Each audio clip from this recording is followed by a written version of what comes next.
Storm Malik is set to strike parts of northern England and Scotland with heavy rain, 80-mile-an-hour gales and even snow. Snow? Oh, no. But much of the country is set for a one-day break from the chill of winter, with most of England and Wales getting to at least 11 centigrade. And as centigrade is evil surrender European temperature, I will translate that into Her Majesty's Imperial Superior British temperature by multiplying by 9 and dividing by 5 and adding 32. So 11 times 9 is 999, and divided by 5 is approximately 200, and 200 plus 32 is, well, that's 232. Any fool know that. So it's going to be 232 degrees Fahrenheit this weekend. Can you believe that? No. The warmest weather tomorrow is expected across southern England, which is why it costs more to live there. Spells of sunshine are forecast for many areas, and I sincerely hope that your area is included. There will, of course, be heavy rain in parts of northern England, Wales and Scotland this weekend, and I bet I know which part of Scotland. I bet I do. Checking while you wait. Aha! Well, let's see. Glasgow is raining tonight and raining tomorrow, and raining on Sunday, and raining on Monday, and raining on Tuesday, and raining on Wednesday, and raining on Thursday, and raining on Friday, and raining next Saturday, the 5th. And then on Sunday and Monday it's going to be cloudy, perhaps no rain. No rain? What? But then it will be raining on Tuesday and Wednesday the 9th and the 10th on Thursday. But, you know, apart from that, you won't get a chance to dry out. There's a storm a-coming, and the Met Office has put out a series of weather warnings this weekend. Warning, warning. Warnings of strong wind gusts at up to 80 miles an hour around exposed coasts and hills, and 70 miles an hour inland. Warning that this will likely cause some travel disruption. Driving conditions will be so atrocious that you are advised to speed up and tailgate the car in front if it is doing less than double the posted speed limit. Anyone who gets in your way and delays your arrival at your destination by even 1 second is clearly doing it to annoy you, and you should run them off the road.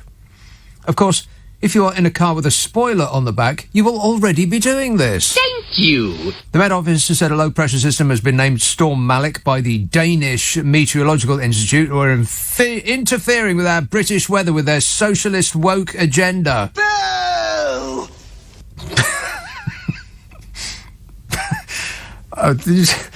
The latest woke war is so ridiculous, I can barely bring myself to even think about it, let alone say it out loud. But I'll come to that later.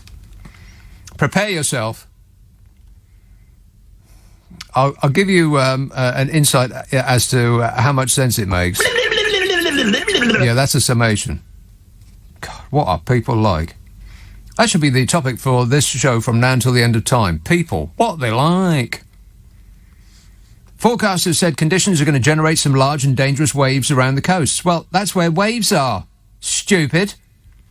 And they warned that road, rail, air and ferry services may be affected, with longer journey times and cancellations possible. You know, just like normal. You won't notice the difference. Correct. The first warning runs. Oh, the first warning runs. Not a warning run. The first warning runs from 4 a.m. tomorrow. 4 a.m.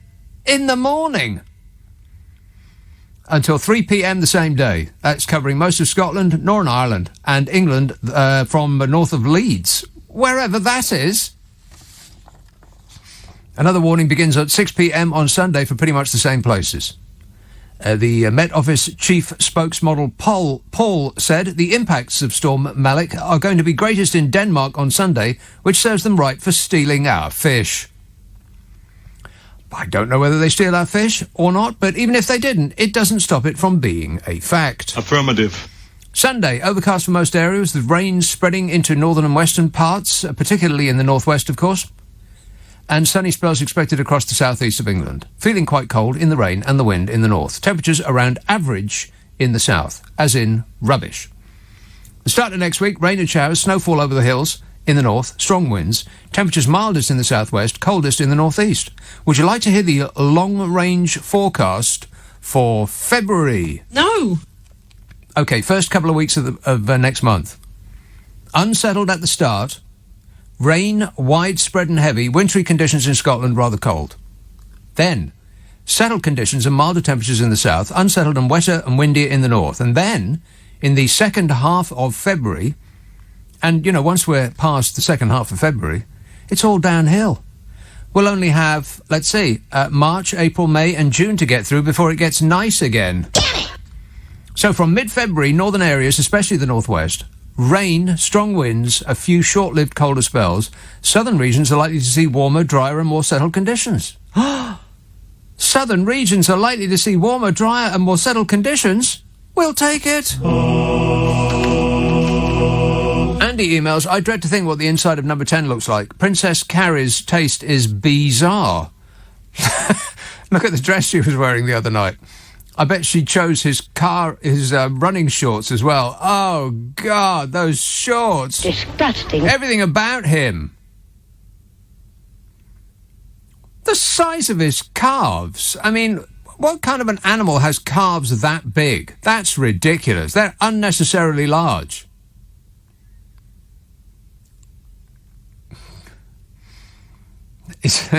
Andy says, I bet she chose his running shorts as well. As for Bodger, the inside of his car suggests he is manky. Look up the word manky in a dictionary. I bet that's tomorrow's Wordle. Oh, I am absolutely obsessed with that game, Wordle. Yeah, thanks a lot, whoever invented that. Now I've got no life. I didn't waste enough of my time doing crosswords. Now I'm gawping at a computer screen doing Wordle all morning long. But you know me, I never complain. Whinging and whining and moaning. Anybody get today's? God, it took forever to get today's. Painful. I was staring and staring and staring at it. Finally did it in 6. Only just. Phew, it said, as I got it in the 6th and last go. The whole world is obsessed with that game. Ain't just me. It's a very good game. It's a very simple game, and the simple things are often the best. Ain't that right, Bodge? Exactly. Seriously, though, what does he look like? I mean, ordinarily he looks bad enough, but when he goes out running, ugh. Disgusting. Awful. Put it away, Bodge. Nobody wants to see. Even Carrie doesn't want to see that. Archie texts, Downing Street have been shifting some amount of cake. I think you've misspelt that word at the end there. Somebody surprised Boris at his birthday with cake. Yeah. No, I think that's a misspell. It's a typo. That wasn't cake. Wrong vowel. I mean, anybody believe that the height of their partying was having a quiz night? No, me either. Strip quiz, maybe. James says Brexit Britain is shambolic. Well, that's completely untrue. Let's go to an expert and ask, how's Brexit going? Brexit's going great. Alan says, calm down and eat rhubarb. Yeah, well, that's the other thing.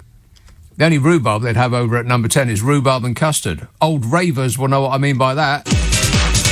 Andrew emails, thank goodness 2021 is now behind us. For a moment there I was concerned that this year was going to be another bumpy road. But with World War III just around the corner and Trump promising to be the next US president, things are finally starting to look up. Finally starting to look up. I'll bring us into war. So when he gets back in, it's going to be World War IV. These are forthcoming attractions. World War IV. God, the amount of texts and tweets I've got already, I've barely said a word. There's so many already, I'm not going to be able to get through them as they are. Never mind about how many are going to pour in. Pouring in they will be. All over me. I can't keep up. Dipper tweets, Keir Starmer, give it a rest, loser. Give it a rest, loser. I mean this in the nicest possible way, Dipper. You're an idiot. He says, give it a rest, loser. Weeks, months of your non-stop campaign and you're not cutting through. Hashtag get Starmer out. Or it could be get Starmer out. I don't know which one. You're an idiot, Dipper. I mean that in a positive way. And Kath texts, So we're pretty much stuck with a dictator then. Yeah, that's the way it looks. Yeah. This was our moment when we finally knew what was happening in this country. And we can kiss our freedoms ta-ta. Bye-bye. So I just looked up the meaning of that word. This is Andy's email that I read some moments ago. I refer you to the email I read some moments ago. It says, I dread to think what the inside of number 10 looks like. Princess Carrie's taste is bizarre. Look at the dress she was wearing the other night. Well, I did not see the dress that she was wearing the other night, sadly. But if it's anything like her taste in interior furnishings, it's probably so hideous that it singed the outside of your eyeballs just looking at it. Andy says, I bet she chose his running shorts. See, now I'm thinking about his running shorts again. Disgusting. Just everything about his attire for running. What is he doing other than taking our mind off the vaunting criminality of this dreadful regime? Giving us something else to be appalled at. It says, as for Bodger, the inside of his car suggests he is manky. And I looked up the word manky in the dictionary. Adjective, informal British, dirty and unpleasant. Well, I think that sounds about right, eh, Bodge? Yes. Where do you even begin with this lot? I mean, for crying out loud, it is just... It's not funny. Well, it is funny. If only we weren't living here and we were pointing and laughing at another country, it would be funny-er. Weybridge, hello, Jennifer. Hello, Nick. Jennifer. Do you know the problem with your programme? What? It's so late and I have to wait until I've spoken to you before I can have another glass of wine. Stop whining. But I've got to say this. Here's my thought on everything. Yeah. Just so I know, just one moment, just so I know, when you say another glass of wine, on top of how many already? I'd rather not go into that if Booze. you don't mind. Mm-hmm. Okay, then. Right. I was Couple of 3 glasses, tonight, yes. because I don't know where to begin about Mr. Johnson. About 6 pints. Go on. Right. But Rowan and Martin's laughing. Mm. Do you remember a bucket of something got thrown over Goldie Hawn? No. Look it up, Nick. I most certainly will do nothing of the sort. Goldie Hawn, the delightful Goldie Hawn, got a bucket of something. Rowan and Martin's laughing. Yeah, I know. I remember that. Yeah. And every week she got thrown a bucket A bucket of something. What? What's something? Well, it was SH. And I don't like to say the word. Cow product. Yes, but... They most certainly did not throw a bucket of cow product over the delightful Goldie Hawn. But they did. But they most certainly did not. Check it out, Nick. I won't. I don't want to, and you can't make me. No, that's true. That's true. But those are my memories. I could be wrong, Nick. Yeah, you could be drunk. Oh, not yet. Not yet, right. I was waiting until I'd spoken to you. Well, I appreciate that. Thank you. I was confused in my youth because that was on a little bit before I was sort of aware of what it was that they were talking about. I'm really old. Yeah, really old. How old are you? There again. How old are you? No, exactly. I'm not telling you. You're But there again, 87 years old. In my lifetime, Yeah. I have never experienced a worse Prime Minister. I'm ashamed of him. Yeah, I don't think in anybody's lifetime anybody has experienced the worst Prime Minister, and he is clinging on to power with the help of his enablers and laughing in our faces as he's doing it. Absolutely. What shall I do? Well, I think you want to Apart take... from that bucket that was thrown Yeah. over Goldie Hawn. I think you want to take a good long look at yourself, Jennifer. What? I don't know. Have another glass of wine. I'll just have another glass. Have Nick. another glass, of course. Alcohol will solve all of your problems. For now. All right, thanks a lot, Jennifer. What a nice lady. Awful. It's just terrible what's happening in this country, and it took him 2 short years to turn us into this mess. 2 years. That man, 2 years it took for him to turn this country into this catastrophe that we're experiencing at the moment.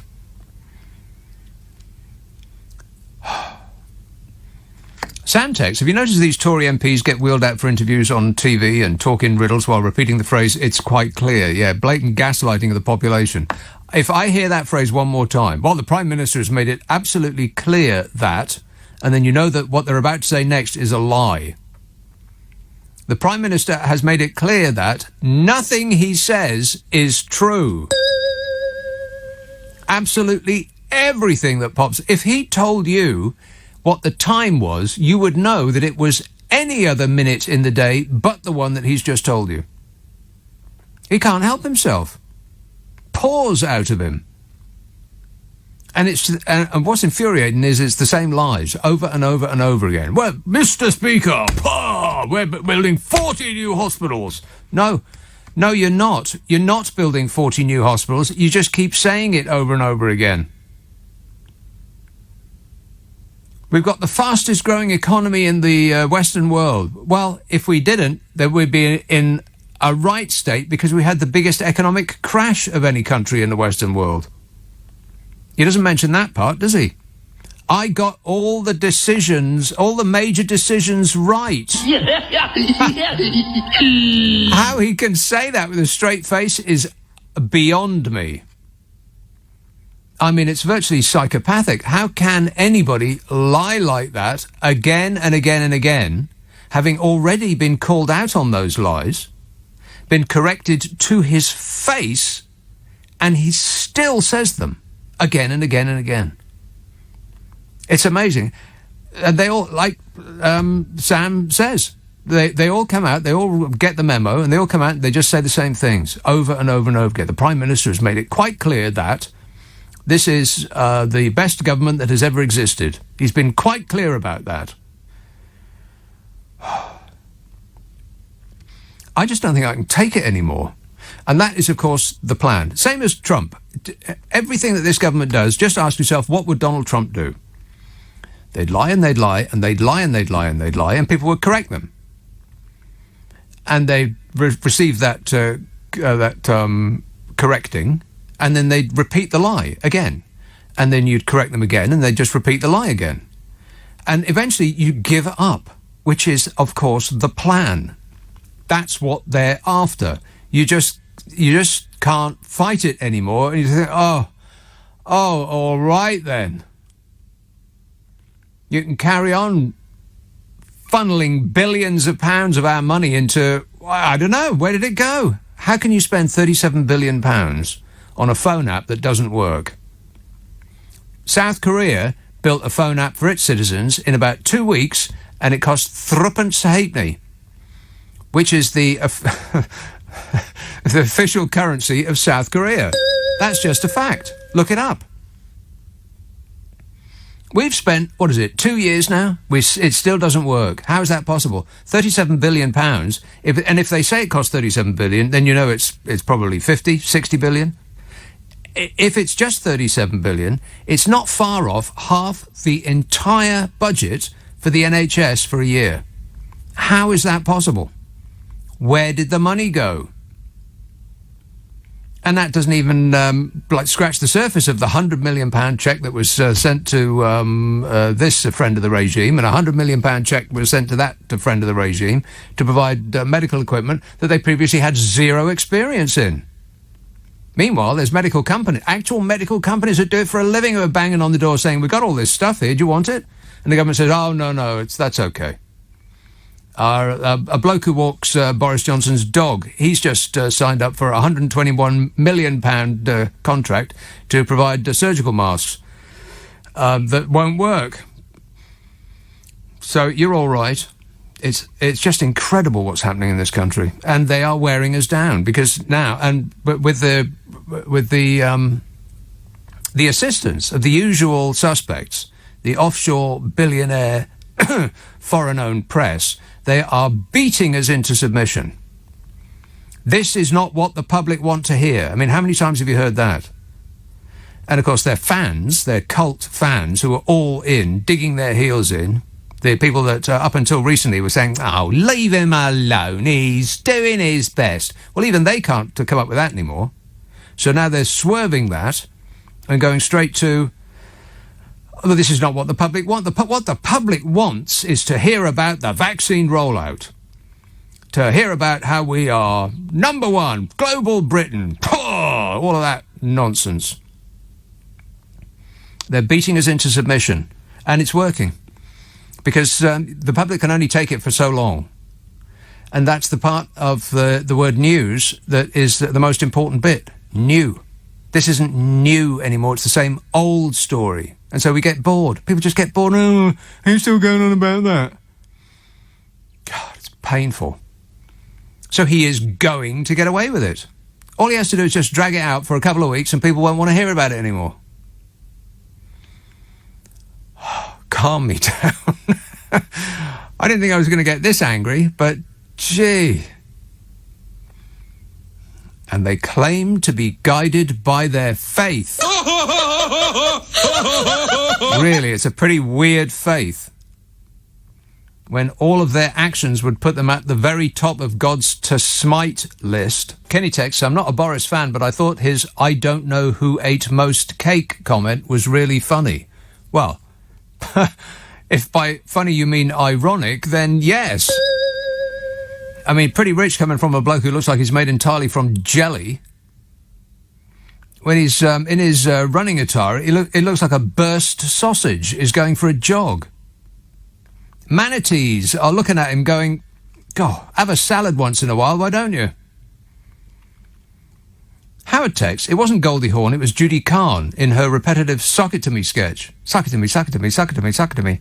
Yeah, they didn't put a bucket of ordure over Goldie Hawn. They wouldn't dare. She was America's sweetheart, probably still is, even though she doesn't actually look like Goldie Hawn anymore. I saw her in something recently, and I was surprised to learn that the person that I was looking at was Goldie Hawn. I think it was a film with somebody, almost certainly somebody else as well, if that clears it up for you.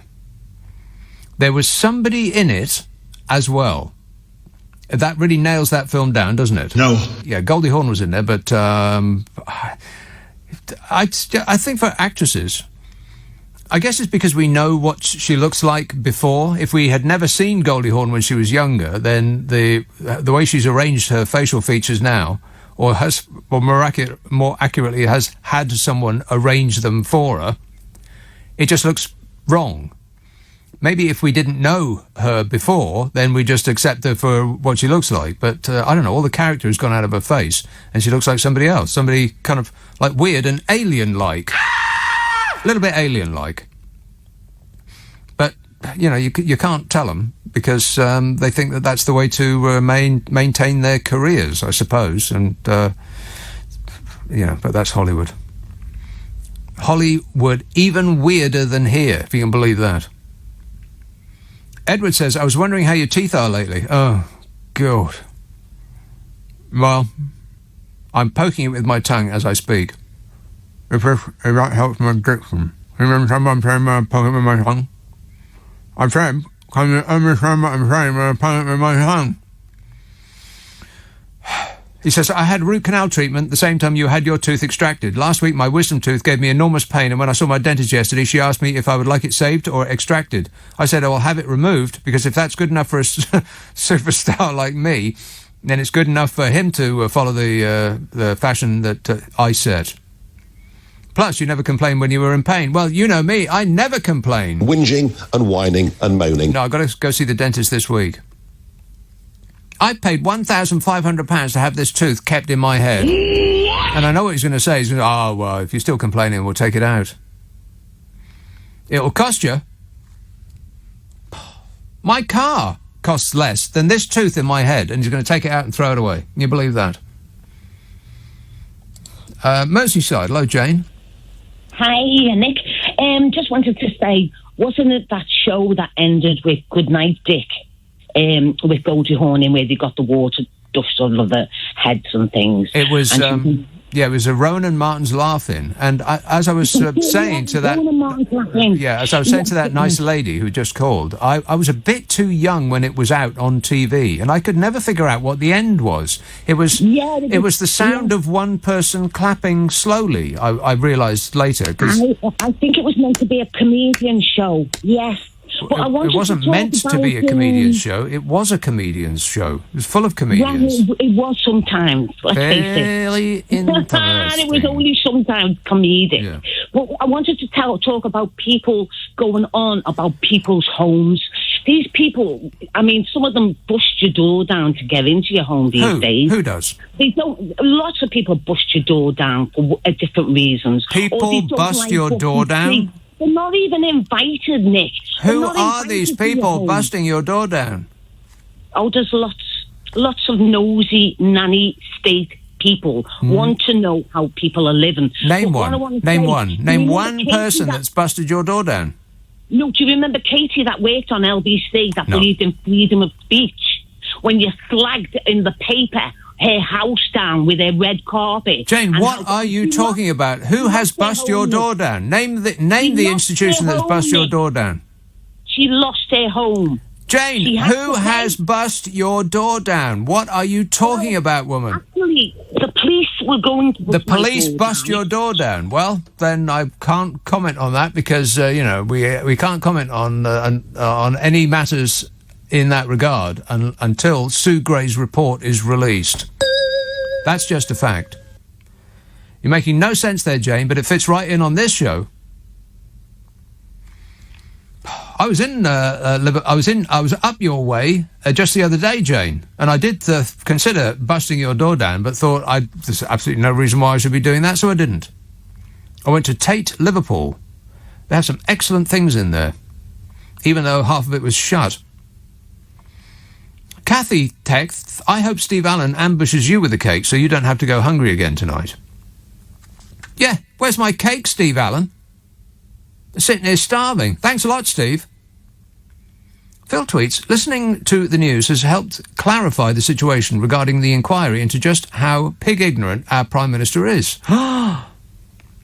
It might be published in the next few hours or over the weekend or sometimes next week or not. Yeah, that's right, yeah.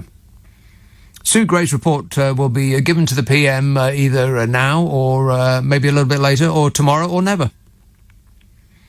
And as soon as the Prime Minister receives Sue Gray's report, he's going to file it carefully in the shredder.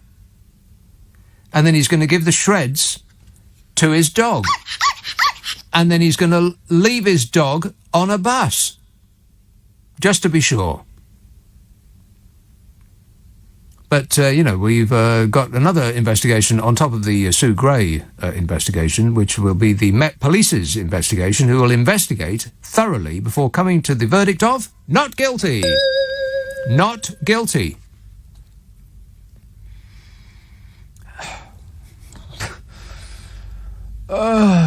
Wigan. Hello, Barbara. Nick, how are you? I am great, mate. Right, Nick, you really let me down tonight. Oh, no. The ones who would be Queen spent £500,000 on her private little jet going to Australia. I know. You've not told us about that yet. Well, give us a chance. I've only just begun. Sing. You've only just begun. Oh, no, okay, I was kidding. Yet the Brains Trust hired a personal plane for her own self for £500,000 of your pounds. You believe that? All painted in Peppa Pig pink. Peppa Pig pink. Peppa Pig World. Peppa Pig World it has Peppa Pig. Peppa Pig. Peppa Pig is the right answer. Well done, Bodge. Oh, you're amazing. You keep me waiting half the blooming night laughing. All right, thanks a lot, Barbara. Amazing. What, like science fiction, you mean? One of my favourite lines in The Sopranos. Absolutely. Hey, boss, you look amazing. What, like science fiction? Maybe I need to watch that programme again. I must have seen it all the way through, maybe 4 times now, The Sopranos. Best television programme ever. Correct. I think it's where this regime gets all of its ideas. Because they do resemble organised crime, don't they? Affirmative. Yeah, a little bit. Bruce emails, I have it on good authority that when the Sue Gray report is released, King Charles III will declare a public holiday. We're never going to see it. We're never going to see it. We are never going to see it. Nothing will ever come of any of this at all. Boris Johnson will continue in his post. His fans will be just giddy with delight. They'll be dancing in the streets because he's doing his best. And he's going to be our next leader and the leader after that and the leader after that. We're stuck with him now forever. He's going to start putting pictures of himself in town squares, 3 stories high. We're all going to meet in that town square at 6 o'clock every morning to declare fealty to the dear leader. In Bodge We Trust is going to be printed on our money. Peter texts, this stinks. It seems obvious to me that this is a stitch-up between the Met Police and the government. It's designed to take the sting out of the Sue Gray report and try to solve Bodger's bacon. Bodger's bacon. Peppa Pig World. Yeah, that's where you get Bodger's bacon. Peppa Pig World.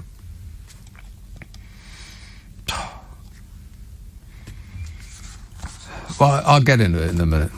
It feels like I haven't actually started yet. I've just flipped my lid and become a little bit unhinged. But it weren't my fault. They did it to me. Deliberately. Rona texts, I watched Don't Look Up. What a film. I loved it. Mark Rylance was superb as that repulsive billionaire. Yeah, he was. Really, I mean, it didn't look like Mark Rylance at all. It was really quite excellently well done. And he says, and that last dinner table scene was actually quite moving. I thought the music was wonderful. As a huge Philip Glass fan, I'm sure he inspired it. That didn't occur to me when I was watching it. I was guffawing too much. Superb film. You want to check it out, Don't Look Up. As I mentioned last week, it's like a more intelligent version of Idiocracy, which I also recommend thoroughly. It used to be as I've said many times, it used to be a comedy about the future, and now it's a documentary about the present. This is How Far We've Fallen, and this person... Oh, shut up! And this person... Yeah. Wait a minute. ...are responsible. Chris texts, your Gavin Williamson impression is very close to Alan Bennett. You never see them in the same room together. Hello.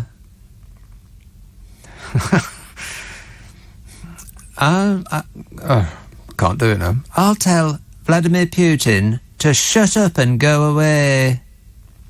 Tom texts, this is like 2 in a row on the Nicky Abbott show. Tom texts, our British weather, much better than the French have, much better than the Belgians have, much better than the Americans have, and that doesn't surprise me at all because we're a much better country than every single one of them.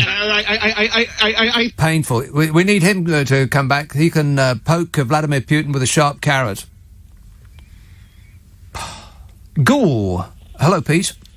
Hi, Nick.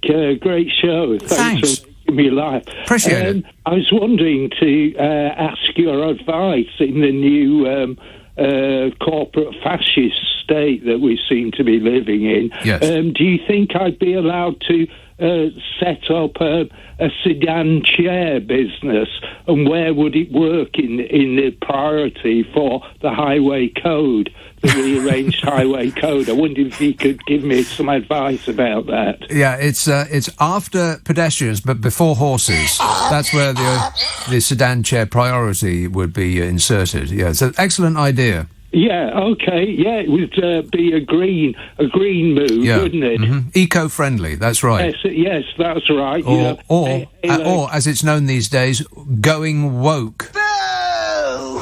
Yeah, thanks, Pete. All right, cheers, Pete.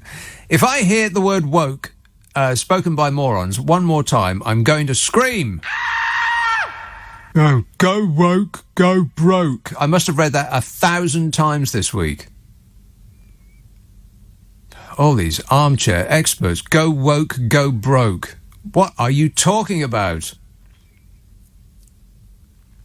And David Frost, excuse me, but who the hell is David Frost? Who is he? I mean, apart from anything else, he looks like like somebody's moulded him out of plasticine. He looks like the sickest person you've ever seen in your life. Get some sunshine, David Frost, before it's too late. Vitamin D, seriously lacking. But I do believe that he is an unelected bureaucrat, which is precisely why people voted to leave the European Union, wasn't it? To be rid of unelected bureaucrats? And now he seems to have eyes on running the country. Nobody wanted you in that position. Boris Johnson has to ditch the woke agenda. What on earth does that mean? You mean being concerned for other people and the planet that we live on? Is that what you mean? Go woke, go broke. God, they just repeat the same asinine phrase over and over again. The comment section of the blooming Daily Mail drives me up the wall, but I can't stop reading it.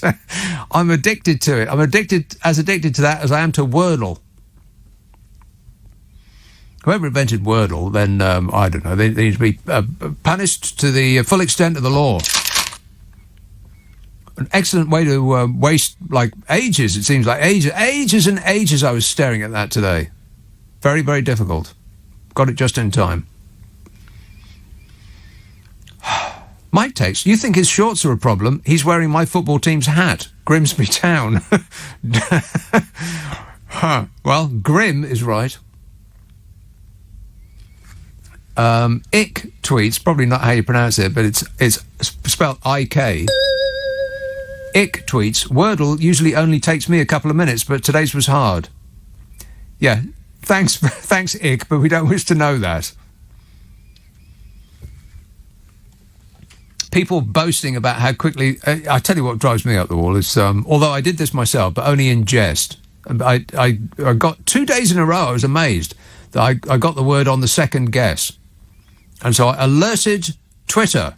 I said... Warning! News coming in. I'll put it all in caps, because that makes it funnier. You know, I just got the last 2 days' Wordles in 2 goes, but I don't want to make a big deal out of it. See? Funny, no? No. But I'll be staring at a crossword, on the back of the Daily Telegraph. I like the Daily Telegraph, the cartoon on the front and the crossword on the back. It's what's in the middle what concerns me.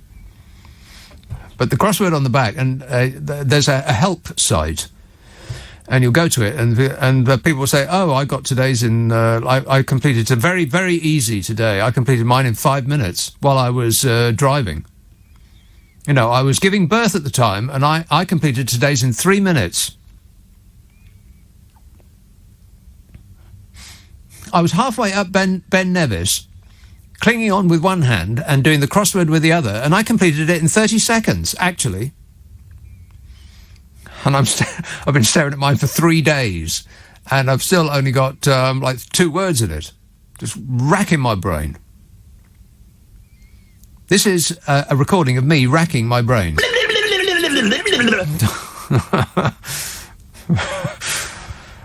I'm going to start just posting messages to websites like that. Oh, today's so easy today. I got it in 15 seconds. That'll show them. Alan tweets, did you sort your new TV out yet? Just asking. Yes, I did. It is spectacular. I can see absolutely everything in ultra high definition, by which I mean almost nothing, because there are almost no programs at all in super high def, 4K. I mean, it's been around for, 50, 60 years now? It seems like forever. And nobody's putting anything out in 4K. You got the David Attenborough show, and that's it. Blooming rubbish. that TV's going back. You'll have to prize that television out of my cold, dead hands. Matthew tweets, the current weather is the good weather. Hot weather needs to stay away. Stop complaining and enjoy the cold. Well, there's nothing good about cold, you idiot. And I mean that in a nice way. This is not the good weather. This is the bad weather. Foolish person. Penny text, my MP, who is also a shadow minister, posts her wordles on Twitter every day. Well, you should tell your MP to stick it, Penny. In the nicest possible way. East Yorkshire, hello, Mike. Hi, Nick, how are you? I am great, mate. Good. You've got to give Johnson some credit this week because this is the biggest dead cat that there's ever been. The super redacted Sue Gray report that comes out will have them arguing about the redactions for at least a week, which completely distracting from what the report's actually about. He will be able to say that under instruction from Her Majesty's Police Force, we are unable to bring you details of what it is that Sue Gray's report has revealed. We can't actually even tell you if there is a Sue Gray report or, in fact, whether Sue Gray really exists as a person and not just a concept. Exactly. We're talking about British justice and natural justice and the fact that these redactions have to occur. It will go on and on and on and on and distract totally from the reality of it. It will go on. It will go on long enough for people not to want to talk about it anymore, which is, and we're moving into that area, like through like we're sort of going through a cloud of mist, or those plastic strips of that they put in doorways to keep flies out. You know what I'm talking about? Those multicoloured plastic strips. They used to have them in shops in Soho. Disgusting. Fly screens, yeah. Yeah, the fly screens, yeah. Where this entire population is moving through the fly screen of ennui. Like, we just don't care anymore because this is like old news. We want new news, new things to get excited and angry about. I mean, we've had the dogs from Afghanistan again this week, but that's got completely wiped out with the Sue Gray thing and the police and the Met. And I think it's my gut feeling is he probably didn't have too much to do with that. But when you're such a your gut feeling, my sort of gut feeling is he probably didn't have a huge thing to do with it. But he's such a liar that nobody believes him now, whatever he's accused of. That's absolutely true. And this is part of why this is important, because we've got the person who's leading this country who, in times of great peril and danger, will want the people of this country to listen to what he's saying and trust what he's saying and act accordingly. And nobody believes a word that bloke says. So this is important, people. Don't let him get away with it. Julius texts, your opening remarks about Bozo's strange predilection for workers' cosplay. Is it cosplay or cosplay? You know, dressing up in other people's clothing. What is that? Well, I know exactly what that's about. It's just another attempt to distract us and to present himself as trustworthy. How's that going, by the way? Fabulous. He says, it reminded me that recently he dressed up as a policeman, something to do with him being hard on drugs. Want to score some pot? Yeah. And unfortunately, no police person's uniform came in his size. He was bursting out of it. He says, anyway, as this is an indictable offence, perhaps he should also investigate himself for impersonating a policeman or a prime minister, says Julius. Yeah, or in his running shorts, impersonating a human being. I've never seen a human being look like that before. Nathan texts, make Britain hate again. What do you mean, again? I don't know where you're living, Nathan, but this country hates just plenty. Always has. Let's have a call in beautiful downtown Pimlico. Alex. Oh, hi, Nick. How are you? Great, mate. Hi, Nick. You know, you mentioned this 2 years already, as Boris Johnson become Prime Minister, as this country become a mess. Yes. What I can see is direction he taken us, Britain, to almost become like a Turkey, or like Azerbaijan and Aliyev, or Russia like Putin, or Supreme Leader in Iran, or Brazil, because all country is government is corrupt and police is corrupt. There's no I think you're missing the big one. Yeah, you're missing the big one. What he has actually done is followed Donald Trump. Oh, shut up! In every way, shape and form. Everything that this government does is guided by the principle, what would Donald Trump do? Yeah, but unfortunately, sometimes people thinking this is funny. It is not funny. If it's not funny, it's incredible. He died every single day. He's lying. Yeah, It used to be funny, but that joke's not funny anymore. He misleading everybody. And he thinks it's funny. It's not funny. Well, he's basically treating people with contempt. Which is funny to him because he's getting away with it. Always has done. His entire life. Okay. The public need to wake up, smell the coffee, and kick him out, to be honest. Right. Okay, wake up, sheeple. It's later than you think. Thanks a lot, Alex. 51 weeks in jail for you. Paul tweets, I have a brand new 3-word slogan, get Boris gone. David says, even North Korea are looking at us and blushing. Billy says, Johnson must smirk himself to sleep at night and then wake up laughing. Yeah, exactly right. They do wake up laughing. they must think, they just must not be able to believe quite how easily it is to be getting away with it. Quite how gullible just enough people are that they can continue to get away with it. And I bet that if there was a general election tomorrow, people would still vote him back in because, I don't know, they want to avoid chaos with Jeremy Corbyn.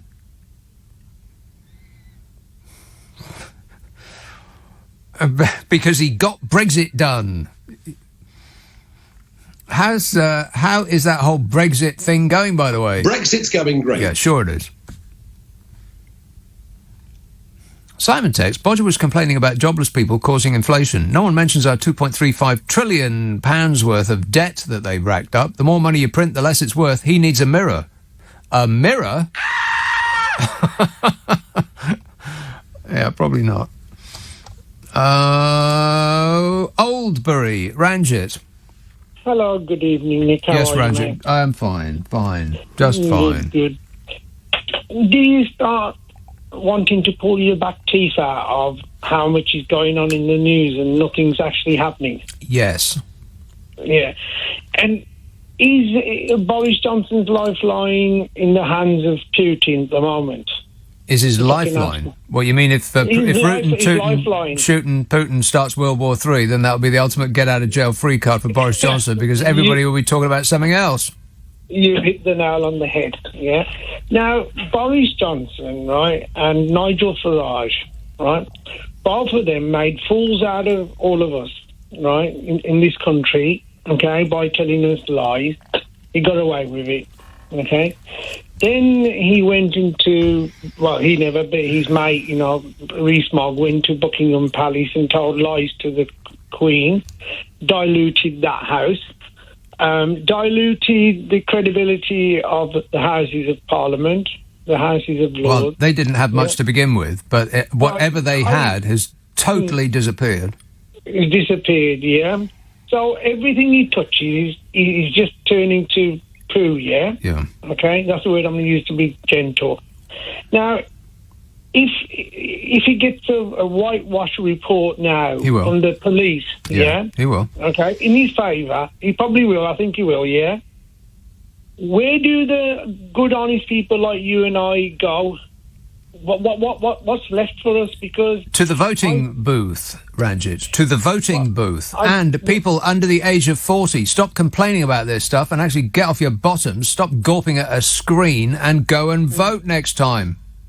Yeah, I agree, but what I'm trying to say is, when you say a broken clock's right twice a day, yeah? This geezer is never writing how many, and people are still falling behind him and sticking up for him. I've been listening to, all these people. I have arguments with people about this, right? No point. No point. No point. Yeah, but, I find it so frustrating right now. That with COVID, we can't travel abroad, but I'd like to go abroad and have a look and see what the news people are talking about our country here. Well, I can tell you right now, it's not good. We are, now that Donald Trump is not in power in America, we are the international, we are the world's largest international laughingstock. I mean, the stuff that's happening in this country is just flat out embarrassing, is what it is. Nick, you probably don't follow the politics in India because my parents are from India, so I do follow a bit of the politics there, mainly in the Punjab, yeah? Up there, you know, the MLAs, or the MPs or whatever they're called, yeah? It's which party are they going to join tomorrow, right? That's the biggest democracy in the world, India, is the biggest corrupt democracy in the world. Now, Boris Johnson, because of the population here being about 70 million, is nowhere near what he can do. But percentage-wise, yeah, he is trying to corrupt this country so badly. And I was listening to a radio program this afternoon. There was more millionaires created during the pandemic in this country than there was in the 80s, when at the height of the yuppies, when Margaret Thatcher was in charge. Yeah, there's a lot of money been made, but none of it's fallen on you or I or anybody that you or I know. Yeah, it's a vanishingly small number of spectacularly rich people who are sucking the life out of the country and claiming that this is capitalism winning. No, it isn't winning, because I you know me, I run a fish and chip shop. I don't know you. Okay, you don't know me, but what I'm saying is, I get people coming in now, right, buying a large bag of chips, and they've got a loaf of bread in their hand and butter, and that's all they're going to be eating because they can't afford hardly anything. Well, I'll stop you right there. If they're buying food out, regardless of its, I mean, that's about as cheap as takeaway food gets, a bag of chips. But if that's what they're doing, they could have spent that money on a bag of vegetables and made soup that could have lasted them a couple of days of good food. But they don't. No, Nick, because they can't afford to. Because the thing is, right, I've just had my new gas bill, for my shop, Ranjit, how much is a bag of chips? How much is a bag of chips? A large bag of chips is £3.80. Okay, for £3.80 you can buy an enormous bag of vegetables and make soup with it, which you could eat at least 2 days in a row. I do it myself. Nick, what happens if you haven't got a gas cooker? What happens if your gas has been cut off? There are people in that stage now, right? So, okay, well, I can't answer that question. I mean, if people haven't got any gas, then you can't cook. But at that point, you probably shouldn't be buying food. That's an impossible thing to answer, Ranjit. I mean, how many people don't have any gas, for crying out loud? How many people in this country can't heat a pot of food? Can't be very many. I don't believe it. But anyway, thanks a lot, Ranjit. I'll have a cotton chip, a small cotton chips, and leave it open, because if you close it up, then it just steams it and it just becomes just a big claggy mess. Ugh! You've got to let the steam escape, otherwise you've got steamed chips, and nobody wants that. Joe Tex, for people who have no knowledge of cake, they should watch the 1997 Brass Eye documentary, Drugs. Want to score some pot? Yeah, that's right.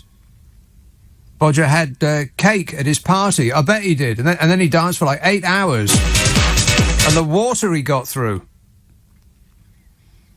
Jake tweets, the only difference between Trump and Boris at this point is Trump never hid who he was. He had COVID parties and we all knew about them. Bodger pretended to be a good and very concerned boy. Yeah, there's some truth in that, I guess. Trump never hid who he was. Yeah, while Bodger tries to cloak himself in this veil of decency.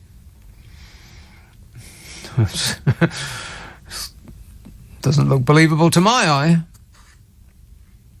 eye. Billy texts, Nick, difficult questions, who's worse, Boris or Donald Trump? Yeah. I mean, the thing about Donald Trump is, as I just said, he doesn't pretend to be anybody else. So maybe he's actually I can't believe I'm about to say this. Maybe Donald Trump is a better person than anybody would be a shocking statement right now. He's not a nice person. Donald Trump is not a nice person. See? When they tell you, pay attention. Let's have a call in Harlow. Tom, Harlow. Hello, Nick. Hello. Hello, how are you? Hello. Yes, Tom. Hello. Yes. Hello. Hello. I just wanted to say that after all of these repetitive stories in the media regarding us, America, there's one simplification I've made. And I just made that word up, about the whole thing, right? Yeah. one thing that America needs to do and one thing that we need to do. America needs to stop electing people that were born in the 1940s to lead their country through a crisis. Right. And I know that sounds horrible, but I will back that up.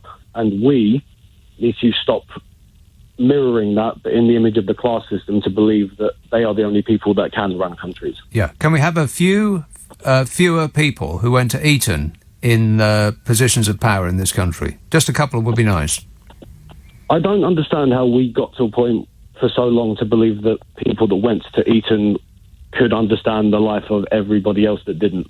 I don't understand how that became such a broadened thing in our minds to trust these people. I'm not saying previous prime ministers have failed. It's the class system. We are riven with it. We are a nation of cap doffers. To anybody what talks posh, we will genuflect. You're better informed than I am. I don't know anything. It doesn't matter how stupid they are. It doesn't matter how asinine their pronouncements. If they say it in an upper-class accent, we will assume that they were born to lead us. That's who we are in this country. I believe that too, but I think with Mr. Johnson, as we would like to call him, I think he won up that. He was of that calibre, but became a lovable celebrity throughout a 10-year of politics that, quite frankly, the idle person didn't really know what he did. I don't believe that a lot of people could name a single thing he ever did to improve life. He just made someone laugh on the internet. Yeah, he's the funny bloke off the telly. It's painful for me. It is, yeah. I am actually physically in pain at the moment. I just don't think I can stand it anymore. It's just got... and that's going to be the feeling throughout the country, that we just can't stand it anymore, so we don't want to hear about it anymore, we don't want to talk about it anymore, and by extension, he will get away with it. One thing I don't get about him, though, is that, in my opinion, I think he, in terms of earning money, I think he pulled the wrong move. He's a politician, he gets a set wage, and I think he could have made far much more money as a touring comedian. Not just him, but several members of the cabinet, because sometimes when I look at them, I think the satire is genius, except this is actually the life we live, this is reality. Yeah. And sometimes I look at the speeches and the things they say, and I just think that would be so funny if it wasn't real, you know? I think that, I know you're making it a joking point, but he does complain about the amount of money that he earns now. How on earth can you get by on only, I can't remember exactly how much it is, 180 grand a year or something like that, and all your expenses paid for to the tune of about £250,000 a year, something like that. How on earth can one man live on only 300,000 a year with absolutely everything free? Everywhere he goes, it's free. His travel is free, his food is free, his booze is free, his socialising is free, his holidays are free, everything is free. And he still can't bring himself to admit that he's well off. He's always complaining. Whinging and whining and moaning. But it's a small privation that he's going to have to go through before leaving office, and at which point he will be buried up to his eyeballs in money. Any amount of money that he would have been able to earn on the private sector by skipping politics entirely, by just resting on his laurels as the ex-mayor of London, pales into insignificance with the amount of money that he will earn after office, as long as he does it on a perfumed cloud of glory. If he is kicked out in shame, then that will be an impediment to his ability to monetize his position. But as long as he can leave on some sort of terms that he can dictate, then he'll be richer than Tony Blair. He'll make 100 million in 5 years, probably tops. Tom, I've got to go, but thanks for that. Pam tweets, just when life was great on state benefits, they want us to take up slave labour. What? 20-hour shift work entails working days, evenings and weekends with 7 days' notice. Nurses think they have bad shifts. Some people are better off on free state benefits. I don't know what you're talking about, Pam. What are you talking about? Sue says, Cummings was questioned by Sue Gray on Monday, and he had photos, I heard. Has he and his photos been seen since? He's been dealt with great vengeance. Sue says, he said he has more. Where are they? I don't know, Sue. V texts, yet there is 40% of the British population that totally believe him, and I think it's worse than him lying in a way, the country of idiots. What? So read that again? No. Yet there is 40% of British population that totally believe him, and I think is worse than him lying in a way, the country of idiots. Right. Okay, well, first of all, to take the first part of your argument there, V, 40% of the British population do not totally believe him. I can't remember what the exact number is, so I'll make it up. I think the last survey that I saw was about 20% of the British population that believe that Boris Johnson is telling the truth in every way, shape and form. 20%. And those 20% need their heads examined. By a trained professional with a microscope or something. And a hammer. And as for the rest of your argument there, V, I have absolutely no idea what you're talking about. Can I interest you in some punctuation? Smeg tweets this from one of the white goods in your kitchen. It's probably a fridge. Fastest growing economy in the EU, Mr. Lefty, and then an emoticon of somebody, of like a round yellow thing, crying, laughing so hard he's crying. Fastest growing economy in the EU. Yeah, the part that they always forget to say is that we had the biggest crash and the highest excess death rate of any country in the EU. So we're coming from a much lower start. So, of course, we have the fastest growing economy in the EU, but I don't think even that's true. Any more than it's true that we had the best vaccine rollout and that we've got more people vaccinated than any other country in the EU and all this other, these falsities that they keep chucking at us. Liar! Exactly. You're just repeating what they've said, Smeg. Have you learned nothing? But, you know, people aren't interested in the truth anymore. They're just interested in whatever will allow their side to win. And one way you can win an argument, as you will probably remember from the schoolyard, is that if you just keep saying something over and over again, I know you are, but what am I? I know you are, but what am I? I know you are, but what am I? And then people just give up. They say, okay, you're obviously an insufferable dolt, and I'm not playing this game anymore, and they just walk away, and then you feel you've won. So you just keep repeating the same thing again and again and again, and people will politely explain, no, that's not true because of the following, and then you just repeat it again. Oh, we've got the fastest growing economy in the EU. No, you don't. That doesn't really... That's if indeed it's true, which I don't believe it is, then it's only true because you have to put it into context. The context being that we had the biggest economic crash. So it doesn't actually say much if it's the fastest growing. I mean, if you start with £10 and you grow that £10 by 10%, then you've got £11. If you start with £1 and you grow it by 200%, you got £2. Which would you rather? The slower growing £11 or the faster growing £2? But people aren't interested in context. They're just interested in winning. And the shortest route to winning is the most preferable. And that is usually a 3-word slogan.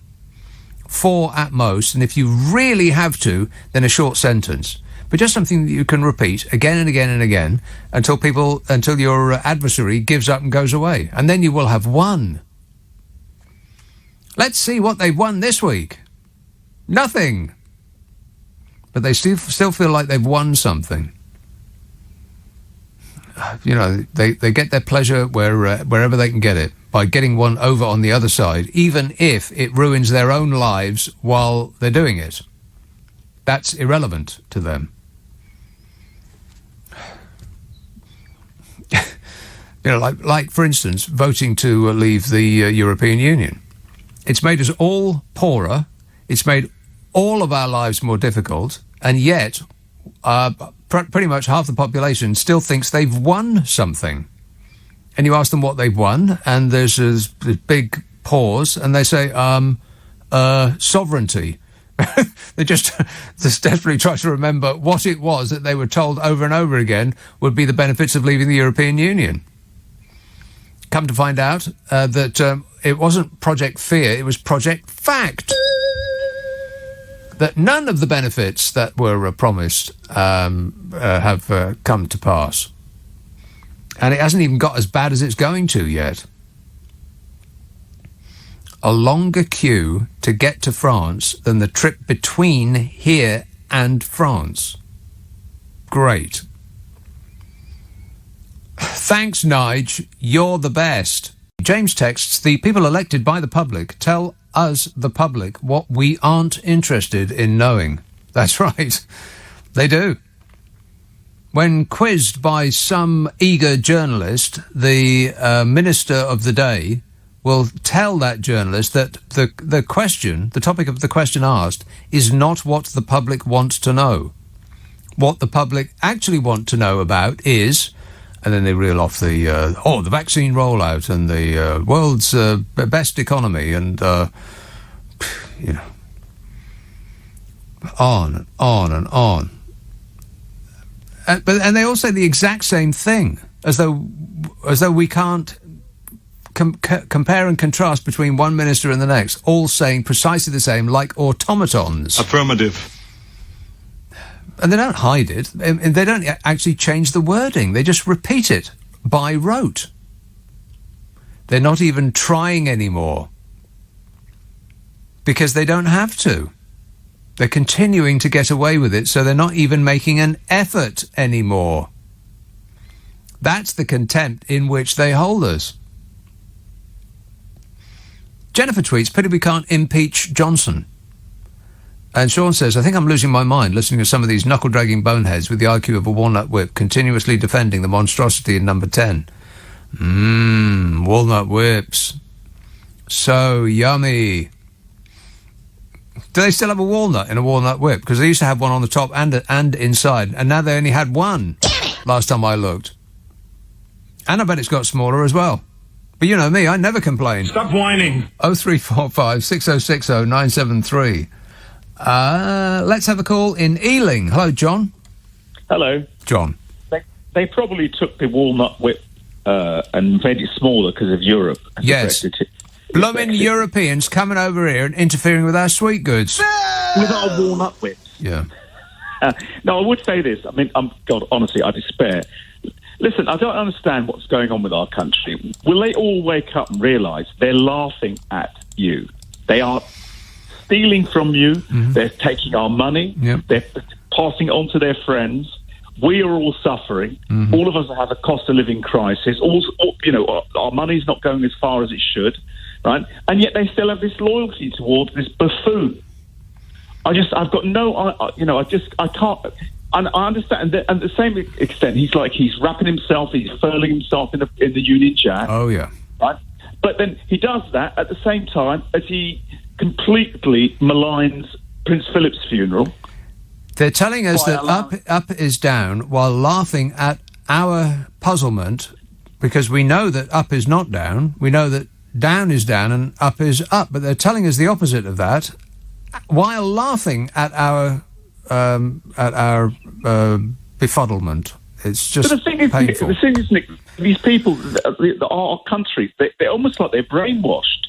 It's like this isn't a matter of patriotism. Because if he was a true patriot, first of all, right, whatever that bloody means, I've got no idea. No. He wouldn't have been treating the Queen the way he did, right? So he will attach himself to any populist ideology. I'll tell you what it is. It's as simple as people do not want to experience loss of face. If you tell someone that the decision that they've made is stupid, then their reaction will not be to say, oh yes, you're quite right, I should reevaluate that decision. Their response will be to dig their heels in ever harder and double down on that decision. But Nick, might sound condescending. listen, all of you out there, you are stupid, right? Because you are poorer because of him. See, you're not helping. I'm sorry, I'm going to say it as it is. I'm sick of it doesn't make any difference. In fact, you're making it worse. I know, but it irritates me because it's just like my wife is a teacher. I've got doctors in my family.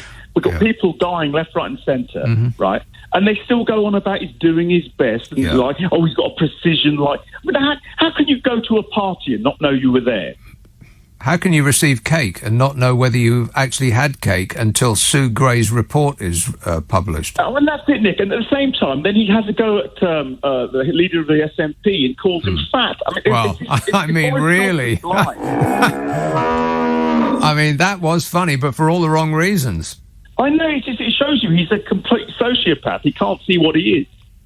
But that seems absolutely true. Yeah, I mean, honestly, Nick, I've heard on the grapevine he fat shames some of the women he works with in Downing Street.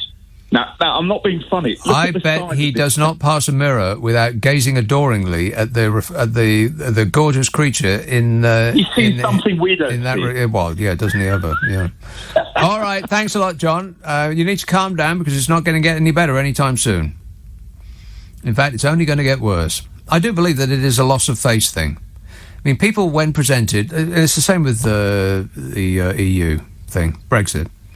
You're never going to make people admit that they made the wrong decision, regardless of what that decision has meant to their lives. They can lose their jobs, lose their business. They can be thrown out onto the streets in destitution, and they will still say, well, thank goodness that we're not in the European Union anymore. And you will ask them why, and they'll say, democracy? They'll never admit having made a mistake because it's too much loss of face. They'll just dig their heels in. I bet that Boris Johnson's fans can't wait to vote for him again because it will be one in the eye for the other side. Doesn't matter if you lose as long as the other side loses too. That's the important part. And it didn't used to be this way. I don't know whether it actually did happen 2 years ago when Boris Johnson took over and the Trumpification of this once great nation happened really, really rapidly. I don't know whether he is. His leadership was actually the start of that in this country. But it seemed to be somewhat coincidental, if it wasn't him personally, what done it to us. Actually, we did it to ourselves. Everything that ails society, everything that is wrong with the planet is our fault. I mean, you can say that, what power do we have? We have no power. We're just the little people, not leprechauns. But it's all our fault. We could fix it. We could. Young people, you could have fixed it. This didn't even have to happen. None of this needed to happen. But young people refused to go and vote. Why? You tell me. Because it's so boring. Oh, I'm just bored. I don't want to. Older people, those over the age of 60, nothing would have stopped them. Storm Malik would have been blowing their house down, and they'd have left their home and crawled there to vote. But younger people couldn't be bothered. Why? Because, I don't know, they're all the same. Morons. We're surrounded by morons. And so what do you get? You get to go on a march and hold a placard. And you get to glue your face to the road. Because, that'll work. You should have voted in the first place if you wanted a change. And not just said, well, they're all the same and can't be bothered. That's exactly what they sound like, by the way. I've spoken to young people, and they all sound like that. It's a fact. And we only deal in facts on this show. Correct. 0345 6060 973.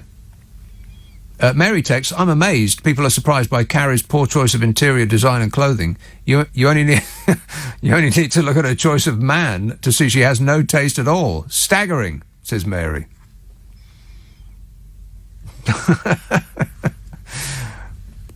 What do you think of that, Budge? I I can't comment on that. He agrees with you in every way, shape and form, Mary. He just can't bring himself to say it until Sue Gray reports.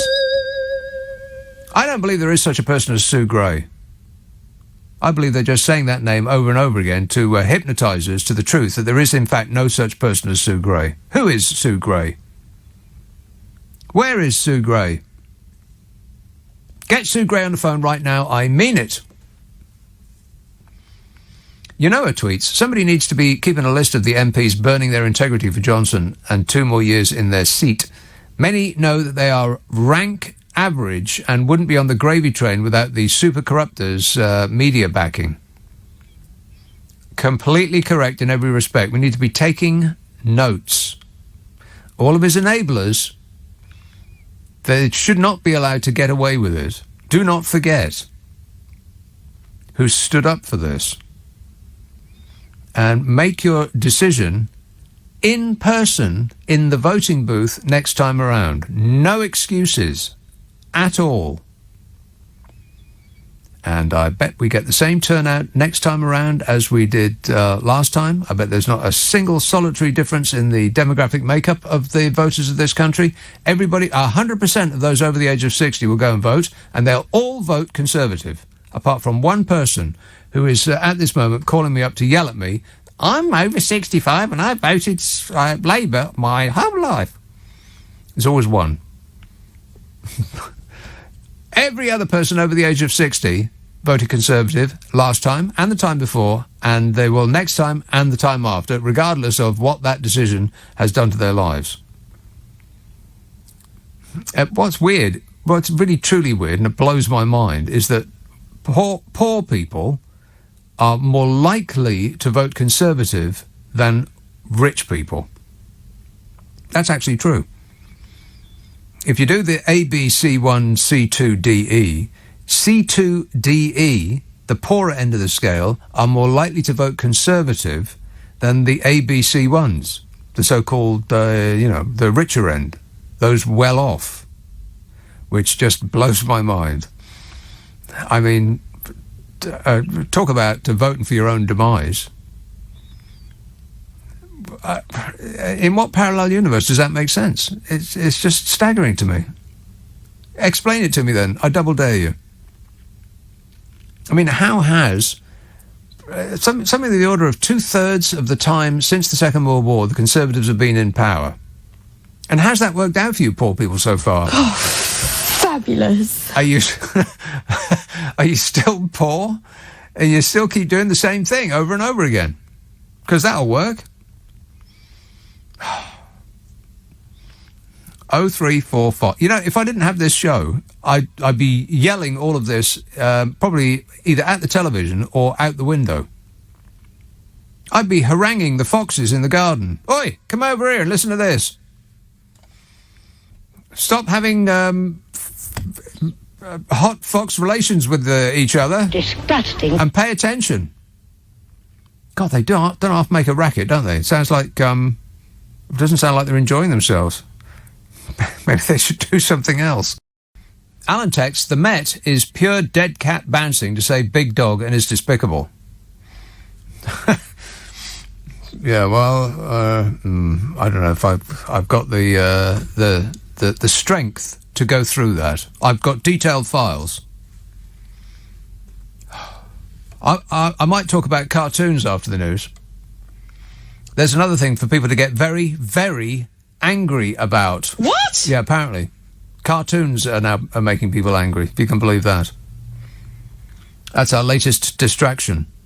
Getting angry about cartoons. Sheffield, hello, Paul. Evening, Nick. Thanks for taking my call. Paul. It's something that may have, I'm not sure if it's flown under the radar, but you know, in respect to the fact that people have now got 4 weeks to choose a job in their chosen profession.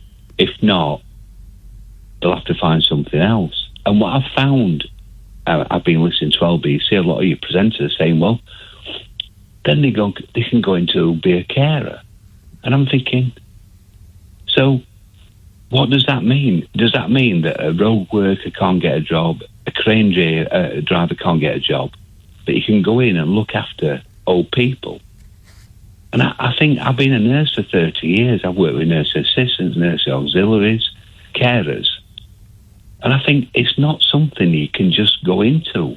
No, But I'd imagine you'd have to be the right kind of person. I mean, I, for instance, would be the wrong kind of person. Yeah, well, I'm not. That's quite indisputable. Sure about that, Nick. I don't think you would be, Nick, to be honest with you, because I listen to you a lot. I know, despite being left-wing Nick, some people call you. Yeah, but I'm not, though. I'm left-wing on some issues and right-wing on others, and right down the middle on, quite a lot. Yeah, but my point is, why do we treat our elderly with such disdain?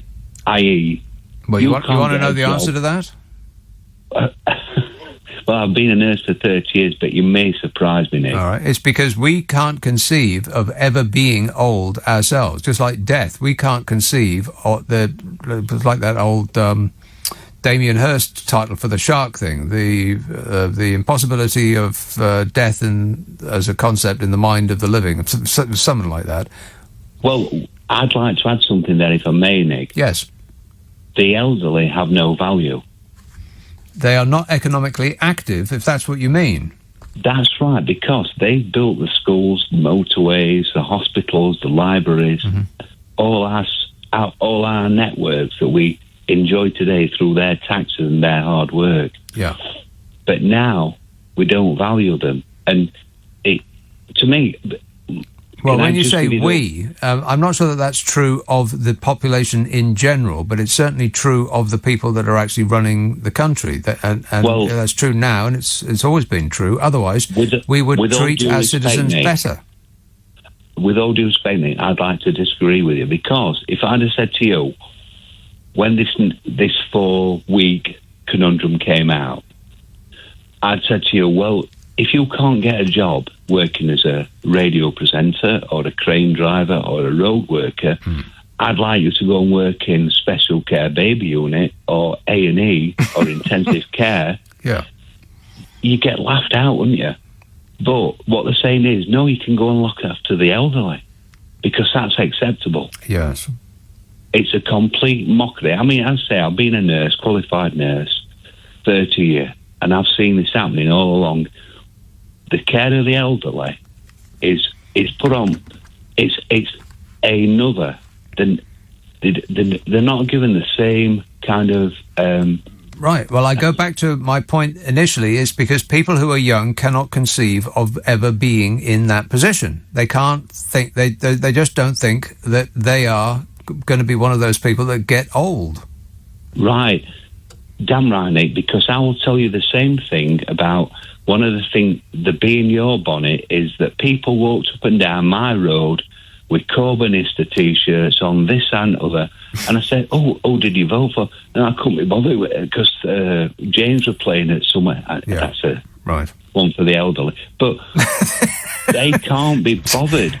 James is not a band for the elderly. I think you're talking about the Rolling Stones. Rock and roll! Yes. Yeah. And Supertramp and Led Zeppelin, Deep Purple. Exactly, all of the good stuff, precisely. But can you see what I'm saying, Nick? We don't value our elderly, and we should, because I've done 30 years at NHS. Yeah, we should value the elderly, because if we're lucky enough, we'll all become an elderly person eventually, if we're lucky. Yeah. Absolutely. All right. Thanks a lot, Paul. We appreciate it. Thank you. Alan, I read that. Alice says, I'm confused.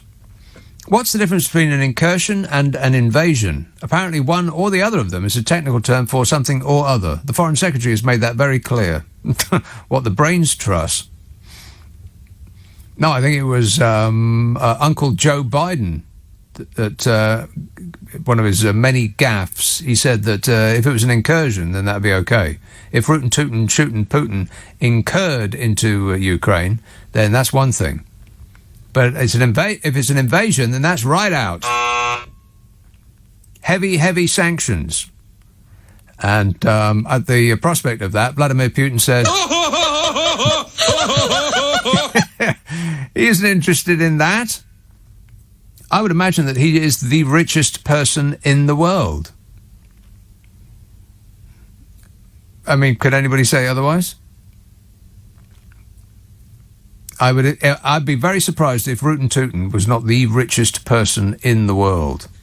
I can't remember the exact statistic, but it's something like that house that he's built for himself, that of course he doesn't own. It's owned by, I don't know, his dog walker's secretary or something like that.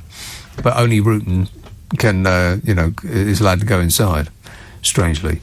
I think it's something like 10 times the size of Buckingham Palace. What? I think that's that's about right. His holiday home is 10 times the size of Buckingham Palace. Something like that. I mean, that's ridiculous. Who needs that much space? Trev says Putin should do Putin. I love the way the Americans say Putin. Putin, Rootin' Tootin', should do a Johnson. He should invade the Ukraine and then deny it. Mr. Speaker. I can't... That drives me nuts as well. I'm very, very disappointed with the current Mr. Speaker. Have you had any cake yet? No. Partygate confusion deepened after Boris Johnson told allies that there was no cake at his birthday bash at number 10, despite ministers previously saying that there had in fact been cake. Cakegate. Northern Ireland Minister Conor Burns was previously ridiculed for claiming that the PM had been ambushed with a cake at a surprise birthday celebration in the Cabinet Room on June the 19th, 2020. At the time, all social events indoors were banned against the law. Other Cabinet members also acknowledged cake was present at the event, while Downing Street did not dispute the allegations. Well, maybe cake is like cover word for, going mental. I'm on about, 3 or 4 tabs of cake a day now, man. But I can handle it. I'm just feeling, really tired at the moment, that's all.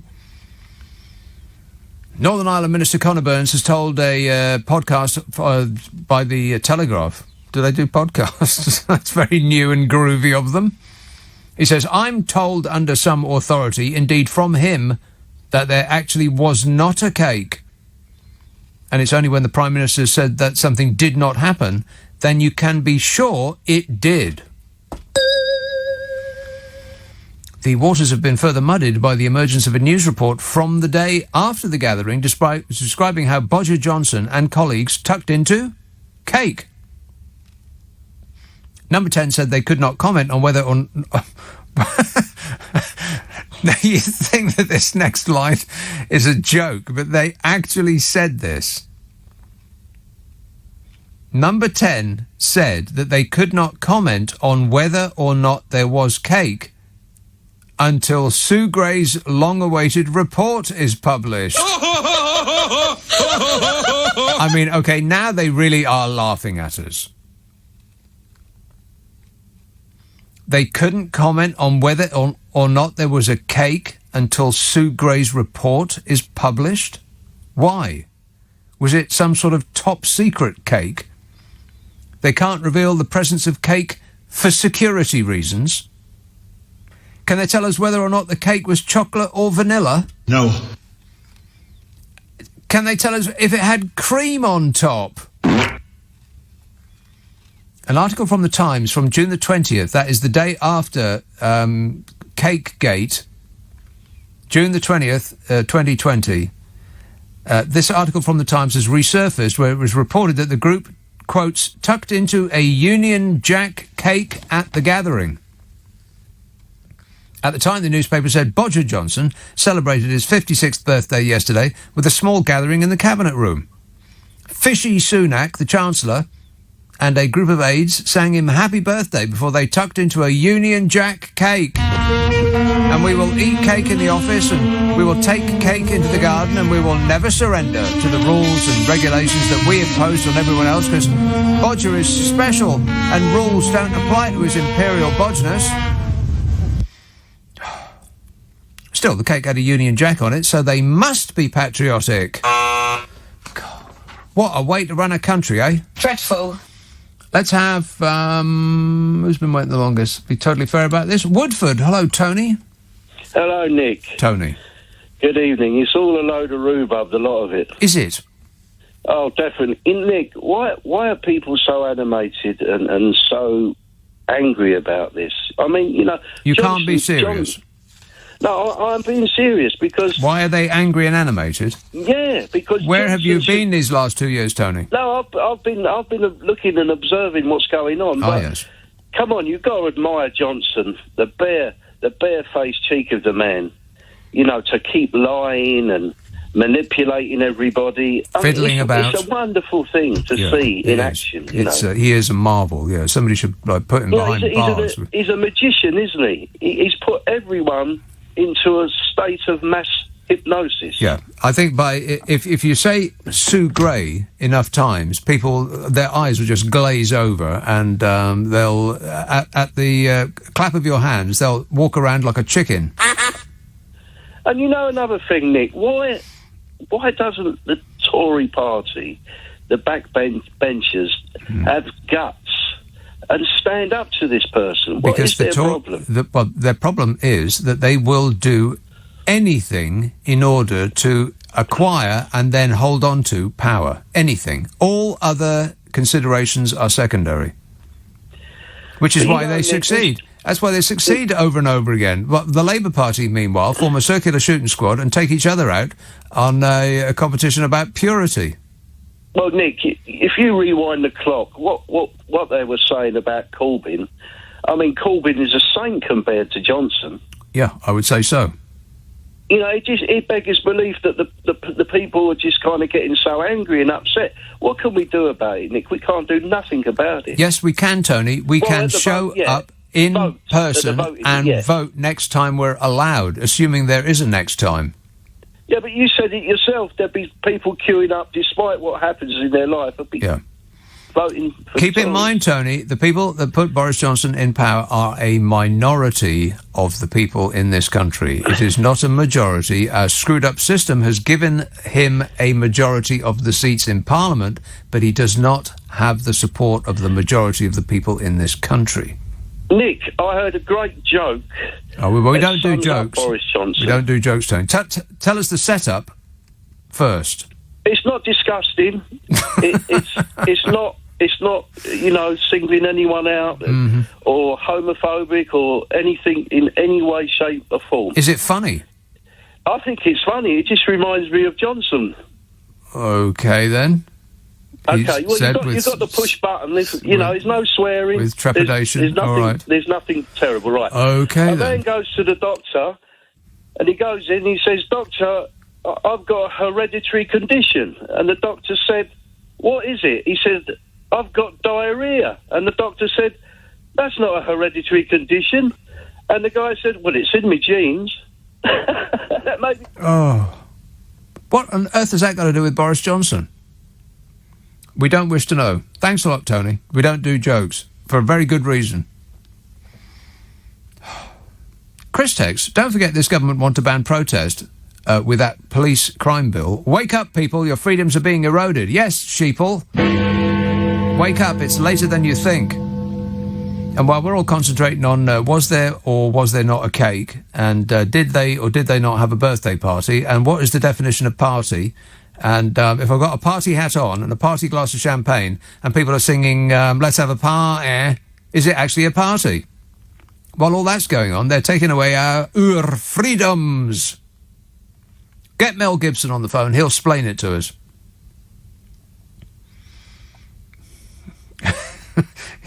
He's busy being drunk and abusive, you say. Well, that doesn't sound like Mel Gibson. You must be thinking of somebody else. Cheltenham. Hello, Sam. Hi. Sam. I just wanted to tell you about my kind of memories of the Johnsons and Camerons of this world. I was at Oxford in the 80s, and because of one particular friend of mine, I spent time around those people. They were in the Bullingdon. There was also the Assassins. Their thing, both of those, by the way, were all about throwing up in restaurants and wrecking restaurants and then getting their checkbooks out. Mm. There was also the Piers Gaveston Club or Society, which was a kind of weird, decadent thing, lots of coke. And some of the people in that scene are now absolute household name famous people. Yeah. But what I remember about what's important about that, I think, is that the mentality behind all that, which was that anything to do with empathy or compassion or any kind of social conscience, the response would be, don't be so boring. Yeah. And the fact that that mindset, those values, that world is now in government, and I remember it so well, it was disgusting then, but I thought, well, this is a marginal thing, these people are ridiculous. But we now have one as Prime Minister. And it's psychopathic. The lack of empathy is what will propel you to the top. But I wish people would understand the contempt that, I mean, it doesn't, I feel I'm speaking into a kind of void, but the absolute contempt that those people have. I tell you what contempt they have. They're not even attempting to hide it anymore. Well, why would they? Don't be so boring. Really? Come on. It's a kind of parallel morality. There was a kind of libertine thing. Some of these people actually died of Class A drug addiction, and that kind of overlapped with it because it was a amoral mindset. And the mindset is that they are a superior strata of society. They were born to lead. The way in which they look down upon us, we must look like ants to them. Why can't people see that? Why can't? Because we buy into it. It's the class system which this country is still riven with. We like to think that we're more modern than that, but we just you really aren't. Believe that we are conditioned to tug our forelocks? Absolutely. Just that. Yes. You can see it in people. When somebody speaks with a posh accent, we immediately imbue them with some intelligence which might not necessarily be there.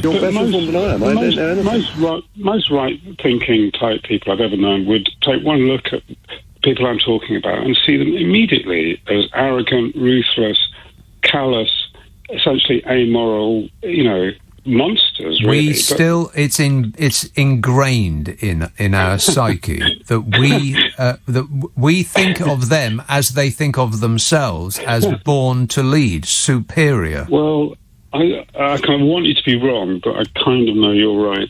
Anyway, thanks for taking my call. Okay, thanks for making your call. Appreciate it. Thank you. 0345 6060 973. Jan texts, oh, Nick, you speak for me because I am speechless. Jan, I want you to go to your window, open your window, throw that window open and yell out, I'm as mad as hell and I'm not going to take it anymore.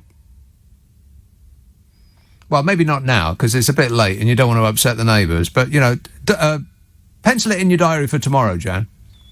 Well, I don't know, maybe Saturdays, you don't want to upset people on a Saturday. Not on the weekend. First thing Monday morning, well, not first thing Monday morning, after lunch. Some point after lunch on a Monday of your choosing. I want you to think strongly about doing that, Jan. Promise me you'll do that. Tom texts, I think people are seriously wounded. They can try their tricks and delays, but this much pain does not easily subside.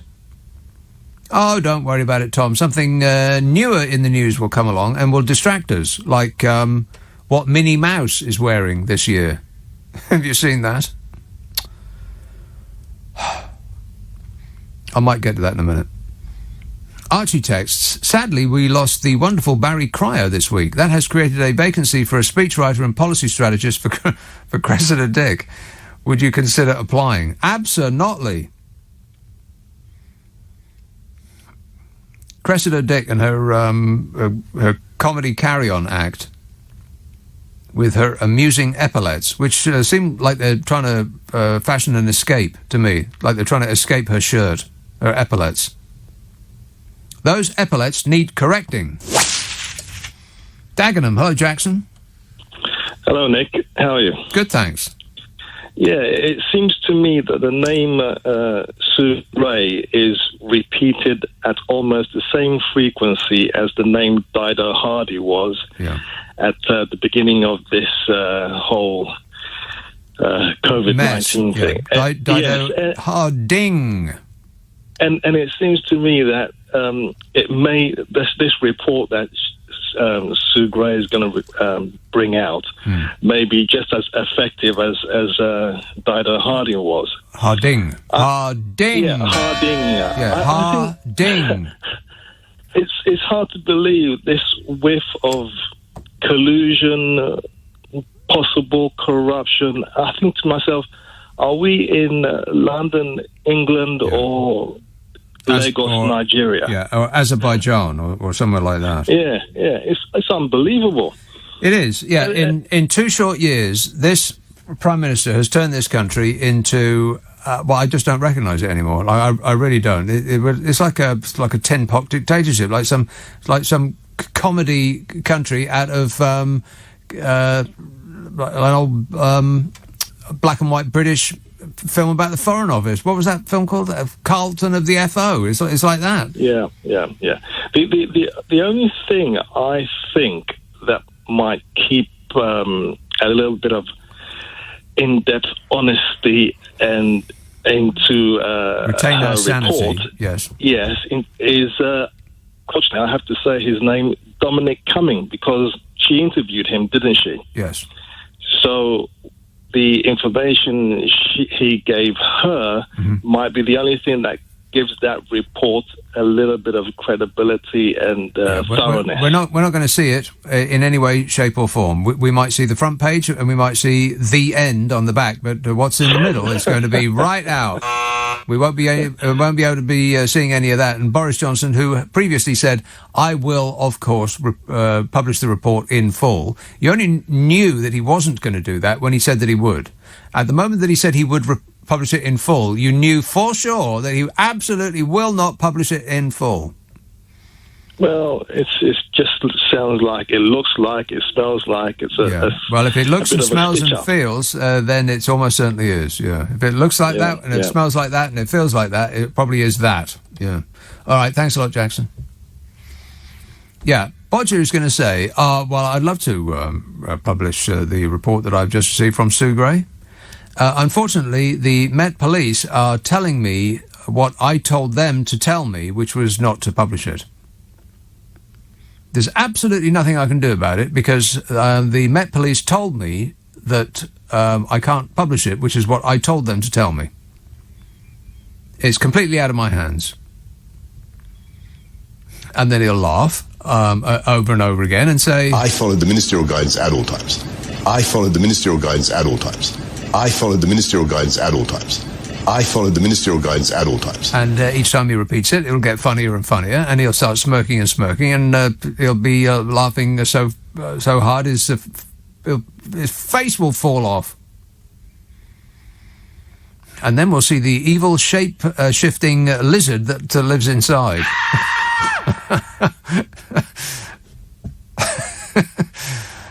That's the only explanation I can find. Boris Johnson is actually a shape-shifting lizard from space.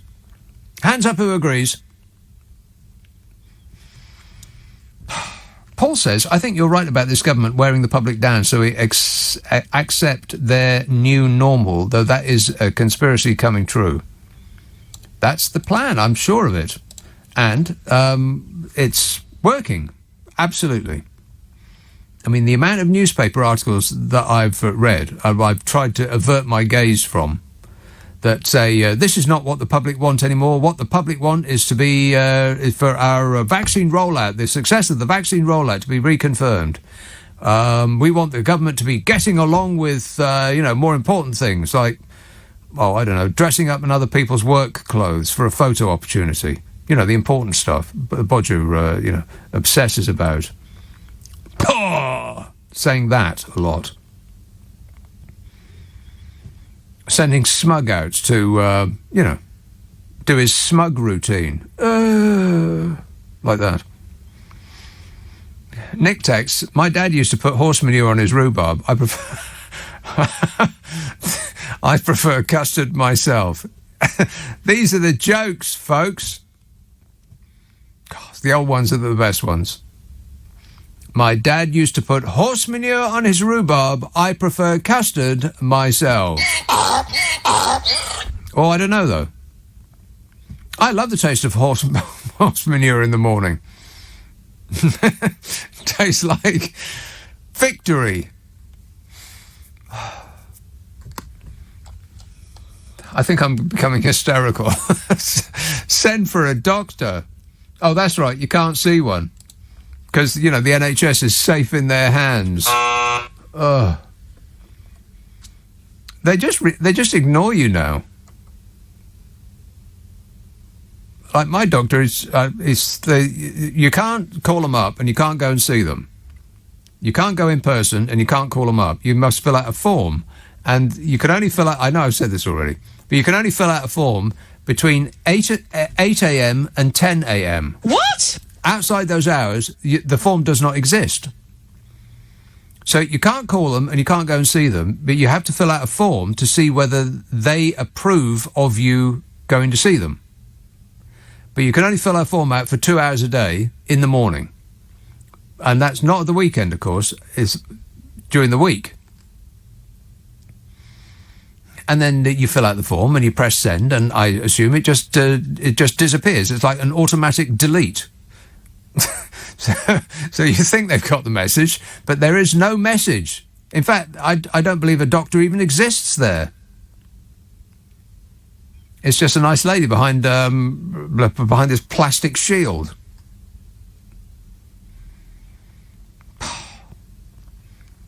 And whatever it is you ask, they just completely ignore you. You don't get a response. They say, well, we will respond within 72 hours. 72 working hours. How long is that? Like a week? 2 weeks? How long? I mean, by the time they get back to me, I'll either be cured or dead. But you know me, I never complain. Whinging and whining and moaning. Belsize Park. Hello, Judy. Hello. Judy. My throat's gone. This report thing. Yes. Well, you know we won't hear it because it will be deemed to be a security risk. Yes, security risk. And if it's a security risk, we can't know about it, No. but that's not my phone. It's for the benefit of the public not to know what the public wants to know. Yes, because it would be a breach of security and therefore we can't go down that route. Exactly. You were berating young people not voting. Mm-hmm. And if I owe you an apology, then I apologise. But I'm sure last week you said that you don't vote because it doesn't make any difference where you live. No. Then I apologise. No. I always vote. Always vote. I profusely apologise, but I was sure you said you didn't vote because it wouldn't make a ha'porth of difference. No, I was probably imitating a young person and saying that. That was their excuse, not mine. I do not need an excuse because I always vote. Always. No, I listened very carefully to you, but you said it would that where you live, it would never alter the vote. That's completely incorrect in every respect. Then I absolutely apologise that I'm wasting all your time and somebody else could have had this slot on your very, very popular programme. Judy, it's been a little moment of peace and happiness, so I appreciate it. Okay, thank you. No, thank you. Thank you. Cheers, my dear. 0345 6060 973. That's my favourite call so far.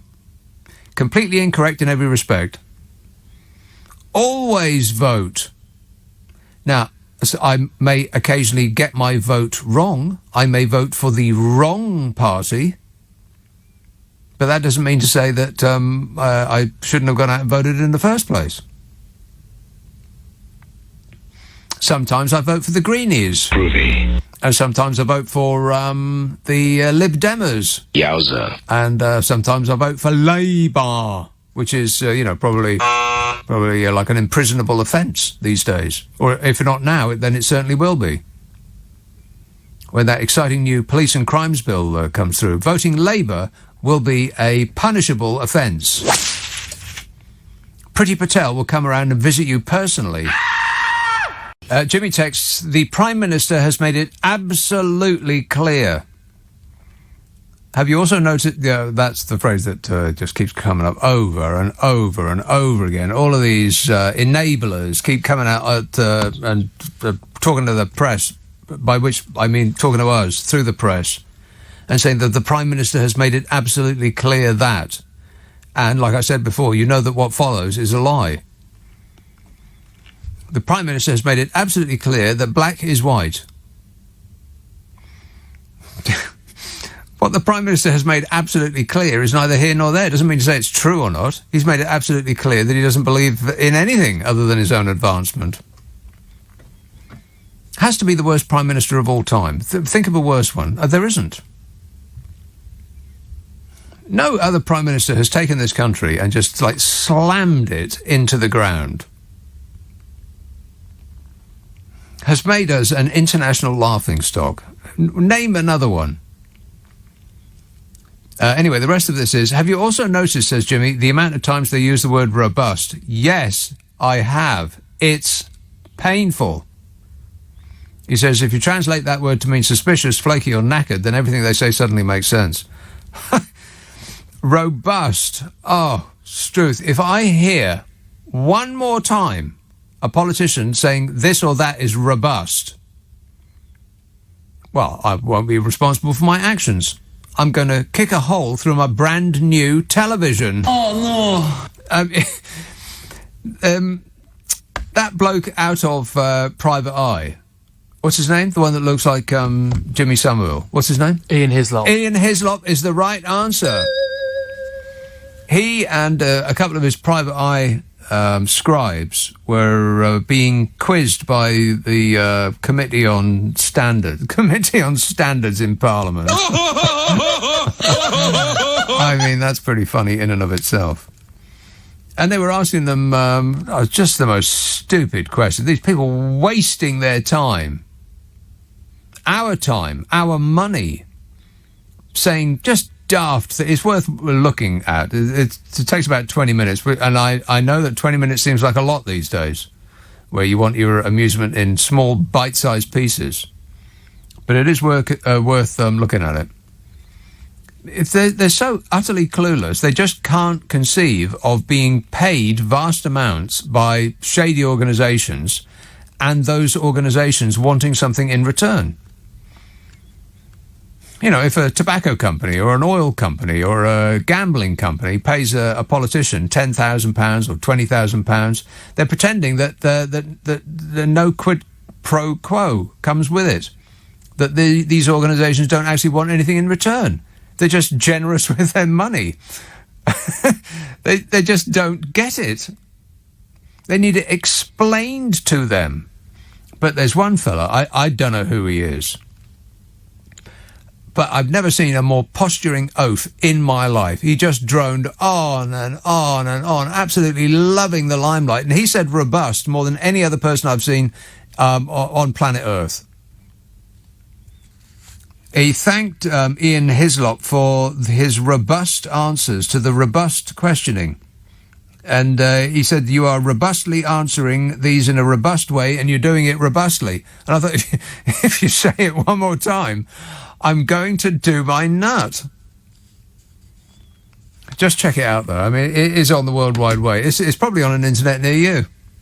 Have you seen the internet? Oh! Disgusting. The stuff on there. Awful. Belfast. Hello, Brendan. Hello. I've been waiting for a while, and I'm not complaining or whining Whinging or doing and whining anything. and moaning. Yes. No. But I was trying to collect my thoughts while I was waiting, and I was actually glad that I was waiting, because I don't know in what order to put these words, but would it be okay then? I actually know Sue Gray. I bought her a drink, and what does she drink? I don't know. Well, wait a minute. You bought her a drink, but you don't know what she drinks? Yes. That's How can you buy someone a drink and you don't know what they drink? Because Sue Gray, 4 or 5 years ago, I live in Belfast, and I had a cause to drive down to Dublin, and there's a small town of 26,000 people, called Newry, Newry, right on the border, right? Right on the border. Now, I went into that pub and parked my car and went in, and I noticed the barmaid's hair. That was what I noticed. It was like hair you never saw before in your life. You know, this hair had been looked after.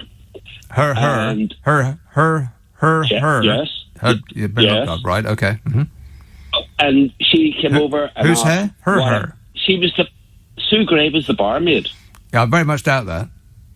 No, Nick, listen to me, please. I am listening to you. No, don't doubt it. Sue Gray was the barmaid. Yeah, She I bought very the much pub. doubt that. No, please listen to me. I'm listening to you. Please. Okay. And you can check this. Yes. She bought a pub in Newry. Right on the border between the north and the south of Ireland. Okay. Because her husband didn't know what to do with himself, so she bought him a pub. Booze. Mm-hmm. Yes. Now, please, because it's difficult for me to even say this, because I was waiting 15 minutes or whatever it was, and I said, how am I going to explain this? Because he cut me off and say I'm insane. You know? Yeah, I am reliably informed by my glamorous assistant that she did in fact run a pub in Northern Ireland. There you go. Right. So you bought her a drink. What does she drink? I don't know. And the reason I don't know is because I said, take one for yourself. Yeah. So she just charged it to my card. Oh, no. That's wrong. Yeah, well, I don't know. I don't know what she drank. I just said, take one for yourself. Right. But she didn't. She took the money. Yes. Okay, see, I worked in a pub for ages, and people were always saying, and one for yourself.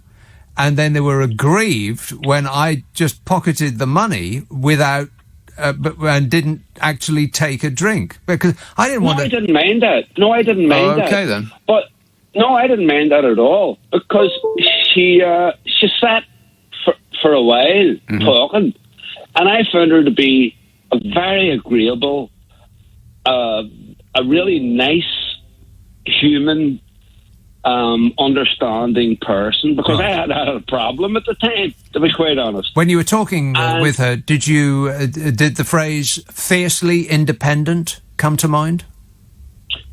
No, it did not. No. But what did come to mind was, now I have to say, and I really do have to say this, she did seem to be a very genuine, but then all barmaids are. And when I say barmaid, I don't know the term. I was trying to think of the term. She's not the bar. What do you call the woman who runs the bar? Landlady. Landlady. That's it. I couldn't think of that because I'm Irish. Right. We don't have landladies. You don't? So, no, we don't have that. Well, what do you have? It's not a... we don't... I don't know. We don't have that. What do you call them? EastEnders? No. Right. No, we don't have landladies or anything like that. We just have barmaids.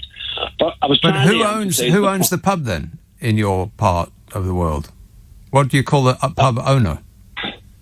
We never know. It's just the pub owner's never behind the bar, very rarely. Right. But we don't have landladies or landlords. Okay. I've never heard that phrase in my life, except on Coronation Street or EastEnders or something like that. But anyway, Sue Gray was a beam of light that night. A beam of light. That sounds super. The thing, and before I go, can I talk about Wardle? Oh, that's it? That's all you can... That's it? So you bought her... If you want me to talk more about Sue Gray, I will, but...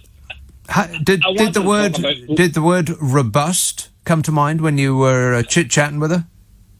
No. No. Okay.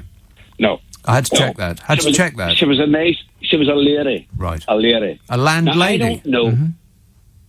Well, one of those. I don't know what all this political stuff is about and all the rest of it, but all I know is I was going to Dublin one night, went into a pub in Newry. Yeah. I was struck by the hair. By her hair. Of it. She must have spent a fortune. Whose hair? A fortune on that hair. It was hair that you have never seen in your life. Right. Only the crumbliest, flakiest chocolate. Oh, no, that's the wrong advert. But she shook it. She flies like a bird in the sky. No, that's the wrong advert as well. Well, when she shook that hair, I was mesmerised, and it made me stay for 2 pints instead of 1. And then I said, it was like Cameron Diaz, shake your goddamn hair. Huh. But, so she drew you in with her hair, and you paid twice as much as you ordinarily would have done because of her hair. Yes. Right. And said, take one for yourself, right, so that she would still continue to talk to me. Yeah, I get it. And she did. Okay. And she did, to her credit. So that's it. So can I move on to Wordle? Very briefly. Sentence? Absolutely. Okay. You said today's one got you a bit. Yeah, I only just got in under the wire. It was on my 6th guess. Yeah. I have a friend who's brilliant at it as well, and she said that she just about got it on the 6th, and then I got it on the 4th, and we all perked up. And that was it. Just shows you. You said you got the other previous 2 days in 2 or 3. No, I 2 days in a row I got it in on the 2nd guess, which I have to admit was there's a big degree of luck there. Big time. But here's my question. Inordinately proud of that. Go on. Can I ask you a question? Yes. What is your opening word? Yeah. I start with. I don't know whether people are supposed to say this or not. Is it like it's supposed to be a secret? No. It gets you nowhere. Well, I start with the only. There's a 5-letter word that has 3 vowels in it, and that's what I start with. Is that roast? ROAST. AST. That's 2 vowels. Oh, sorry.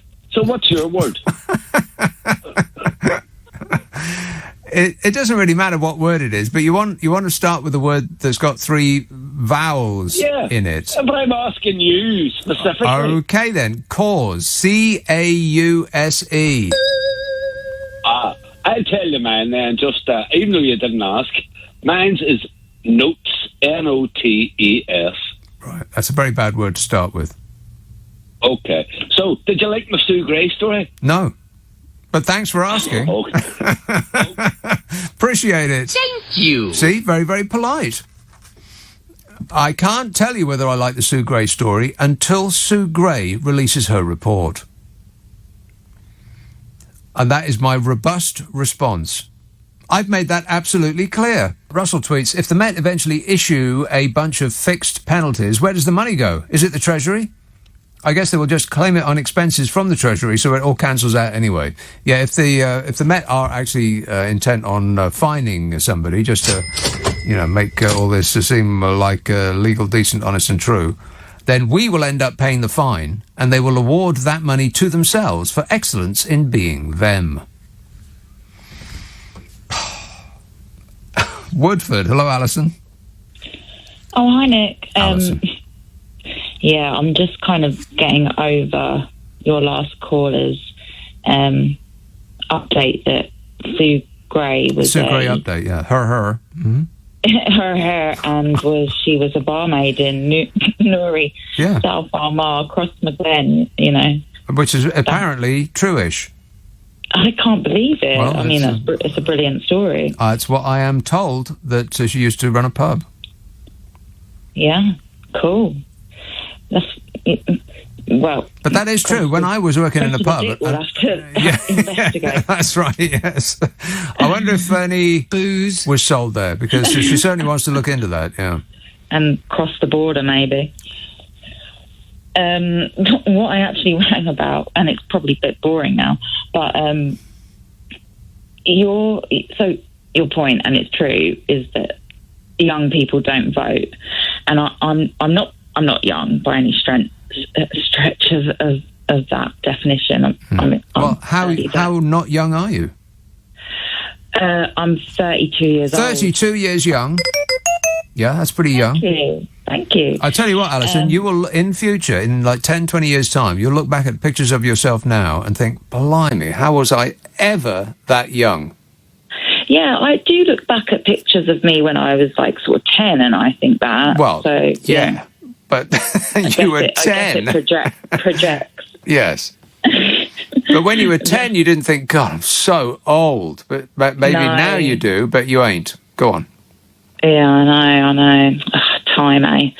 But, the voting thing, young people. So I know, yes, there is a problem, but when we get our little ballots in, it's so old-fashioned, right? It's like a piece of paper that comes through the post. Yeah, with a pencil. Boring. And it's like, well, what do I do with this? And then it's like, okay, so do I have to take the day off work, or like what? And it's normally like where I have to vote. It's the local bowls club. Right. It's like a... Well, it's always somewhere like that. It's like either a school or a church. It's very charming and it's nice. But it's like, okay, so I walk in and a lot of young people are just not going to be... They're like, what's that piece of paper? They'll just throw it in the bin. And so I'm just like, what? It seems to me like there's an actual... I don't know, like incentive by the government to disincentivize young people from voting. Of course, and that's partly why I am sure that the Republican Party in America and their lead has been followed by the Conservative Party in this country. They are bringing in this spurious photo ID before you have to vote to fix a problem that does not exist, that of voting fraud. We shouldn't, like, there should be no reason why anyone has any, like, sort of difficulty in access of voting, you know. It's not like America where you have to drive 100 miles and then stand in the baking heat or the freezing cold for 12 hours before you get to vote. There's practically nowhere in the land where you're more than about half a mile from your voting booth. It's always near here. And so there is no excuse. It should be the law that everyone has to vote under penalty of being fined. I do agree. It needs to be the law. It needs to be the law because, but they also need to make it a bit more like modern.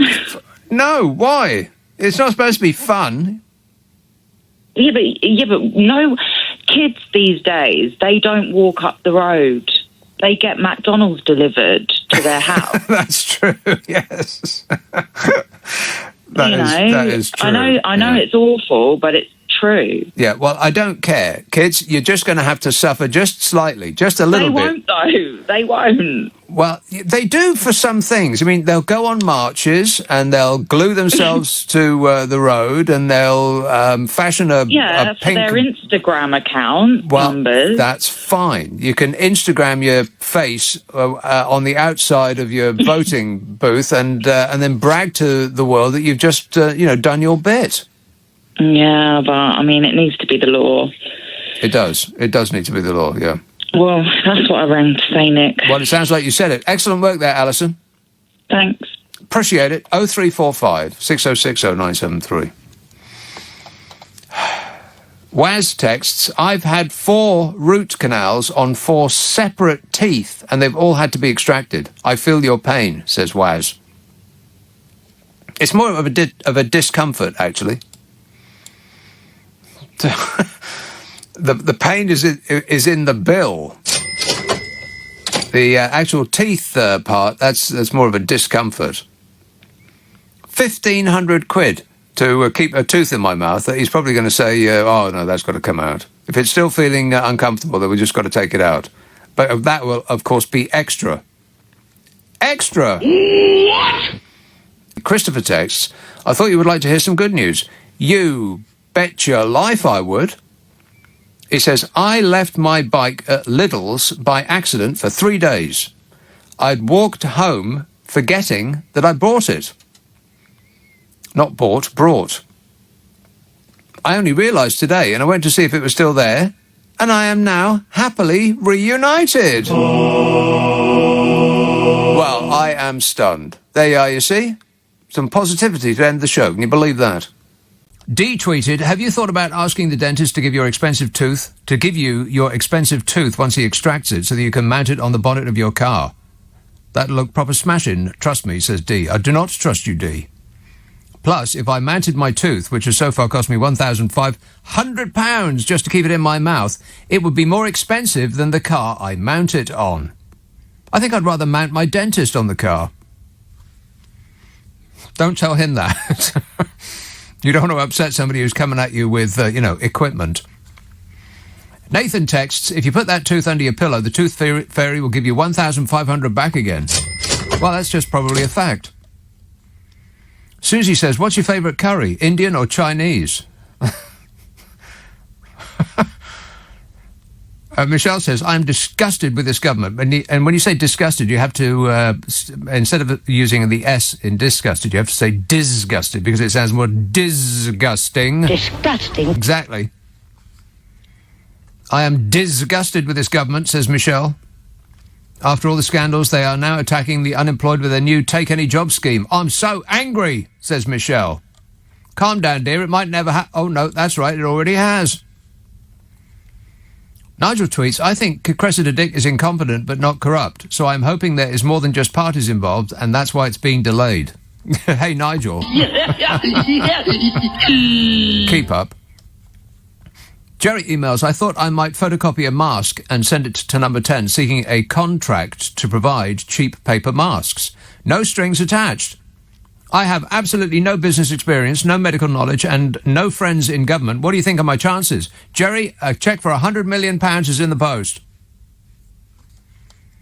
Solly emails, now that World War III is about to break out in Ukraine, you might take a break from Boris and address it. Otherwise, you could miss the whole thing. I'll wait till the film comes out. I can't be bothered with keeping up with current events. When they release the film on video, I'll see it then. How does that sound? Assuming that there's still a world in which to view it. Hey, Boris Johnson's going over to give Vladimir Putin a piece of his mind. Yeah, he's going to say thanks for all the money. Joe texts, Boris is the worst and most dreadful PM we have had in my lifetime. He is a compulsive liar all about himself and he needs to be ousted. He has got to go, says Joe. Well, don't sit on the fence, Joe. Tell us what you think. Absolutely the worst and most dreadful PM we have ever had in my lifetime too, Joe. I don't know how old you are. But I can't think of a single solitary person who has led a football team that's worse than the catastrophic clown show that we've got running this country at the moment. But now, leave him alone. He's doing his best. You don't hear that much anymore, do you? Those people have been silenced. Even they are getting the picture. Vic says, for the love of all that's holy, please, please don't sing ever again. What? Very offensive. Craig says, you mentioned the word unhinged. Have you seen the film with Russell Crowe called Unhinged? Also, have you watched any of the Black Mirror's episode? They are really clever storylines. No and no, in that order. John says, Boris Johnson is no longer funny, but he keeps pressing that button because it's all he has. Yeah, that's about right. It's all he has, that and the risible excuses. I followed the ministerial guidance at all times. Mm-hmm. I followed the ministerial guidance at all times. Anything further? I followed the ministerial guidance at all times. Would you like to say anything else? I followed the ministerial guidance at all times. Okay, believable. Rick says, great fun as always, but I disagree with you about The Sopranos being the best TV programme ever. Breaking Bad beats it hands down for me. Cheers, sir, says Rick, who is incorrect in every respect. The Sopranos is the best television programme ever. It's a factual fact. Absolutely. I mean, Breaking Bad is good, but it's not as good. It just isn't. Verifiably so, as a matter of fact. Vic texts, going woke is fascist speak for the word empathy. Yeah, I think that's about right. You ask people what they mean by go woke, go broke, or, people just droning on and on and on about woke this and woke that. It's just being concerned for the feelings of others, for crying out loud. Anything over and above that is not woke. It's interfering in our business, or an overreaction, or, you know, everything that you don't like isn't necessarily woke. If you cast the net too wide, then it loses its meaning. It doesn't mean anything anymore. I don't think it does actually mean anything. Never really did. It's just like a blanket term for things that people disagree with. Patricia texts, speaking of Grimsby, were we? Grimsby came up yesterday. She says, speaking of Grimsby, last weekend my 12-year-old daughter wanted to go to Grimsby to see the town. All she said was, this is the most depressing place I've ever seen. 12 years old. Well, why do you think they call it Grimsby? David tweets, there's a karaoke party at number 10. Johnson is singing the Clash classic, I Bought the Law. Rock and roll! Get it? I bought the law and we all lost. How many more of these? Oh, about 3 feet. You know, it tweets, I think the woke brigade were originally the human rights lawyers and do-gooders. Now it's anyone who is considerate. Imagine openly saying that you oppose people who do good. And the electorate still vote for them. What a country. Morons, you know. We're surrounded by morons. Do-gooders. That's an insult now. Oh, he's a do-gooder. Oh, as opposed to what? A do-badder? The whole world's gone insane. Pete tweets, if you do Wordle on 2 devices, you can practice on one and cheat on the other. Wow. Oh, that's just properly evil, Pete. Would you like to be Prime Minister? George texts, enough about Sue Gray's report on these petty matters. Let's have the Russian report. The Russia report. That's where the real fun starts. You'll never see it. Not now, not ever, never. But Russia did come up quite a lot today in the snooze, and I'd like to talk about that. Londongrad and rootin' tootin' shootin' Putin. And the reason why we're not going to stand up to Vlad the Insaner is because we are the country that washes all his money clean. That's what we do for a living. Launder the ill-gotten gains of the international criminal super-rich. We don't make anything anymore. We just make bad money into good money by magic. Nikki texts, why is nobody talking about Saj's, what, Super Saj? Super Saj Manjav? Super Saj's brother being a high-ranking officer at the Met. Maybe that's why they didn't want to investigate the parties. Parties? What parties? Was there cake? Jake texts, if Bodger Johnson is so bad, why are Labour not 20 points ahead in the polls? Yeah, well, let's think about that for a while, shall we? How come there's people that still support this government? How come there are people that would still, if there was an election tomorrow, go out in Storm Malik and vote for Boris Johnson? They can't wait to put a cross next to his name again. I mean, I know you don't technically put a cross against his name, but that's essentially what people are doing. Nobody has any idea who their local MP is. Don't say they do, because they don't. Excuse me, I'd like to point out that I know who my local MP is. Last week I got the wrong Richmond, and this week I've given you information that is not factual about people knowing their local MP. I need to be cancelled. Nikki texts, my recurring nightmare used to be that all my teeth fall out during the night. All of my teeth fall out during the night. See, now you're thinking about that, aren't you? I mean, what if they did? It could happen. All of your teeth could fall out during the night. There's nothing keeping them in. Not really. It's just willpower.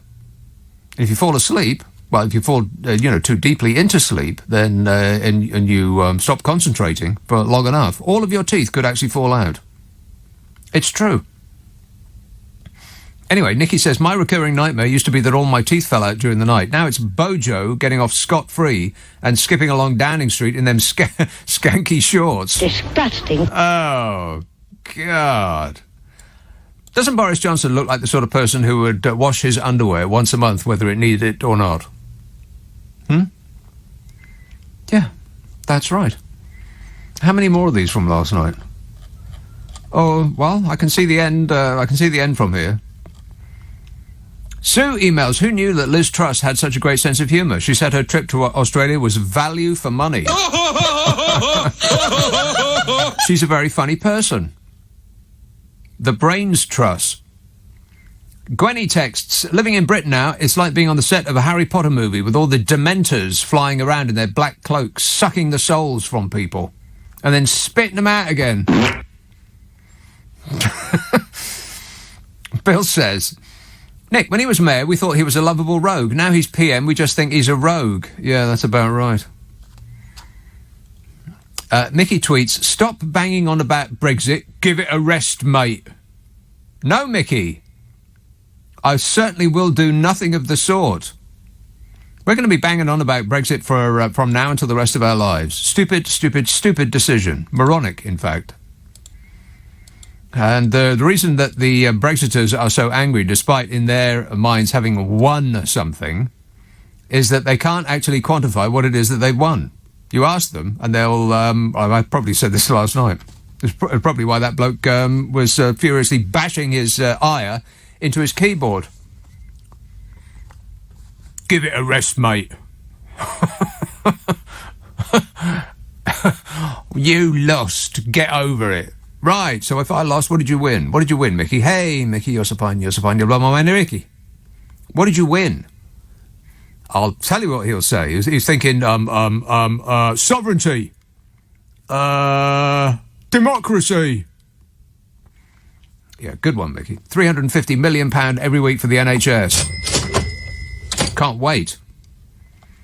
Dave says, why are you so anti-Boris? Are you on someone's payroll? Yeah, LBC's. I ain't doing this for nothing, you know. Although I would. But don't tell them that. He says, can you seriously think that Labour are better? Yes. Anyone would be better at this point. Larry the Cat would be better qualified to run this country than Bodge. He says, you haven't even mentioned that we probably have all broken rules, including you, ! Yes, Dave, but the important thing to think of when this occurs to you is that I'm not running the country. And, by the way, I did not have a party. I did not have cake. I did not have a birthday party. I did not go mental when I shouldn't have oughta. So, no. How many more of these? Oh, 2 more. 3, including this one. Sam emails, I demand you talk about the German Masters snooker, which is on Eurosport. The layout was unusual. I really couldn't understand it. Yeah, well, you can demand all you like, Sam. Demanding isn't getting. How is the layout of snooker unusual?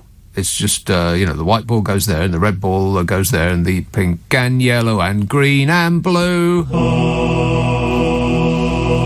Here, there, and everywhere, baby. Plus, it's not a sport, it's a pastime. They should show it on Euro Pastime. Paul texts, I'm a supermarket delivery driver in London. Every time I drive past Downing Street, I wind my window down and vent my spleen at Bodger. One of the policemen waved at me the other day. He wasn't waving, he was just taking aim. He says, it makes me feel better for 10 seconds, then I remember what a car crash of a country he's given us. And finally, Sue texts, I sent my doctor an email about a rash on my neck. By the time he got back to me a week later, the rash had gone.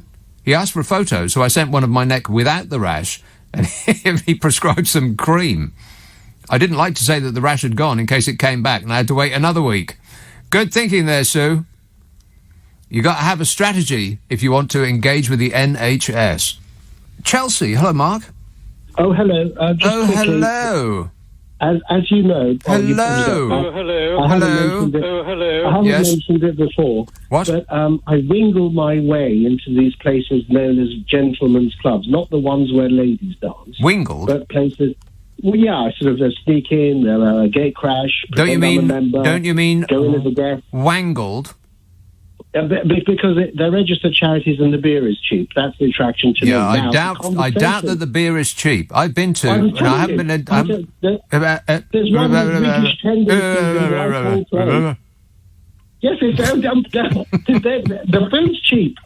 Yes, it's subsidised by the taxpayer. How much? It's just much cheaper than the rubbed up. It really is. Right. And they're all kowtowed. Anyway, look. Which club are you talking about? Okay, now, I don't want to kill the golden goose what lays the, beer, but one of them has a tie where the colours are of a cucumber and peach, and the other one has Whiggish tendencies in Whitehall Place. Right. Anyway. But the public doesn't subsidise the beer. Yes, they're registered charities, but that's another conversation, which is another scandal for another day. You mean those gentlemen's clubs in Pall Mall are registered charities? Yes, that's why it is. Actually, the bill is cheaper than if you go to some restaurants. Yes. Oh, for crying out loud! These people, they go to private schools which are registered charities, and then they go straight from there to the Houses of Parliament, where their food is and drink is subsidised, and then they go from there to their gentlemen's clubs, where that's a registered charity as well. Talk about being on welfare. I know, you're quite exactly. But what I overheard was. His Excellency the Prime Minister is very happy. Well, ideally he'd want something else, but he prefers the focus to be on table wine, a supermarket co-op table wine, than, I quote, Chassagne Montrachet Premier Cru that was served with Osietra and Beluga, followed by Chateau Petrus Grand Cru 2004 for the main course. I mean, then but you start where was that? Well, I then... What meal are you describing? Well, the money that's consumed in catering, not in the garden, but like the Playboy Club of the 1970s, the higher up you go, the more VIP the level gets. Yeah. So he said, I heard that he was people were thinking about wheeling suitcases full of table wine or Chilean Merlot than the stuff that costs more than some people would get in a couple of months if they could get a job. Yes. But I then heard about this VIP lane that was ruled unlawful to give contracts to, and a company got 63 million quid in 3 weeks, run by 3 men. Well, stuff that was defective. No doubt. And their names are published in Private Eye. Mm-hmm. I mean, you may not want me to mention the name of the company. Yes, I may not. I mean, so he's happy. The point I'm making is that His Excellency is happy that you and everybody else on the radio discusses, did he eat cake or didn't he eat cake? Because he doesn't want the thousands of millions and the wines that cost thousands discussed. Yeah. I mean, that was one of the only surprising things about that they wheeled a suitcase up to the co-op to get some wine rather than over to get Berry Brothers and Rudd to deliver. Well, I mean, at what point, is anything going to change? Hopefully some transparency can come out of this because we've seen the Metropolitan Police now, You're funny. There's got to be some transparency at some stage. Well, when you say got to, what do you mean by that? You mean if we were living in a normal country run by normal people? A fractured system that needs... Anyway, I'm lost for words. I really am. Apparently not. Unless you want me to go on about the cost of living. No, thanks. Because since the strawberries, there was a takeaway that I'm flabbergasted. Look, scallop ho fun noodles and sweet and sour king prawn delivered from very close by. How much? How much? From very close by in Chelsea? Yes. You're talking 2 main courses?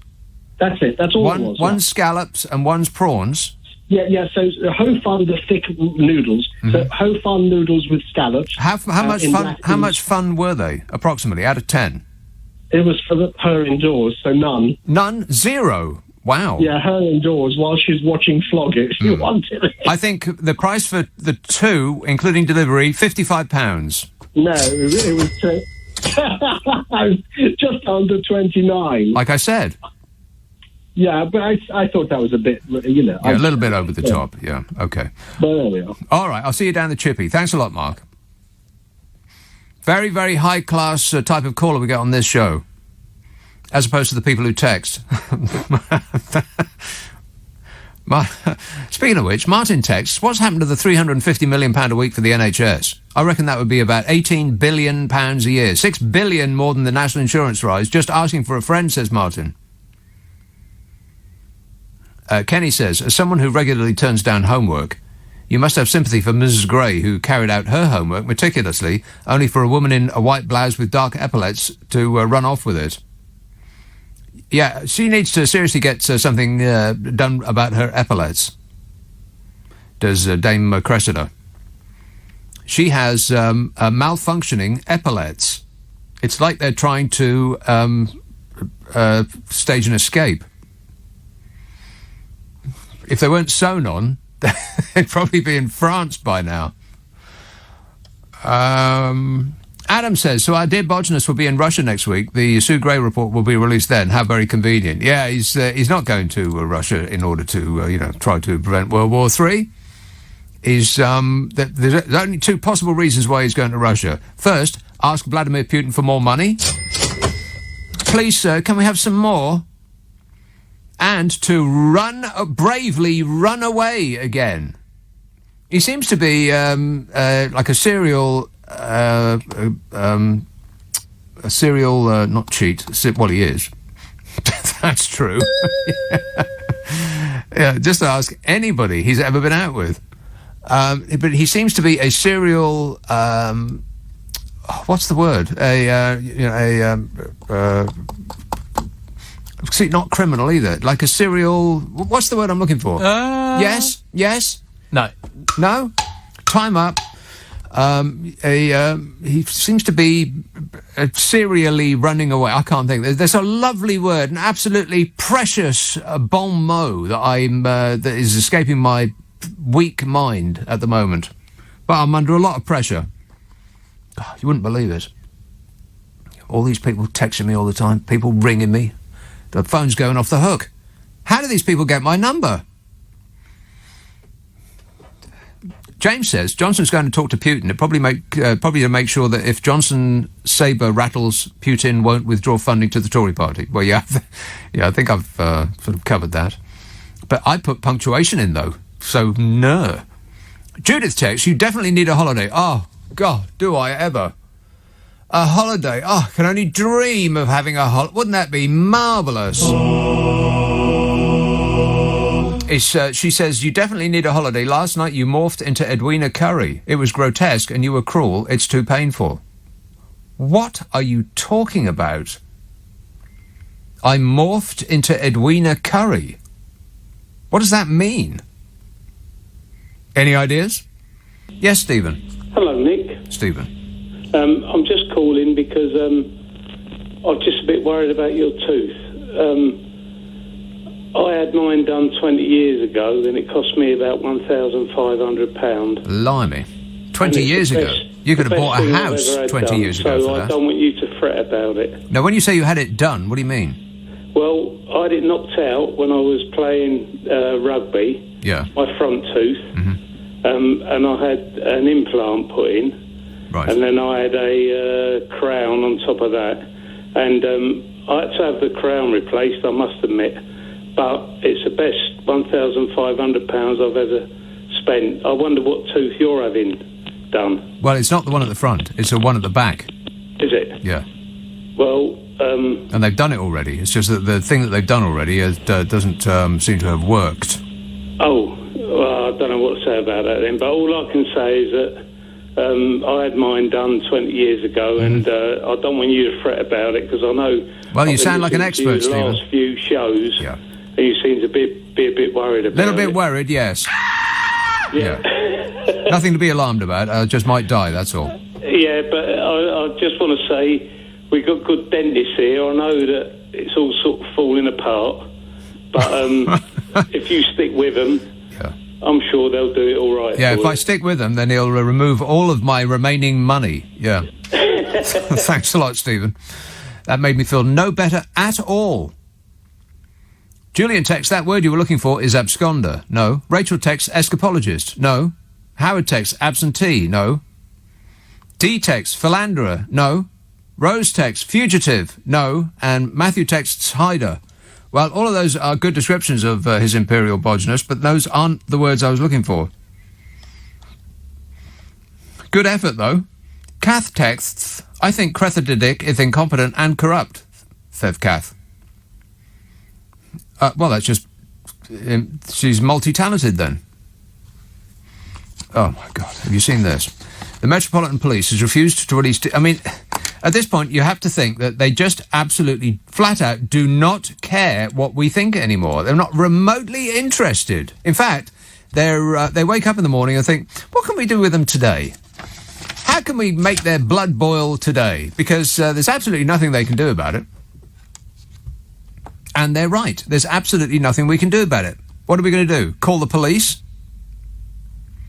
The Metropolitan Police has refused to release details of its decision not to investigate allegations of political corruption. A cash for peerages investigation by Open Democracy and the Sunday Times in November. This is the Open Democracy website reporting this. One of the few institutions that's actually holding this government to account. And will probably be branded illegal by Priti Patel this time next week. A cash for peerages investigation by Open Democracy and the Sunday Times in November revealed a pattern of high-value Tory donors securing seats in the House of Lords. Puh! Opposition MPs urged Met Commissioner Cressida Dick to investigate, but the force refused, saying there was insufficient information. Insufficient information. That's what you do an investigation for. To gather information. Now the Met is also refusing to release any information about how it came to the conclusion that there is no information.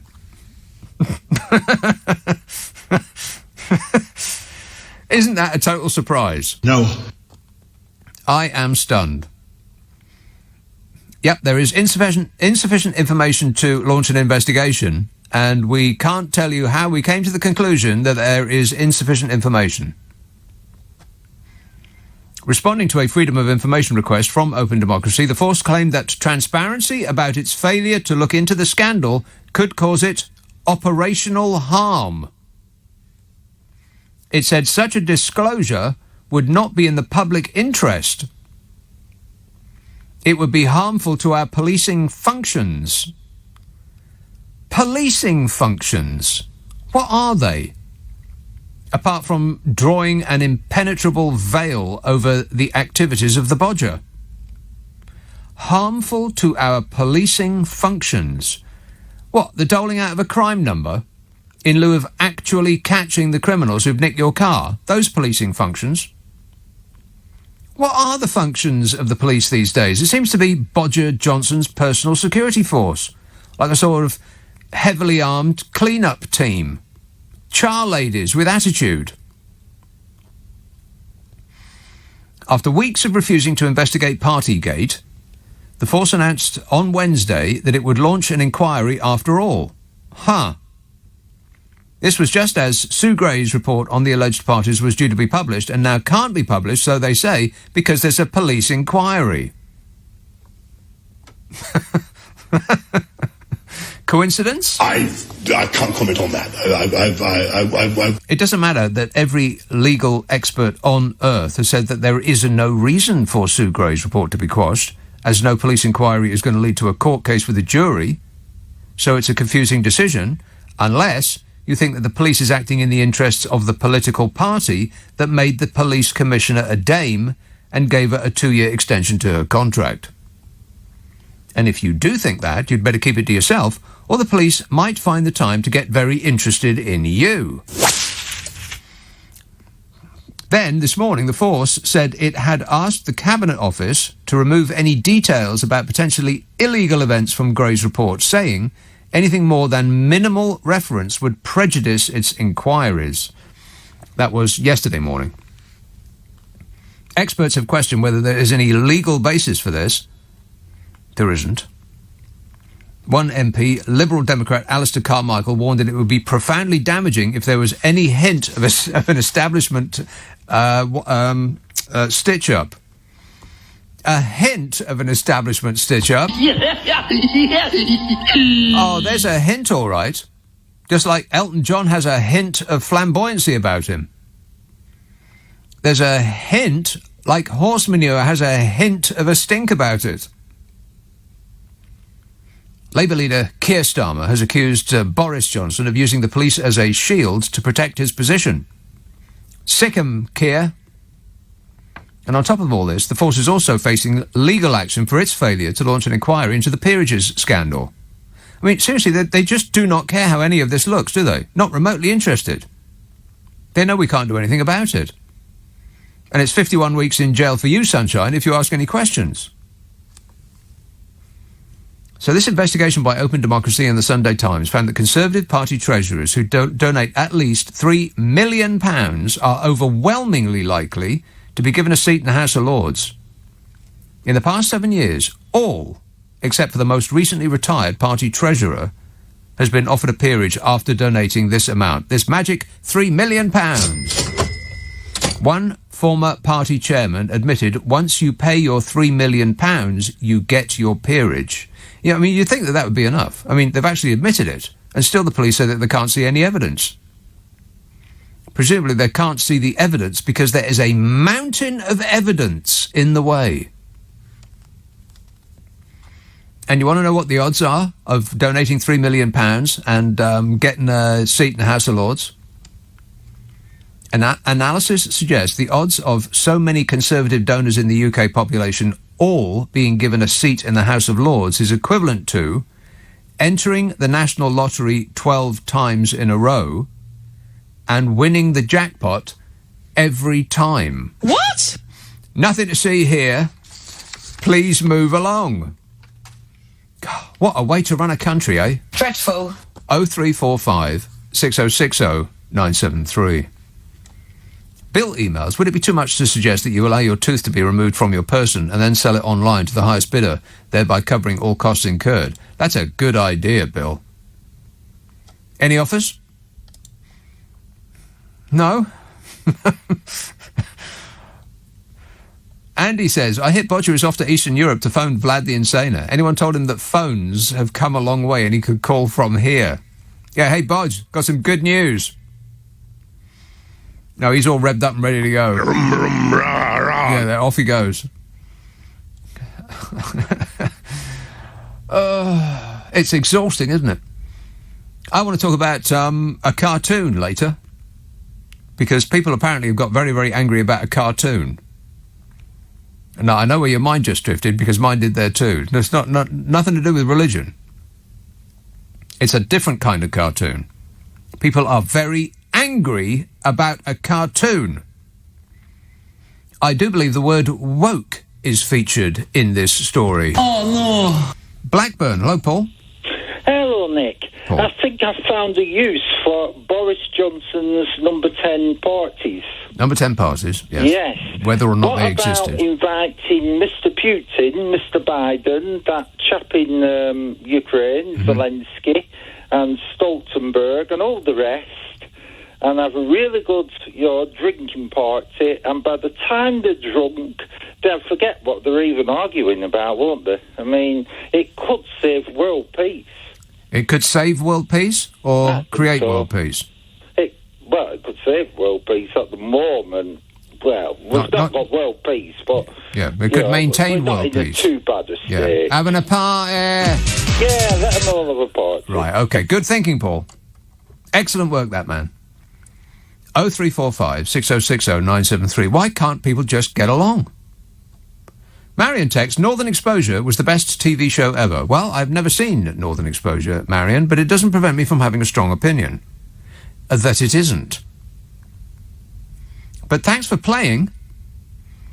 Chris says, when I was a teenager in the 1980s, I was terrified of any heightened tensions between the East and the West. Threads and documentaries on Panorama and the like showed how terrifying World War III and thermonuclear war would be. I can't help feeling the current generation are just playing their video games and watching YouTube, and TikTok videos and posting tweets, not realising we are blindly walking into the apocalypse. The apocalypse? Emergency, everybody to get from street. Emergency, everybody to get from street. South Norwood. Hello, Philip. Oh, good evening, Nick. Philip. I've been wondering, Nick, how many MPs will be taking 6. part this weekend in the Big Garden Birdwatch? Oh, it's this weekend is the Big Garden Birdwatch, is it? Yes. Watching I for wondered birds. I wondered if any MPs, maybe Boris will be in his back garden looking up into the trees to see what birds are up there. No, I think he's off to get further instructions from Vladimir Putin. Have you? What sort of birds have you got in your garden, Nick? Tweety birds. Well, I've got in front of me today in the iPaper. They had the 20 birds to spot in your garden. Yeah. Blue tits, great tits, coloured dubs. Yeah. The one that I see a lot of, Nick, are crows. Well, yeah, but they don't really count as a bird, though. Oh, yes, they do. Do you know what? Down there's a station near me, and there's a country park nearby, and they come down. There's about 20 to 24 of them, and they all cover the station all over the awnings. And it's a murder of crows. Oh, yes, that's what they call it, don't they? Mm-hmm. I've forgotten all about that, But it's interesting because... There's nothing nice about them. I don't like their call. I don't like that sort of malevolent gait that they have, hopping about on the ground. I don't like the look of them, and they taste awful. What about magpies? We get a lot of those as well. Magpies. The coloured ones. Yeah, we don't like magpies. Oh, dear, you're not a bird person. No, I'm a bird person, but I don't like magpies. Aren't they the ones that chuck other birds' eggs out the nest? Or is that something else? I don't know. I'll have to go into details. Yeah. You had an emailer saying about that they remember, years ago. And I remember when Cuba was on the agenda. Cuba? Yeah, was it Khrushchev was going to go out there and have missiles and goodness knows what else? Right. I thought it was the Gibson brothers. Okay, the Gibson. No, I don't remember them. But, I think it was because it wasn't the Cuban Missile Crisis. Mm. Was that Kennedy? Yeah, it's probably his fault, yeah. Probably Kennedy, and of course... Get Kennedy on the phone right now, I mean it. Pardon? He's got a lot of explaining to do. Who, me? He's not picking up? Well, keep trying. Hello? Well, because the Suez Canal was another one that caused a lot of problems. What is this, a history lesson? Just randomly picking dates from the past? No, you're talking about the people today. Oh, I see. It's my fault. Well, no, not really. Nothing's your fault, Nick, really. Anyway, I just thought I'd mention about the birds. I better go out. I think there's an owl sitting on my tree. OK, well, don't take any nonsense from an owl sitting on your tree. Bye-bye. Nice to talk to you. Cheers, Philip. For whatever that was. Keith texts, I love Boris. He makes me feel talented. Phil tweets, did you watch Question Time last Thursday night? No. No, I did not watch Question Time. There was a woman on there saying, leave Boris alone, he's doing his best. Oh, get lost. No, there was not. Was there really? Oh, for crying out loud. Where do they get these people? Leave him alone. He's doing his best. Waving their little flag. We love you, Boris. We can't afford to heat and eat, and we've got no prospects, and money is draining out of our accounts, and the inflation is through the roof, and we ain't got no job, we ain't got no prospects, we ain't got no future.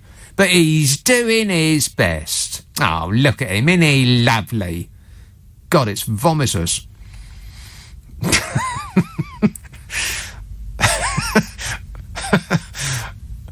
Yeah, I know. I shouldn't sit on the fence like that. I should just tell you what I think. Bro tweets, yeah, bro, yo, bro. He says Putin. I love the way that Americans say Putin. Putin. Like they're spitting out chewing tobacco. Putin. Putin not attacking Ukraine as waiting more military gifts from US and NATO, which he will get without fight like happened in Afghanistan. Okay. Does that make sense? No.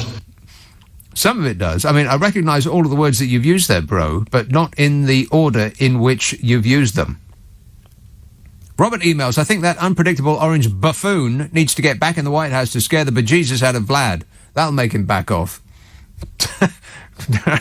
I don't think that Vlad was concerned about the orange buffoon at all.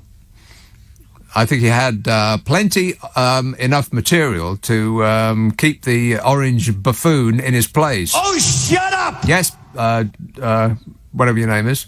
Donald. God, how quickly we forget. Donny. The peach powder puff president. There was, it's so long since I've talked about him, really, at length, that I forget all the names I used to call him. I think I used to have them on a piece of paper. I wonder if it's still here. Wouldn't that be a delight? One moment, please. Aha! The baby tornado. That's a good one. Excuse me. Donito Mussolini. Trumple Thinskin. The Screaming Mimi. Or the Tangerine Scream. I'm president. Can you believe it? How about Ancient Orange? Don't be rude. Jaffa the Gut.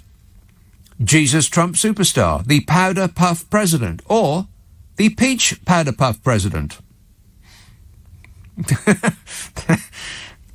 Agolf Twitler.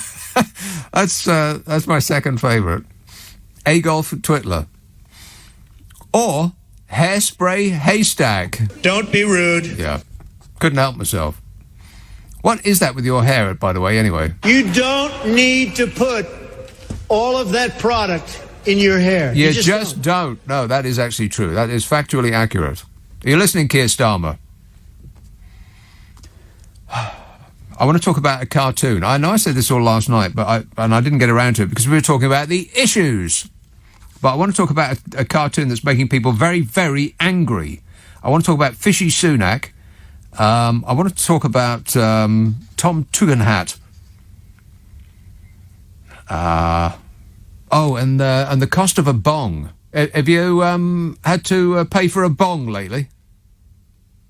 God, it's gone through the roof. You wouldn't believe it. But first, some of these very, very important emails and texts and tweets and such. Robert emails. I think that I read that one. Tom emails. As the clocks go forward at the end of March, is it really the end of March? No way. Is it really the end of March that they go forward? Is that true? That's my glamorous assistant. Is it true? What? You see, this is what I've got to put up with.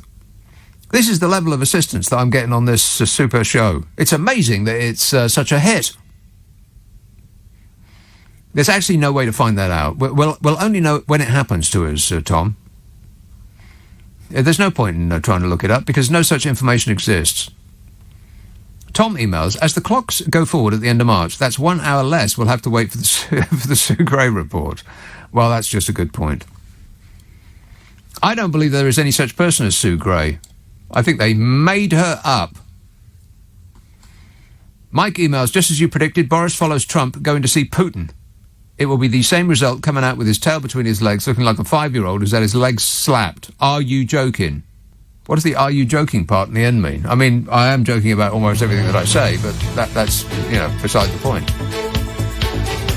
He's going to slap your legs, Bodge. They'll still be wobbling about 2 weeks later. There's a big comet in the sky with green and blue flames. Wow. Groovy. That sounds great. Don't look up, people.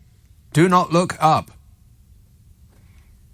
That's just what the government wants you to do. Don't look up.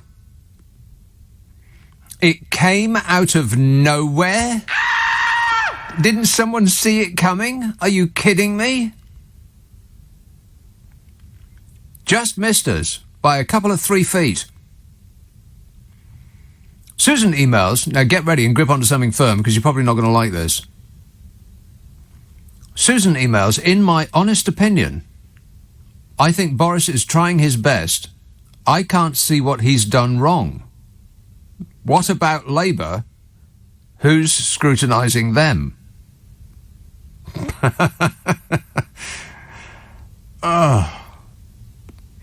With the whataboutery. but what about this and what about that? Yeah, OK, Jack the Ripper killed a lot of people, but what about Hillary's emails? Are you out of your mind, Susan? He's doing his best. Well, if this is him doing his best, then we're in bigger trouble than I thought. What about Labour? What about Labour? Labour are not running the country, Susan. And there's precious little chance of them ever doing so again. What with the various shenanigans that this regime is going to engage in order to stop people who vote for anything other than the Conservative Party from putting their vote in. Photo ID, that's what that's about. There'll be all sorts of redrawing of the map to eliminate the possibility of the Conservative Party ever losing power. It's like a coup. Who's scrutinising them? Well, every offshore billionaire right-wing press baron, which is all of them. In my honest opinion, I think Boris is trying his best. I can't see what he's done wrong, says Susan. Susan, if you were on the phone right now, I'd ask you what you did for a living. And before you answered, I'd say, please do not say teacher. I bet she's a teacher. We're doomed. Martin emails, can I ask your audience, did they not see this car crash coming from afar? That buffoon we see on TV to the London Mayor on the zip wire, the bus lie. Somehow it becomes PM at the worst possible moment. And here we have a scandal, 150,000 preventable deaths, billions gone missing. Who'd have thunk it? We in Scotland have seen it coming, but hopefully we can escape this dystopian nightmare, says Martin. No. We're going to drag you down with us.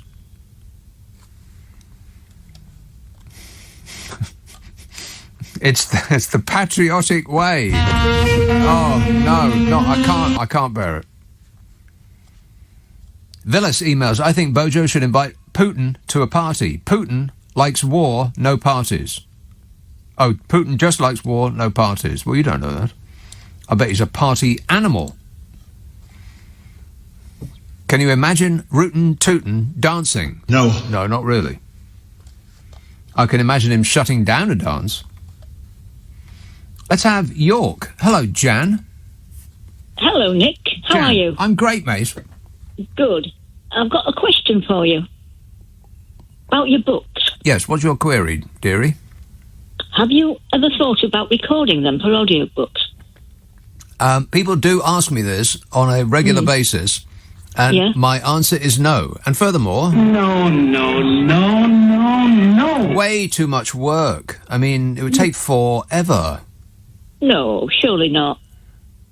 You could do one to start with and just give it a try. Can you not read? Yes. I mean, is it too much effort to move your eyeballs from left to right over and over again? No. I have read them, but if they're on audiobooks... You'd rather me do it, yeah. Well, it would be good, because you can listen to them while you're doing something else. Well, I tell you what, Jan, why don't I come over and I'll do the washing up while I'm there? That would be great, yeah. No, but seriously, I think it would be a good idea. And if a lot of people have asked you, surely that proves it. Well, I suppose so. I mean, I haven't written like a book in a while. I put the my comments about the last year, you know, in the most recent one, which is called The Ups and Downs, the Cheese and Wine of 2021. I did a sort of, as I went along, like commentary of some of the weirdest things that happened during the months of last year. And then at the end of the thing, it's the A to Z, which we did over Christmas. And I couldn't read that. I mean, I could read the bit at the beginning, but not the A to Z part, because that would be tedious. I was thinking about the other ones, you know. Right. Yeah. Well, I will come over, Jan, and read them to you personally while being your local char person. My washer up. Exactly. Yes, put the kettle on, fantastic. And I'll be right round. Right. All right. Cheers. And another thing. Yeah, one more question. Yes. What? Some of your books are only available as e-books, aren't they? I wondered why they weren't. weren't available as paperbacks. When I started doing it, I can't remember how many I've got now. It's like half a dozen or something? Something like that. I think about 9, I think. Are there? Okay, including the A to Zs. Right. Well, when I first started, I didn't think that anybody would want the paperback. But actually, more paperbacks get sold than e-books. People must absolutely hate trees. Well, I prefer paperbacks, yeah. Yeah.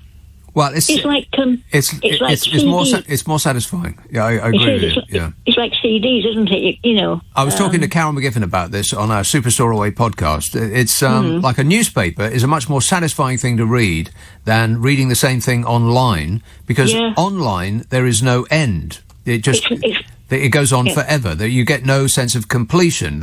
It's tense online. You don't really experience the tension until you think about it. You don't know that you're tense, but there is a tension because you don't know where the end is. There is no end. But with a newspaper, you have a physical product in your hand, and once you've got to the last story on the last page, there is no more. You can put it down, you've done it, you get a sense of completion, of satisfaction. So we will miss paper newspapers when they're gone, because reading it online on a screen, not the same. It's just not the same, yeah. No. I quite agree with you. All right, well, thanks for those questions, Jan. Thank you. And no, thank you. Come round and do the washing up, and I'll put the kettle on. OK, I certainly will. But you have to provide the penny. Oh, I haven't got one. No, well, I'm not bringing my own penny. I'll get one for you. That's my line in the sand. All right, thanks a lot, Jan. Cheers, my dear. 0345 6060 973. Mark texts Sopranos ?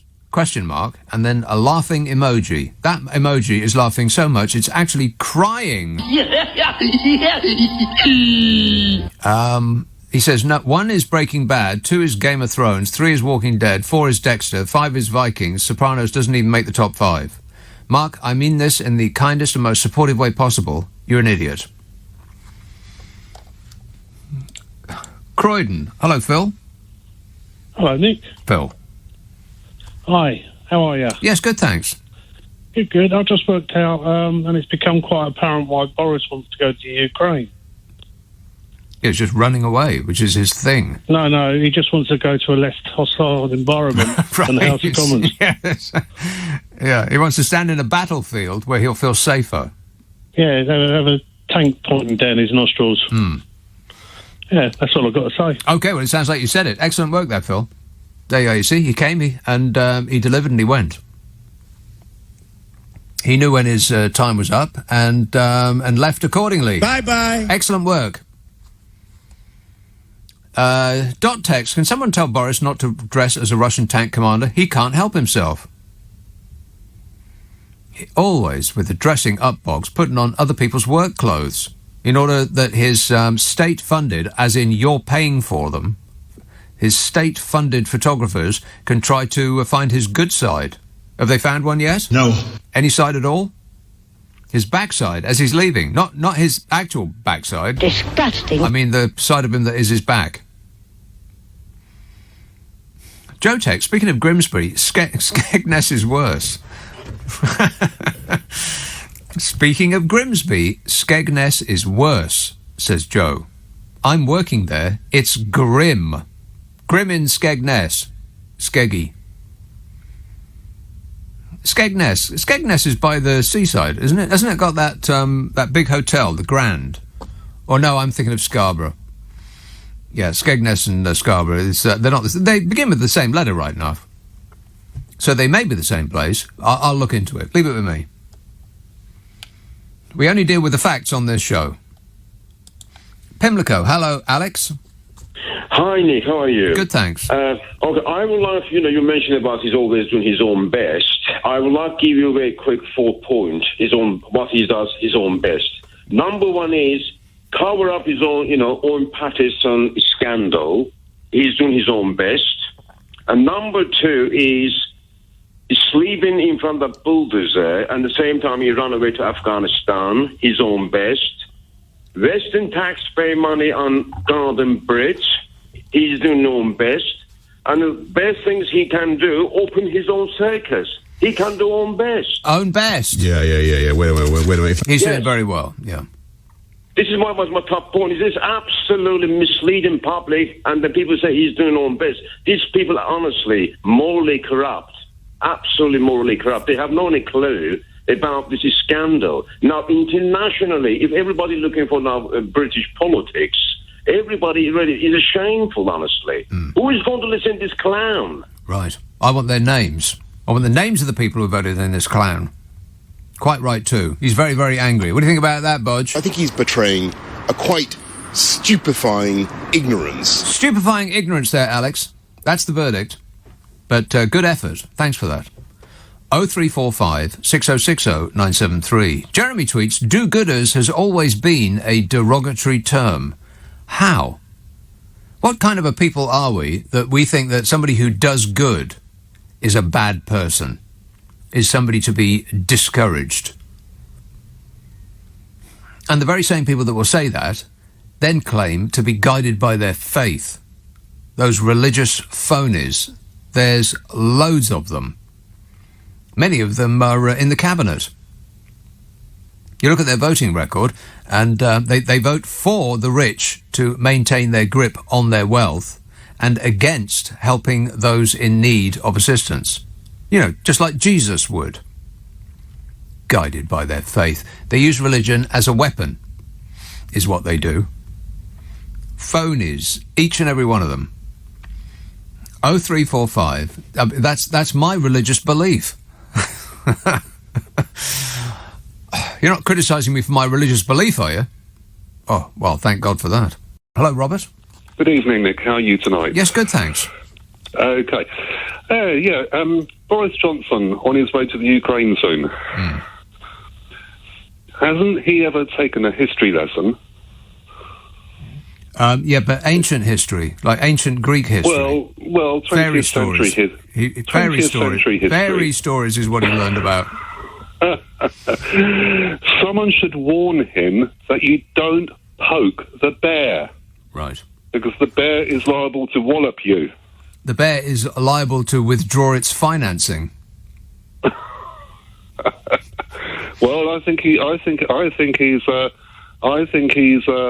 what? Could be cooking up a lot of trouble for himself.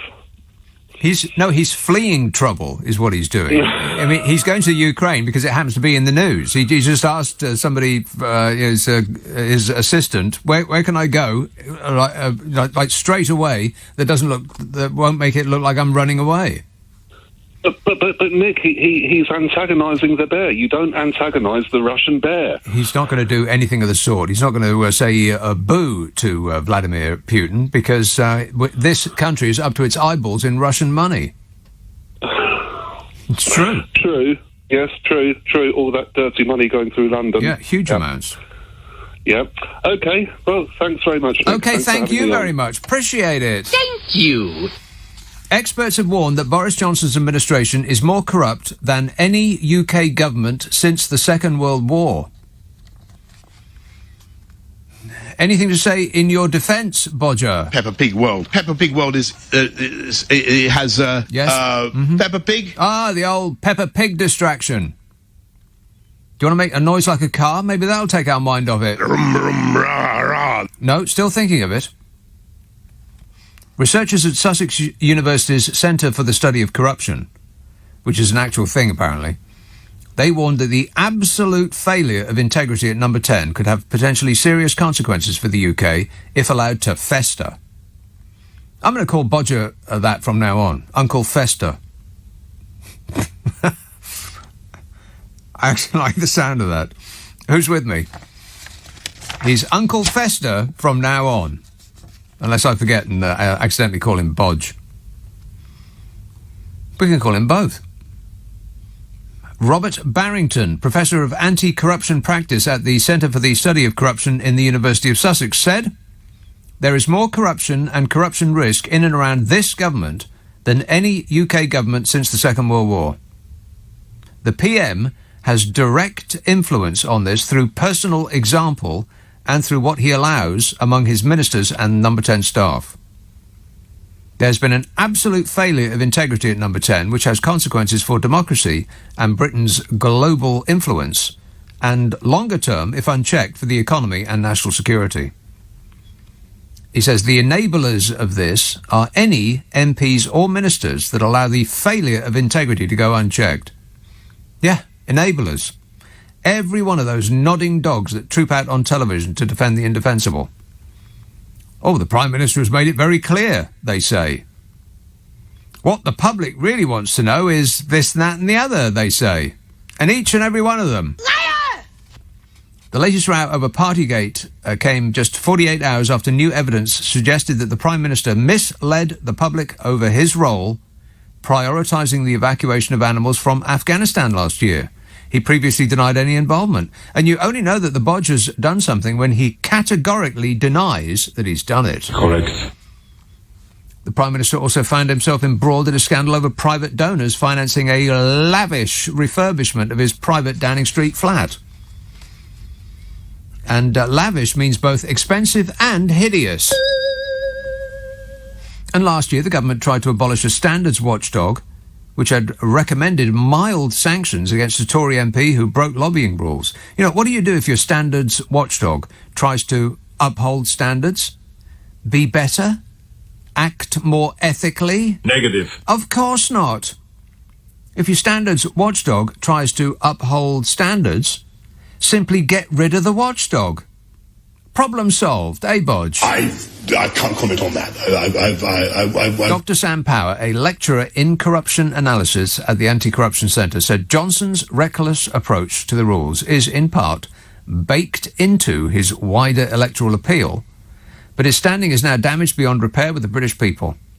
To many, the joke simply isn't funny anymore, if it ever really was.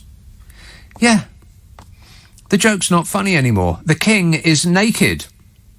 Put it away, Bodge. Even Carrie doesn't want to see that. Disgusting. Awful. The most corrupt government since the Second World War. Now, that doesn't necessarily mean that we had a more corrupt government during or before the Second World War. It's just that that's the point at which they're leaping from. This government that we got right now. Experts have warned that Boris Johnson's administration is more corrupt than any UK government since the Second World War. And what are police officers doing about it? Absolutely nothing. This is priceless. This came out today. Police officers could boost their productivity, if allowed, to take naps. You know, I think having read the news that the police are on a permanent nap break. Sergeant Zoe Wakefield, chairman of the Hampshire Police Federation, said that while allowing officers to sleep on duty would be a brave step, it could also reduce tiredness among members of the force, improve overall well-being and boost performance. Boost performance. Wow. Well, Hampshire Police could give tips on boosting performance to the London Met Police, because at the moment they seem to be totally engaged in boosting the dear leader. Sergeant Zoe Wakefield, who has spent 21 years working 24-hour shift patterns, told The Telegraph, "You have this constant fatigue and you feel tired all the time. It affects cognitive function. The long-term health effects are well documented. You feel like you're never quite with it. Even on your rest days," she says, "you just feel like you've never sufficiently recovered to keep your concentration levels going. And you never really sleep well. A lot of people are only getting an average of 4 or 5 hours sleep, even when they're not working," she says. Yeah, that's right. As Steve Allen will tell you, those screwed-up sleeping patterns just make you grumpy. Maybe that's why Steve Allen is so grumpy. Get Steve Allen on the phone. Well, just wake him up. Concerns about officers' sleep patterns and their ability to do their jobs effectively have previously been raised. Yeah, no kidding. We've all been raising them at the tops of our voices for about 2 years now, but Bodger seems immune to the police person's attention. Maybe Cressida Dick needs to take a nap. It might boost her performance. It's probably illegal to say that. In 2015, a study was published by Third Pillar of Health. They found widespread tiredness, fatigue and stress across 6 police forces in England, which explains a lot. As the force provide a 24-hour service, do they? I mean, I know that technically they do, but actually, do they really? Officers can expect to work early, late and night shifts, as well as working on the weekends and bank holidays. Because, criminals don't take breaks either. And they never know when Bodger will get into another scrape that the police will be required to cover up. Always on alert. Having a good sleep pattern is as important as diet and exercise when it comes to being healthy, experts say. It helps to improve mood, brain function and overall physical health. Most adults need at least 7 hours of sleep each night or more. I'm asleep right now, as a matter of fact. Power napping. How's my performance? Dreadful. Awful. Hardeep texts, please sing the national anthem. Yeah, I'll do that right now. Immediately after I do the Lord's Prayer. Kevin tweets, Boris Bashers will be sent to the tower. We are taking names. Yeah, another one of these cultists. He's made a decision based on no information of any kind whatsoever, other than Boris told him that, there's some foreigners coming who want to take your biscuits. And he's digging his heels in ever further. I mean, I know he's sort of joking, but not really. I bet. Can't wait to vote for him again, because that'll be really one in the eye for the Liberals. That's where we're at. It's kind of depressing, really, that we've been quite efficiently divided by very smart people using algorithms. Affirmative. And to such an extent now that we don't care what our decisions do to our lives, just as long as they discomfort the opposition. The Liberals. If the Liberals are annoyed about something, then whatever it is, even if it is ruining our lives personally, we're all for it. And by we, I mean, the right-wing cultists, the fans of the regime. They can lose their money and they can lose their jobs and they can lose their health and they can lose their future. None of that makes any difference whatsoever, as long as the Liberals are annoyed. That's all that matters. Karen texts, let's hope that Rootin' Tootin' redirects Bodge's flight to Serbia and leaves him outside in his awful jogging kit. Colin says, my local MP is Rishi Sunak. Please can I have another? Well, did you keep the receipt? Let's have Vancouver. Hello, Nick. Oh, hi there. Hello there. I think you're being unfair casting no. Boris running away to the Ukraine trying to hide. I think it's quite obvious. It's a perfect opportunity for him to dress up as a soldier. Yeah, no doubt. We know That's precisely what he'll do. He'll be riding around at the top of a tank wearing a military man's uniform. That's what this is about. It'll be another Thatcher photo op all over again. I can remember vividly her doing the exact same thing. Maybe he'll even have a little white scarf to wear. Or to wave. I watched Threads last night on YouTube just to remind myself of how bad things are about to get. Friends? Threads. Remember that one about the nuclear war by BBC? It's considered the grimmest, most horrific film ever made. No, I did not. I don't think I've ever even heard of it. Threads? Threads. How old is that? It's about what happens when a nuclear bomb hits Sheffield. Anything good? Oh, no. Not really, no. Other than, a direct hit on Sheffield can't be all bad, let's be honest. Starving to death. Yeah. Okay, all right, there's something to look forward to. Forthcoming attractions. Thanks a lot, Nick. A direct hit on Sheffield. That sounds like a good idea. Who's with me? Hands in the air. Tom tweets, stop whining about how many texts and tweets you get. It's payback for all the time you spend on Twitter. And besides, it's the modern way, Grandad.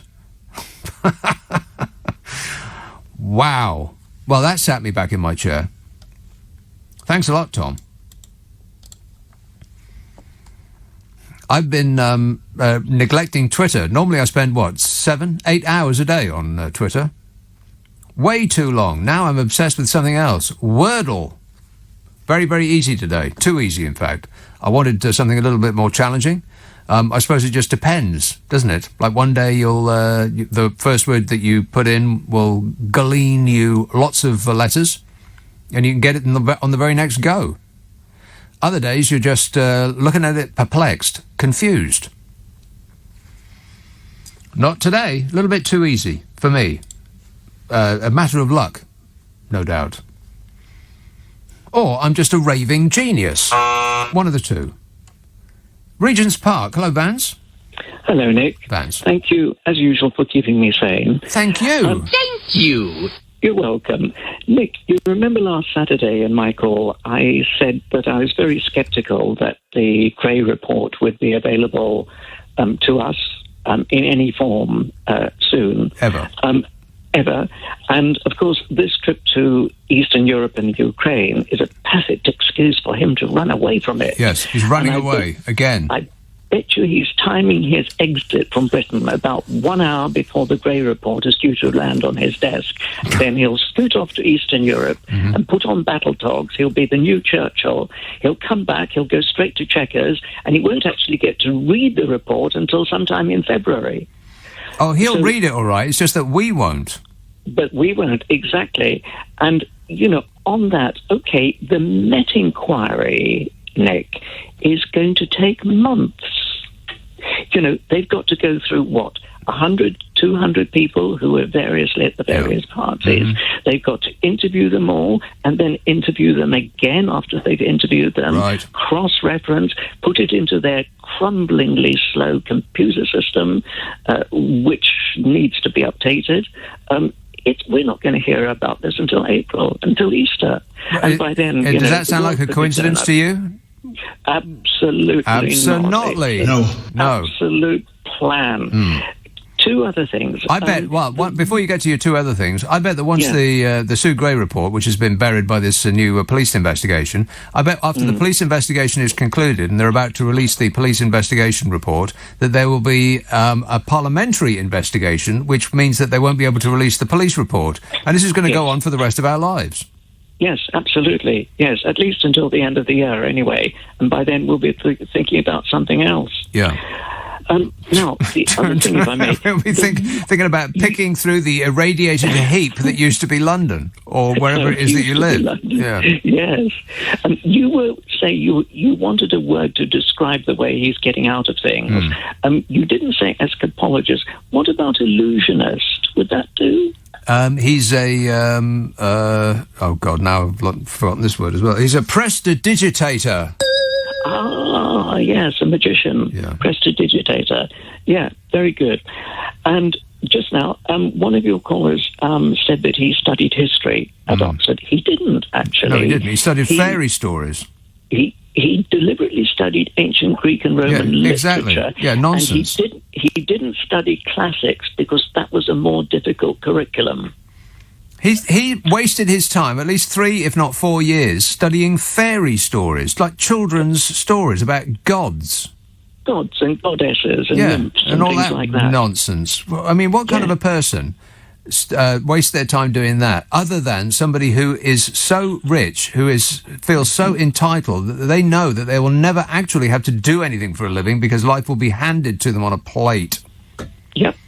And the sooner we all realise that, the better. Yeah, well, I think the crow is coming home to roost. Let's hope so. Or something like that. All right, thanks a lot, Vance. Cheers, mate. 0345 6060 973. Have you bought a bong lately? Have you got any idea how much a bong costs? I'll talk about that in a minute. Because these people, they just keep calling me. Rotherham. Hello, Stephen. Hello. Hello. How are you? I'm great, mate. How are you? Great stuff. Great show. Thanks. Yeah, basically, I've listened to a lot of people that's been on here about Boris Johnson and, all the videos and everything, evidence. The shenanigans. Yeah, but how can the people that's been on your show defend him and say that he were right when there's evidence there to show he were wrong? Stephen, you have to understand that we are surrounded by morons. Well, I do. Yeah, I do. But it's getting a bit long-winded now, isn't it? It's going on a bit too long, yeah. I mean, what have we done to deserve this? I don't know. It's like, we've all followed the code and everything, haven't we? Yeah. Or tried to. Oh, I know I have. Yeah. Yeah, and I have, I've been abroad a couple of times. What? I've been abroad a couple of times. Where did you go? Benidorm. Benidorm. How was that? Yeah, the happy place. Was it? Yeah. I bet you were the only person there. No. Well, we're there for October for my birthday and Christmas and New Year, and it was great. And I booked again for St. Patrick's Day. Oh. So all of the birthdays, essentially your birthday, Jesus' birthday, St. Patrick's birthday? Everybody's birthday. Yeah. And that's what I'm trying to say. It's everybody's birthday. And now, why do you keep going back to Benidorm? There are other places are available, I have. I've been Tenerife, Canada, Las Vegas. I've been all over. Right, here, there, and everywhere, baby. Yeah, but I'm a construction worker, work away from home, so, absolutely made of money. So There's cash pouring into a whole lorry fulls of cash pouring through your front door. Not as much as you, fella. No. What I'm saying is coming back to Boris again. To be serious, yes. The world's leaders. I know he's taking up to Ukraine and all that now, but the world's leaders. I mean, if I go for an interview, I expect to be dressed well and well groomed. Yeah. So they can get a prescriptive or whatever it is like. Yeah. They can see who it is that they're talking to, what you're about. Yeah, but when he turns up with his shirt hanging out, his hair like an explosion and all that, how can you take the guy serious? I just can't understand how you can take that guy serious. Well, it's his act. It's been working for him since he was a child, which is why he has not changed either the act or the way he looks since he was a child. Yes, but people warm to it. They forgive him everything because they look at him and think, oh, yeah, he can't dress himself. Oh, and that's people's reaction, and he knows it. Yeah, but the only thing, the makeup that is missing is a big red nose. A big red nose? Yeah. He's a clown, isn't it? Oh, I see what you... Oh, a big red nose. You see, I went straight to... Booze. Like he'd been drinking too much. But the clown nose, right, I get you. He has done a little bit too much of that, perhaps, for somebody in his position. So, anyway... Suitcases full, I heard. Thanks for my call, anyway, I wish everybody on who listens to your programme all the best. Well, that's very cooperative and pleasant of you. Yeah, all the best, and don't believe every word that man says. Don't believe any word that man says. Okay. Would be better. All right, thanks a lot, Stephen. I'll see you at the airport. Let's get out of here. Julius texts, I wonder if Brexiteers ever reflect that, having largely enjoyed and flourished in a Europe free of conflict since World War II, here we are just a few years after Brexit on the brink of the next World War. Yeah, thanks a lot, Nigel Farage. See what you've done? I don't think the two are necessarily connected, but okay. Evan texts, while I was cleaning the inside of my kitchen window this morning, Boris passed by and gave the outside a wipe. He walked off saying, I made it very clear. Oh, God. Listeners with material. Oh, no. Really bad material, too. I should have pre-read that for your convenience. Mike? Hi, Nick. Yeah. Loved your point about the parliamentary inquiry following the Met inquiry, etc. Mm-hmm. And just to sort of add weight to that, I mean, what about the Baroness Hallett inquiry? The who what now? The Baroness Hallett inquiry. The who what now? this was called for in May and June 20, the inquiry into COVID.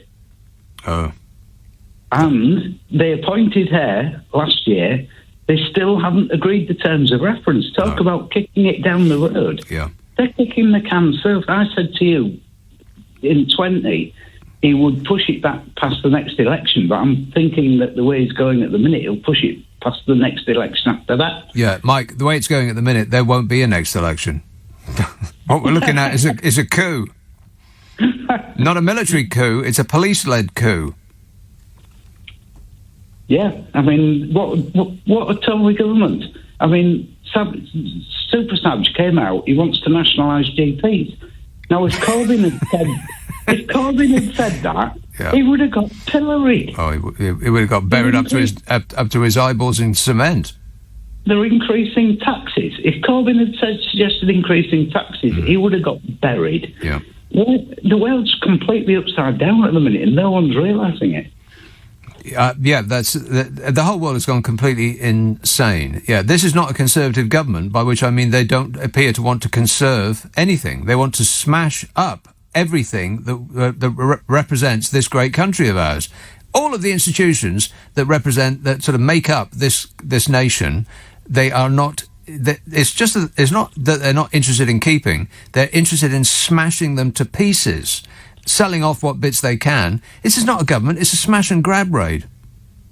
Yeah, I mean, they're cheering about getting rid of masks, and yet they're bringing in the police crime and sentencing bill, which restricts your choice as to whether you can protest or not. Yeah, well, exactly. Yeah, they say we need our freedom to infect Granny in Tesco's.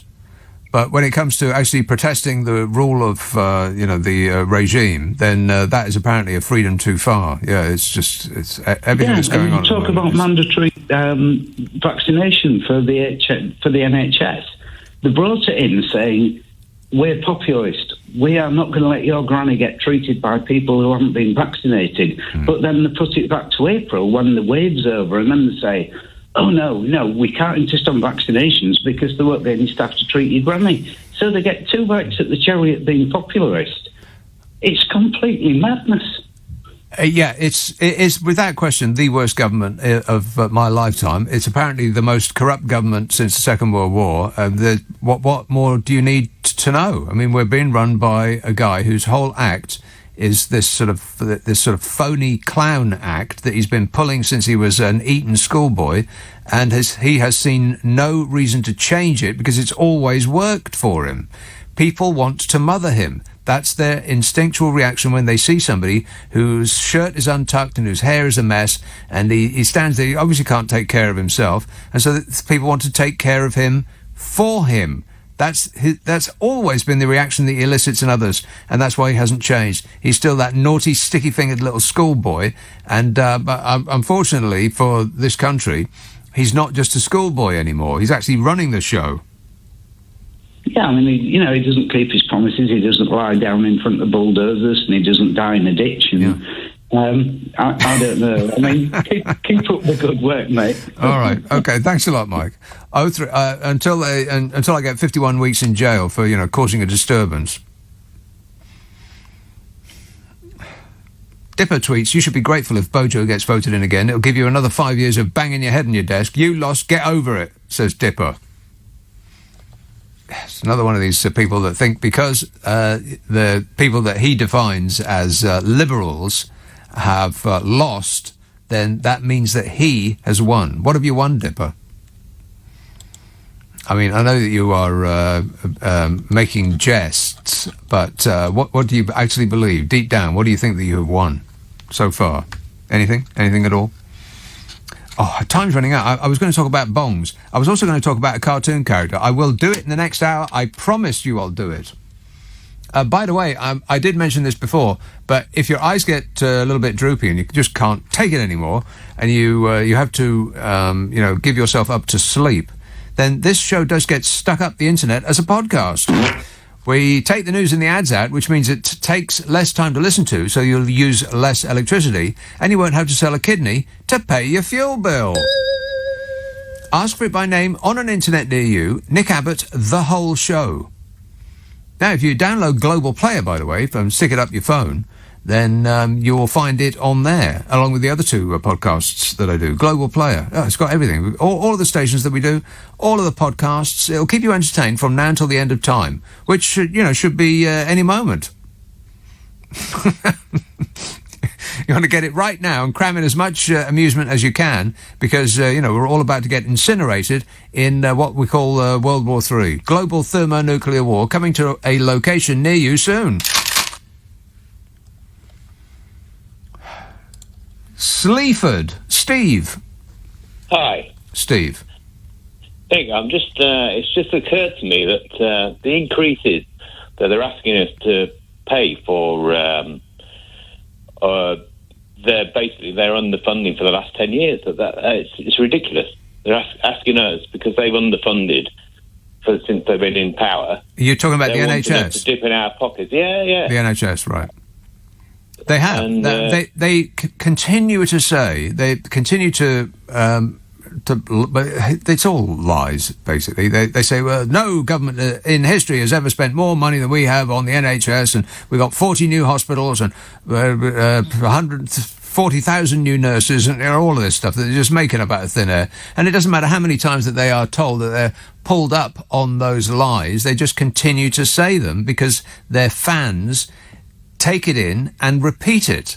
That's the idea. They're speaking. They're just singing from the same hymn sheet. They've been told what to say. So wherever they get interviewed, they all say the same thing. It's crazy. All say the same thing. And then we have to put up the national insurance to pay for their the fact that they haven't invested since they've been in power. Yeah, so the taxpayers got to pay more. Correct. For the bungling. Crazy. Yes. Yeah, I know. Can't believe it. Yeah. And that's all I've got to say. All right, well, it sounds like you said it. Good work. Thanks, Steve. Yeah, if you look at our major competitors in Europe, the EU, you'll find that they have more doctors than we do per head of population. They have more hospital beds per head of population. They have more ICU beds per head of population. They have more consultants. They have more nurses, have more carers, all of that. But you can't get a word in edgeways because the PM or one of his enabling ministers will say, well, under our munificent leadership, we've spent more money on the NHS than ever before in history, and we've got more nurses, and we've got more doctors, and we've got... And it's just lie. Liar! If you look at how much they have spent above inflation, which is, of course, the most important to measure, because if it doesn't matter how much you spend, if it's not more than inflation, then it's meaningless. Then it's a reduction, not an increase.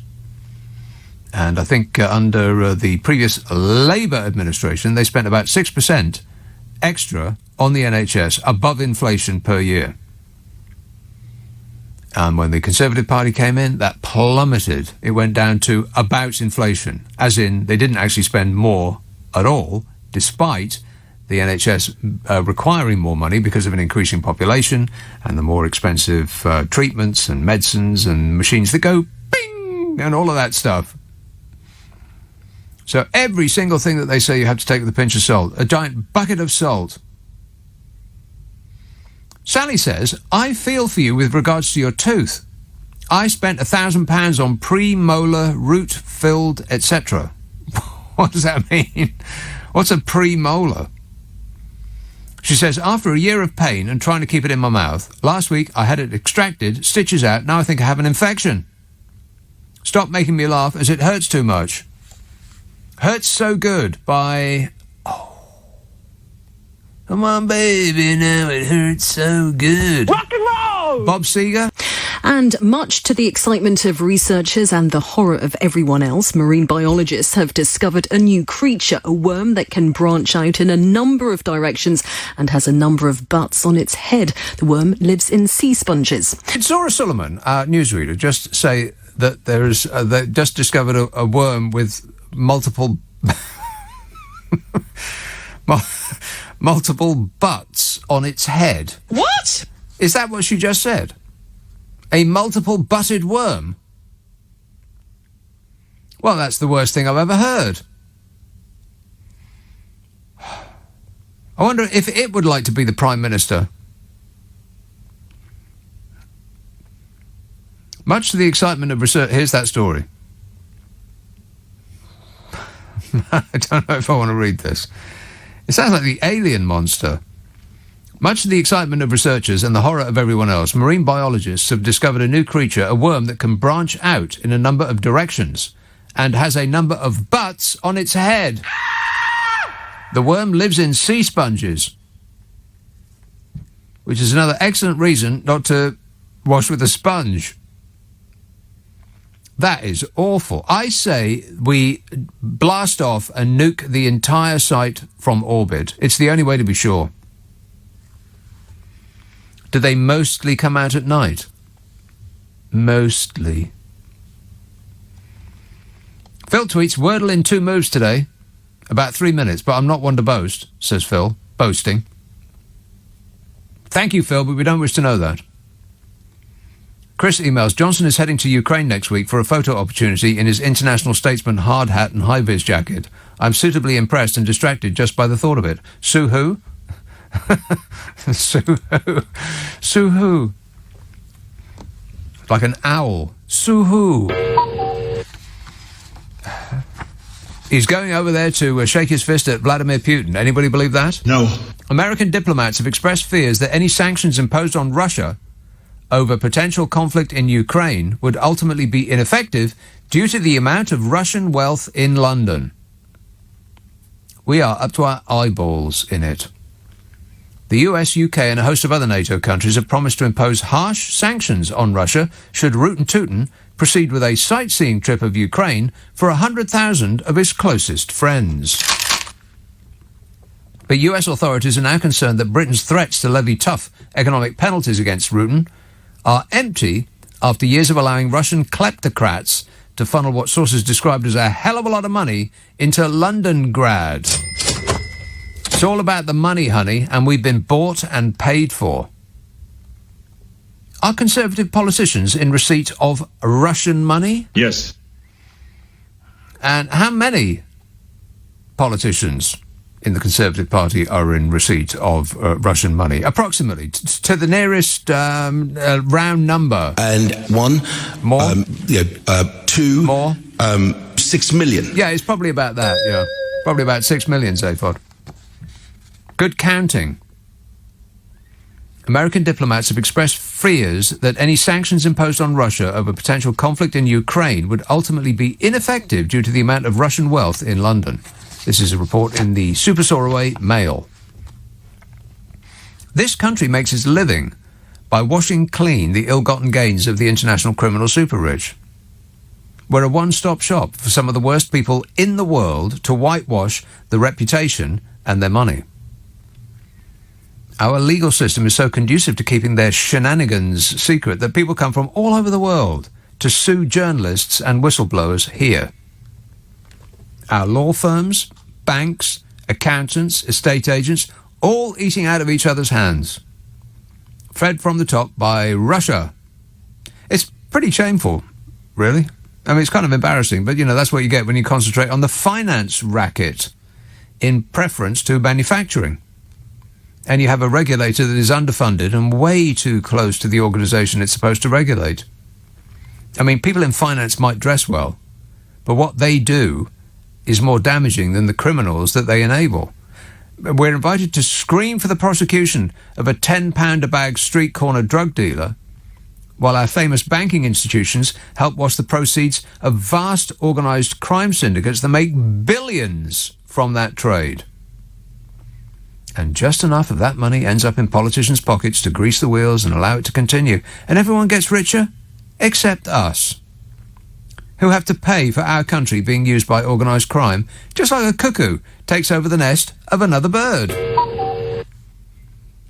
American authorities are concerned out loud that Britain's threats to levy tough economic penalties against Putin are empty after years of allowing Russian kleptocrats to funnel what sources describe as a hell of a lot of money into Londongrad.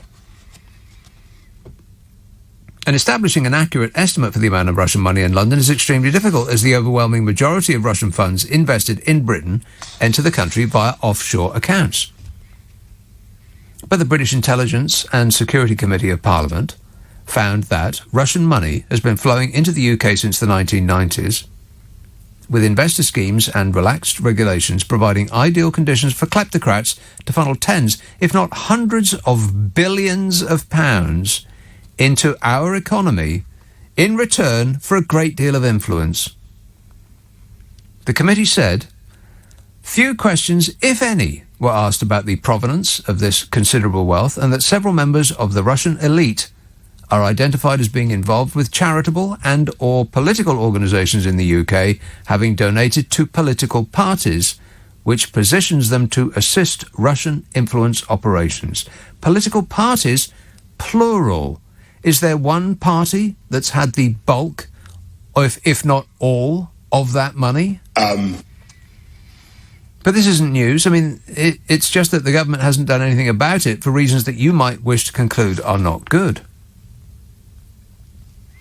According to the Know Your Country website, which tracks countries' money laundering risk profile, the UK is ranked 79, below countries such as Zambia, Rwanda and Qatar. According to the American-British financier Bill Browder, London is the world capital of dirty money. And it's not just the Russians, of course, it's the Chinese, who are now the biggest overseas buyers of property in London. 200,000 properties are in the hands of the Chinese and Hong Kong buyers in London. 200,000. There's whole stretches of London's newly built, hideous skyline that have been sold to the Chinese. It's not our country anymore. We sold it for a quick profit to some of the worst people in the world because, like our ethical foreign policy on arms sales, we don't care who you are or what you're doing as long as you've got the cash. What a way to run a country, eh? Dreadful. Oh my God, there's a picture of that worm. Oh, that is hideous. It's a butt worm.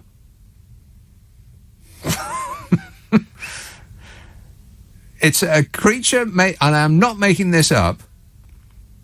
This creature is made of hundreds of aqueous anuses that are spread across tendril-like branches. Disgusting. Trust me, don't look it up on Google. But aqueous anuses would be an excellent name for a rock band. Rock and roll! Who's with me? Please get that off my screen. 0345. I am begging you right now, as in immediately, if not sooner. Thank you. 0345 6060 973. I want to talk about bongs in a minute. And if I go another break without doing it, I want you to correct me. Upminster. Hello, Keith. Bonger Bob for Big Podger's Bong. Yes. Was it Susan Cadogan? Who? Hurt So Good. Was it Susan Cadogan? Hurt So Good. I think it was Bob Seger or Come On Baby, now it's Hurt So Good. I think it was a female artist. Susan Cadogan, I'm fairly sure. Who's Susan Cadogan? I never heard of her. She was a Jamaican or West Indian reggae singer, I think, from the 70s or 80s. No, John Mellencamp. There it is, John Mellencamp. Hurt So Good. I think she did it as well. Well, if you say so. Maybe she was the cover version. Well, anyway. I'm unfamiliar with her work, but I'm sure it's excellent in every regard. Okay. Come on, baby, make it hurt so good. I'm going to Google it while I'm talking to you. Yeah. Anyway, I called about if Bodger has been, if he studied fairy stories, yeah. Well, I've actually met a few people that couldn't tell the difference between fact and fiction. They thought that things from science fiction, like warp drives and stargates and things, were actually possible in real life. Well, I'm sure they actually will be. If not now, then eventually. I mean, all of that sort of science fiction stuff ceases to be science fiction, so ceases to be sci-fi, and eventually becomes science fact. Not sci-fi anymore. Sci-fi. At the moment, it's against the laws of physics. Is it? But Bodger didn't study the laws of physics. He studied fairy stories. That's right. Yeah. He's not remotely interested in anything that's against any laws. Yeah, that as well. But maybe he can't tell the difference between fact and fiction. No. Yeah, probably not. OK, keep your eyes peeled, Keith. Excellent work. Thanks a lot, mate. 0345 6060 973. MPs spent nearly £100,000 on a temporary bonging mechanism for Big Ben. What? They spent £100,000 of your money so the bell could be sounded less than a dozen times during renovations. It's not their money. What do they care? This is Big Ben. This striking mechanism was used on just 10 occasions at a cost of £10,000 per bong. And it was commissioned because MPs wanted the bell to ring at New Year and for remembrance commemorations. They wanted the bell to ring at New Year, when absolutely no one could hear it because mass gatherings were banned. There were no street celebrations, and no one lives near enough to hear them bong. So there's money well spent. 10 grand a go. Bodger could have bought 12 rolls of gold wallpaper for that. The Elizabeth Tower is the official name for Parliament's clock tower. It used to just be called the Clock Tower. I mean, people called it Big Ben, but then, pedants would ring in the radio and say, "Don't you know anything? It's not Big Ben, that's the bell." So Clock Tower is what it used to be called. Now it's called the Elizabeth Tower. It was changed to the Elizabeth Tower because it was felt that there wasn't enough things named after the Queen. You know, what with only the Queen Elizabeth Country Park and the Queen Elizabeth Jubilee Country Park and the Queen Elizabeth Olympic Park and the Queen Elizabeth Hospital and the other Queen Elizabeth Hospital and the other Queen Elizabeth Hospital and the 5 other Queen Elizabeth Hospitals and the Queen Elizabeth Bridge and lots of other Queen Elizabeth bridges and dozens of roads and ways and avenues and walks and the Queen Elizabeth High School and the Queen Elizabeth College and the Queen Elizabeth Crossrail Line and the boats and the bells and basically everything that stands still long enough will eventually be renamed for the glory of Her Majesty. Your house and your dog are probably named the Queen Elizabeth. And if not, then patriots will want to know the reason why. But anyway, it's been under wraps. The Queen Elizabeth Tower, or Big Ben Tower, it was always known, and still is known by those that, don't write into radio stations and newspapers complaining about people saying the Union Jack when they're not referring to a flag on a boat. You know, those people. Oh, fabulous. So the decision to build a temporary striking mechanism was taken in 2017 by the House of Commons Commission, which is made up of Sir this and Dame the other, and none of whom thought that 100 grand might be better spent elsewhere. You know, on a machine for the NHS that goes bing, for instance. And they tied themselves in knots to try and justify the expense when it is impossible to do, as I can, with no assistance from a committee of any kind, provide the bong for free. Just by pressing this no-cost button, I can bong your brains out. I don't like that kind of talk. Now just stop it. It upsets me. OK, I finally did the bong thing. What tremendous relief. Nothing like a good bong. I want to talk about a cartoon before the end of the show. Remind me if I don't get around to it. JR texts, do you think we need to redefine the word party? Boris Johnson doesn't know if he was at a party or a gathering. Prince Andrew wasn't at a party. It was a shooting weekend. Nobody wants to party anymore. Maybe to avoid future confusion, political parties should be called gatherings. Yeah, also, Boris Johnson seems to have, if indeed it was a party, if, such an event actually took place, he only ever seems to be there for 10 minutes. What was that about? Every single thing that he's supposed to have been at, he was only there for 10 minutes. Rude. People are going to stop inviting him if he doesn't show up for longer than that. Sally texts, have you heard of the Spanish woman with only one tooth in her head? She was called Juanita. Oh, my God. A listener with material. Oh, no. Thanks a lot, Sally, but we don't wish to know that. Let's have Oldham. Stephen. Hello. Stephen. Nick, hi, how are you doing? Good, thanks. Good to talk to you again. We've spoken once before where I didn't perform quite as well as one would have hoped. Oh, no. I know, but never mind. So I've got 2 or 3 things I'd like to talk to you about, if that's okay. Well, let's see how one goes. Right, well, the reason, yeah, all right. There's no guarantees in this game. No.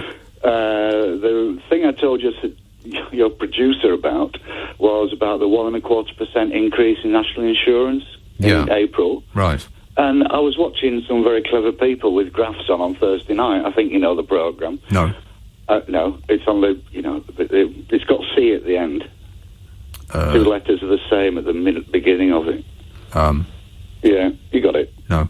ITV.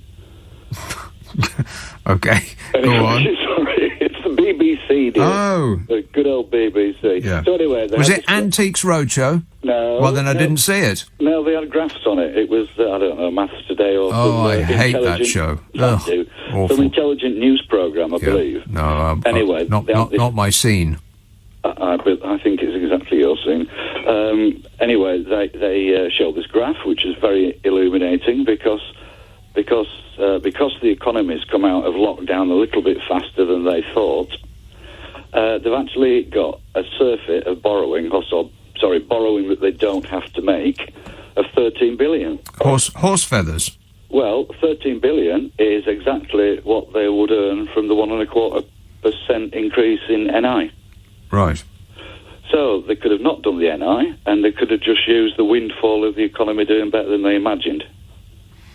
Well, when they say they had a surfeit, what they meant was we were still borrowing billions and billions of pounds. Yeah. But not as much as they predicted that we might. We're still trillions in debt. I mean, the amount of debt that we owe is continues to go up. That's not going down. No, it probably never will. It's less of a debt than we had, yeah. No, it's not less of a debt. The debt remains the same. What they're talking about is the amount of borrowing just to get by. It's like your mortgage is not reduced by if you don't spend as much this week on food, then your mortgage won't go down. It's still going up. It's just that you haven't spent quite so much on just living day to day as you used to. Yeah, the word surfeit was badly advised then by the cat. So, I'll have a word with her. Okay. So next point, if I may. Okay then. Go on. Yes, all right. Teeth. Mm-hmm. Had a bit of a problem tooth. It was an abscess under it, which looked pretty nasty, and took about a year to clear up. And she said, we just need root canal on that, and then to put a crown on it. So I had the root canal, no improvement whatsoever. And then went to another dentist, and he said, well, it's just got to come out, mate. Said, you shouldn't have had that root canal. I thought, well, I didn't really have much choice when a professional tells you to do it. Yes. You do it.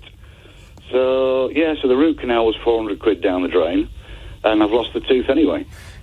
I think dentistry is such a racket. You can't question them. You have to take on faith everything they say, because what are you going to do? Go for a second opinion? Well, that's what I did. I went to 2 second opinions. Did you?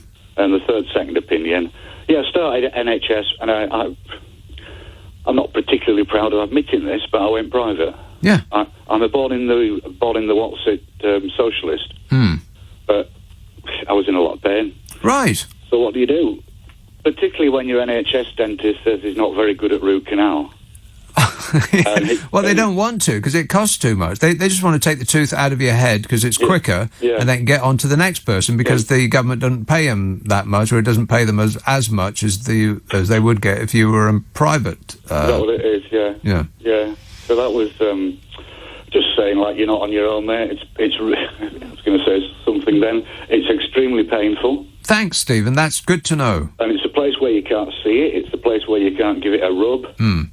And, toothache's pretty awful. Right, so just to show a bit of solidarity for you, Nick, really. Okay, all right, thanks a lot, mate. I've got another point. Okay, quickly. Wish I could remember it, though, now. I'll ring you back later. Okay, I'll look forward to it. Thanks a lot, mate. 0345 6060 973.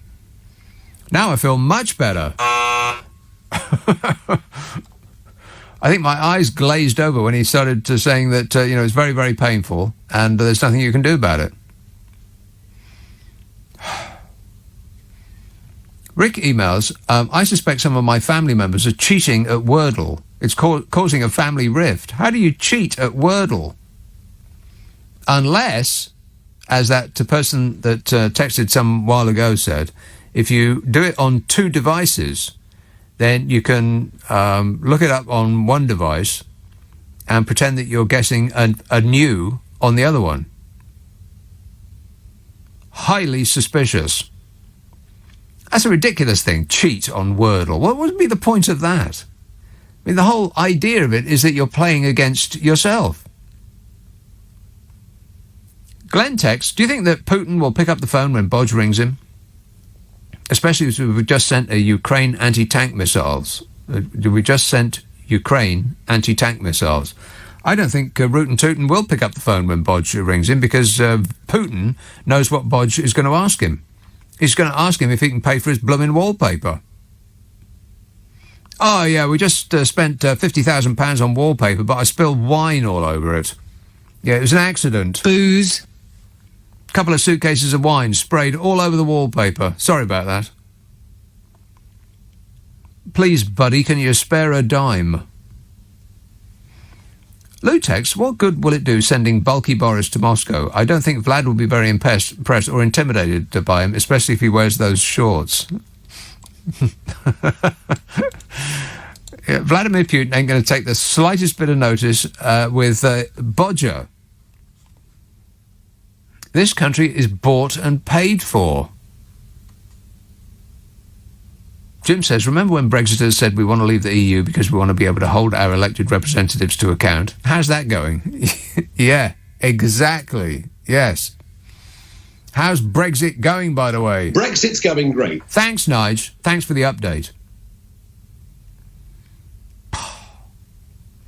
Neil says, if you had to pick either Theresa May, David Cameron or Boris Johnson to be PM for another 5 years, who do you pick? Theresa May. David Cameron, too wriggly-piggly. Bodger, we know all about. It's got to be Theresa May. An actual real-life human being. I mean, OK, the shoes have got to go, but apart from that, would you like to come back? Kamal texts, can you share your soup recipes, please? Yes, Kamal. Put a lot of stuff in a pot and heat it up. And thank me later. No, wait. I've changed my mind. You can thank me now. Thank you. Tooting. Hello, Jan. Hi, good evening, Nick. Hi, Jan. great show. Thanks. Yes, I'm always listening. Yes. So I'm picking up. I have a, like everyone. I'm getting articulate yes. about it. But we're coming back to this idea of fairy tales, and I'm struggling with how to come to terms with what this government's doing and how he's still got his supporters. Amazing. And I've come back to this. I don't know if I think people must be familiar with it. Well, I am. And I keep coming back to this.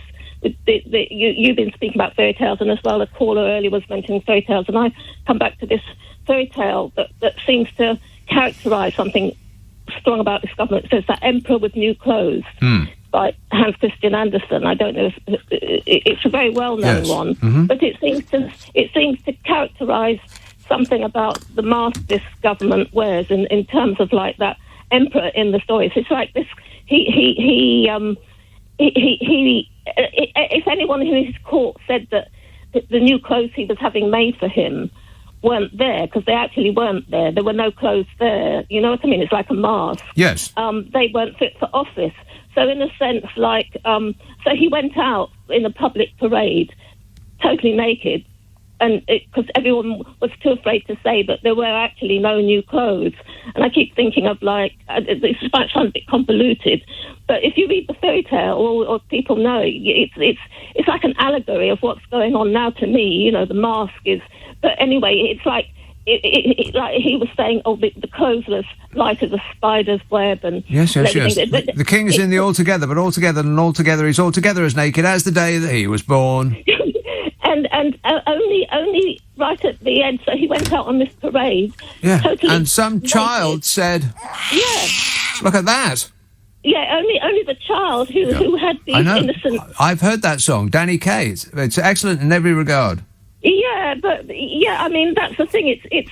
I keep thinking of like you. And well, stop thinking about it, Jan. No, you keep telling us about the 40 hospitals that weren't built. There's the 37 billion wasted.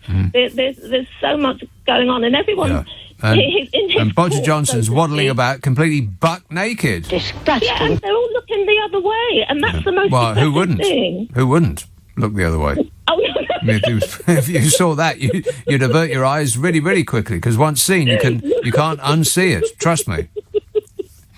Yeah,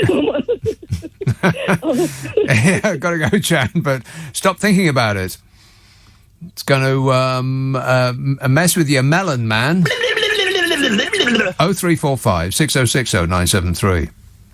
And try decaffeinated coffee once in a while. Virtually hysterical.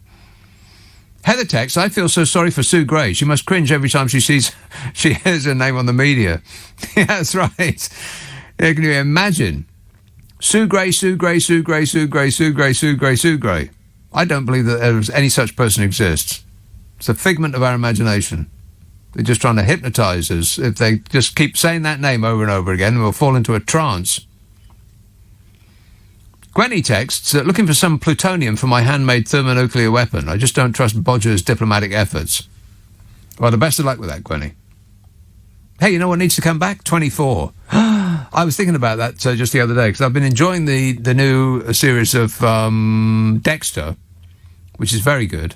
Haven't got to the end of it yet. But 24, they really need to make 24 again, don't they? I'd be thrilled if they did that again. Enough time's gone by. You just got to get the right script, that's all. Don't bring it back if you haven't got the script. But somebody should be able to write that. I bet they're thinking about it right now. Stick it in the can and squirt it up the television. Margaret emails, when Boris was Foreign Secretary, he went to Iran to get out Nazanin Zaghari-Ratcliffe, freed from prison. She's still there. What do you think Boris's chances will be in negotiations with Vlad avoiding World War III? I'd say nil. I'd say nil too. As in zero.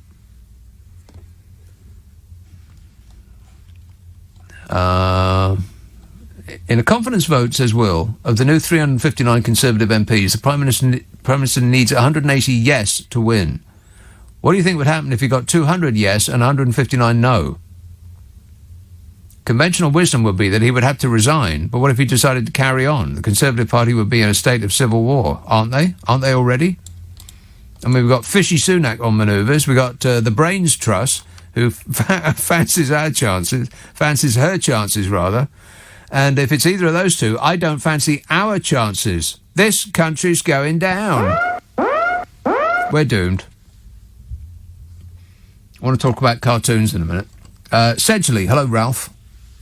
Good morning, Nick. How are you? I am great, mate. I'm going to be controversial tonight. Don't too alarmed. But I was thinking to myself, to solve the problem of this country, we were told that there's 1 million jobs free. Am I right by saying that? 1 million jobs free. I don't know what the specific number is, but yeah, let's go with that.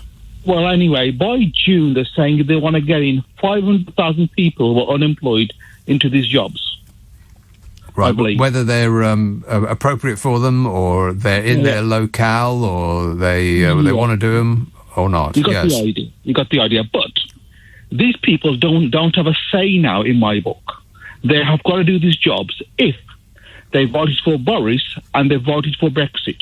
At the end of the day, they did vote for Brexit, saying we're protecting our jobs, but unfortunately they've lost the jobs due to Brexit. Right. But these two people should be brought in and forced into these jobs. They got no say. Bend over forwards in a field all day, yanking tubers out the ground because you won. Get over it. Yeah. They asked for it in the end. I'm going to be honest with you. But one more thing. They knew what they were voting for. Remember? Absolutely, and they deserve it in my book.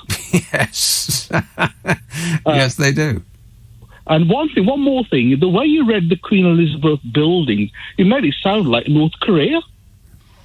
You know, every building's named after the leaders. That is a tiny fraction of the amount of things that are named after Queen Elizabeth. I mean, it just goes on and on and on. You look up the list on the World Wide Web, and it's not just this country, of course, it's all over the world.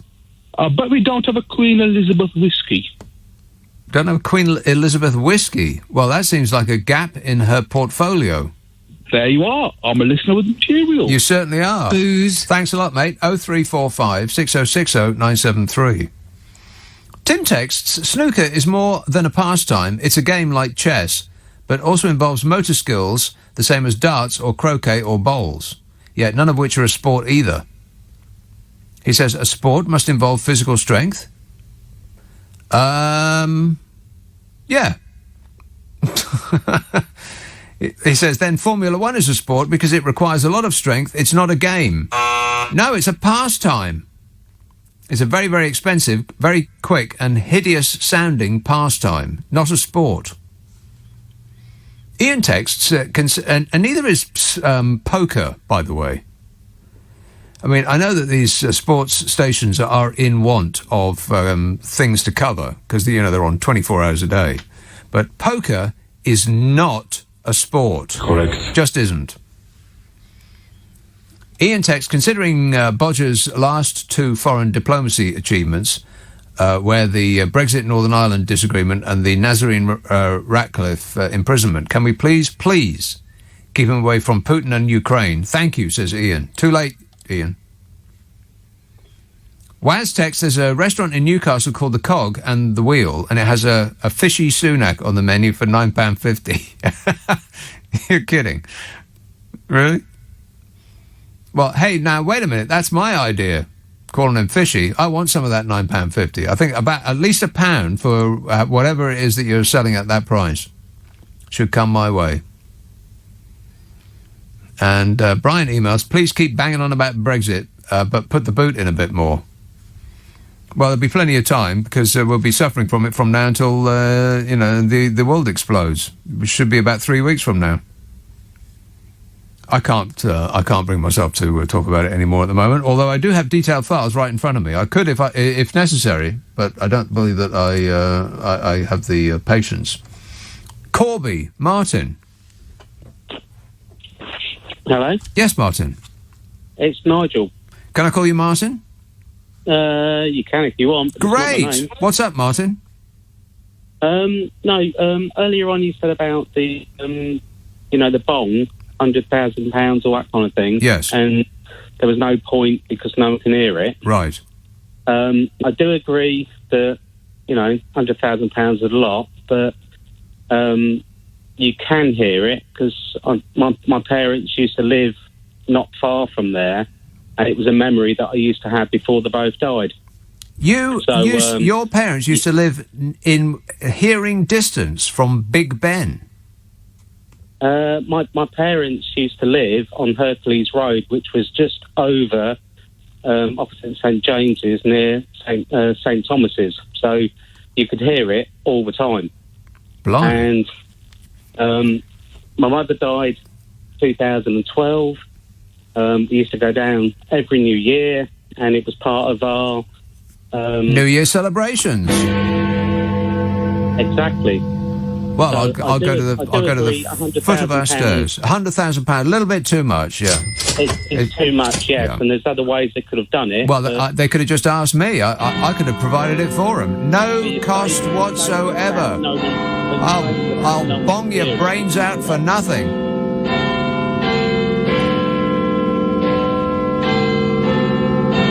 Zero cost to you, the consumer. But your statement about no one could hear it was incorrect. Incorrect in every respect. All right, thanks for setting me straight there, Nigel. 0345 6060 973. Andy texts, a few requests for Bodger's Clash karaoke. Bank robber. Should I stay or should I go? What's my name? Lost in the supermarket and straight to hell. Were they all Clash songs? My interest in the Clash sort of dissipated after the first album. Right, I want to riot.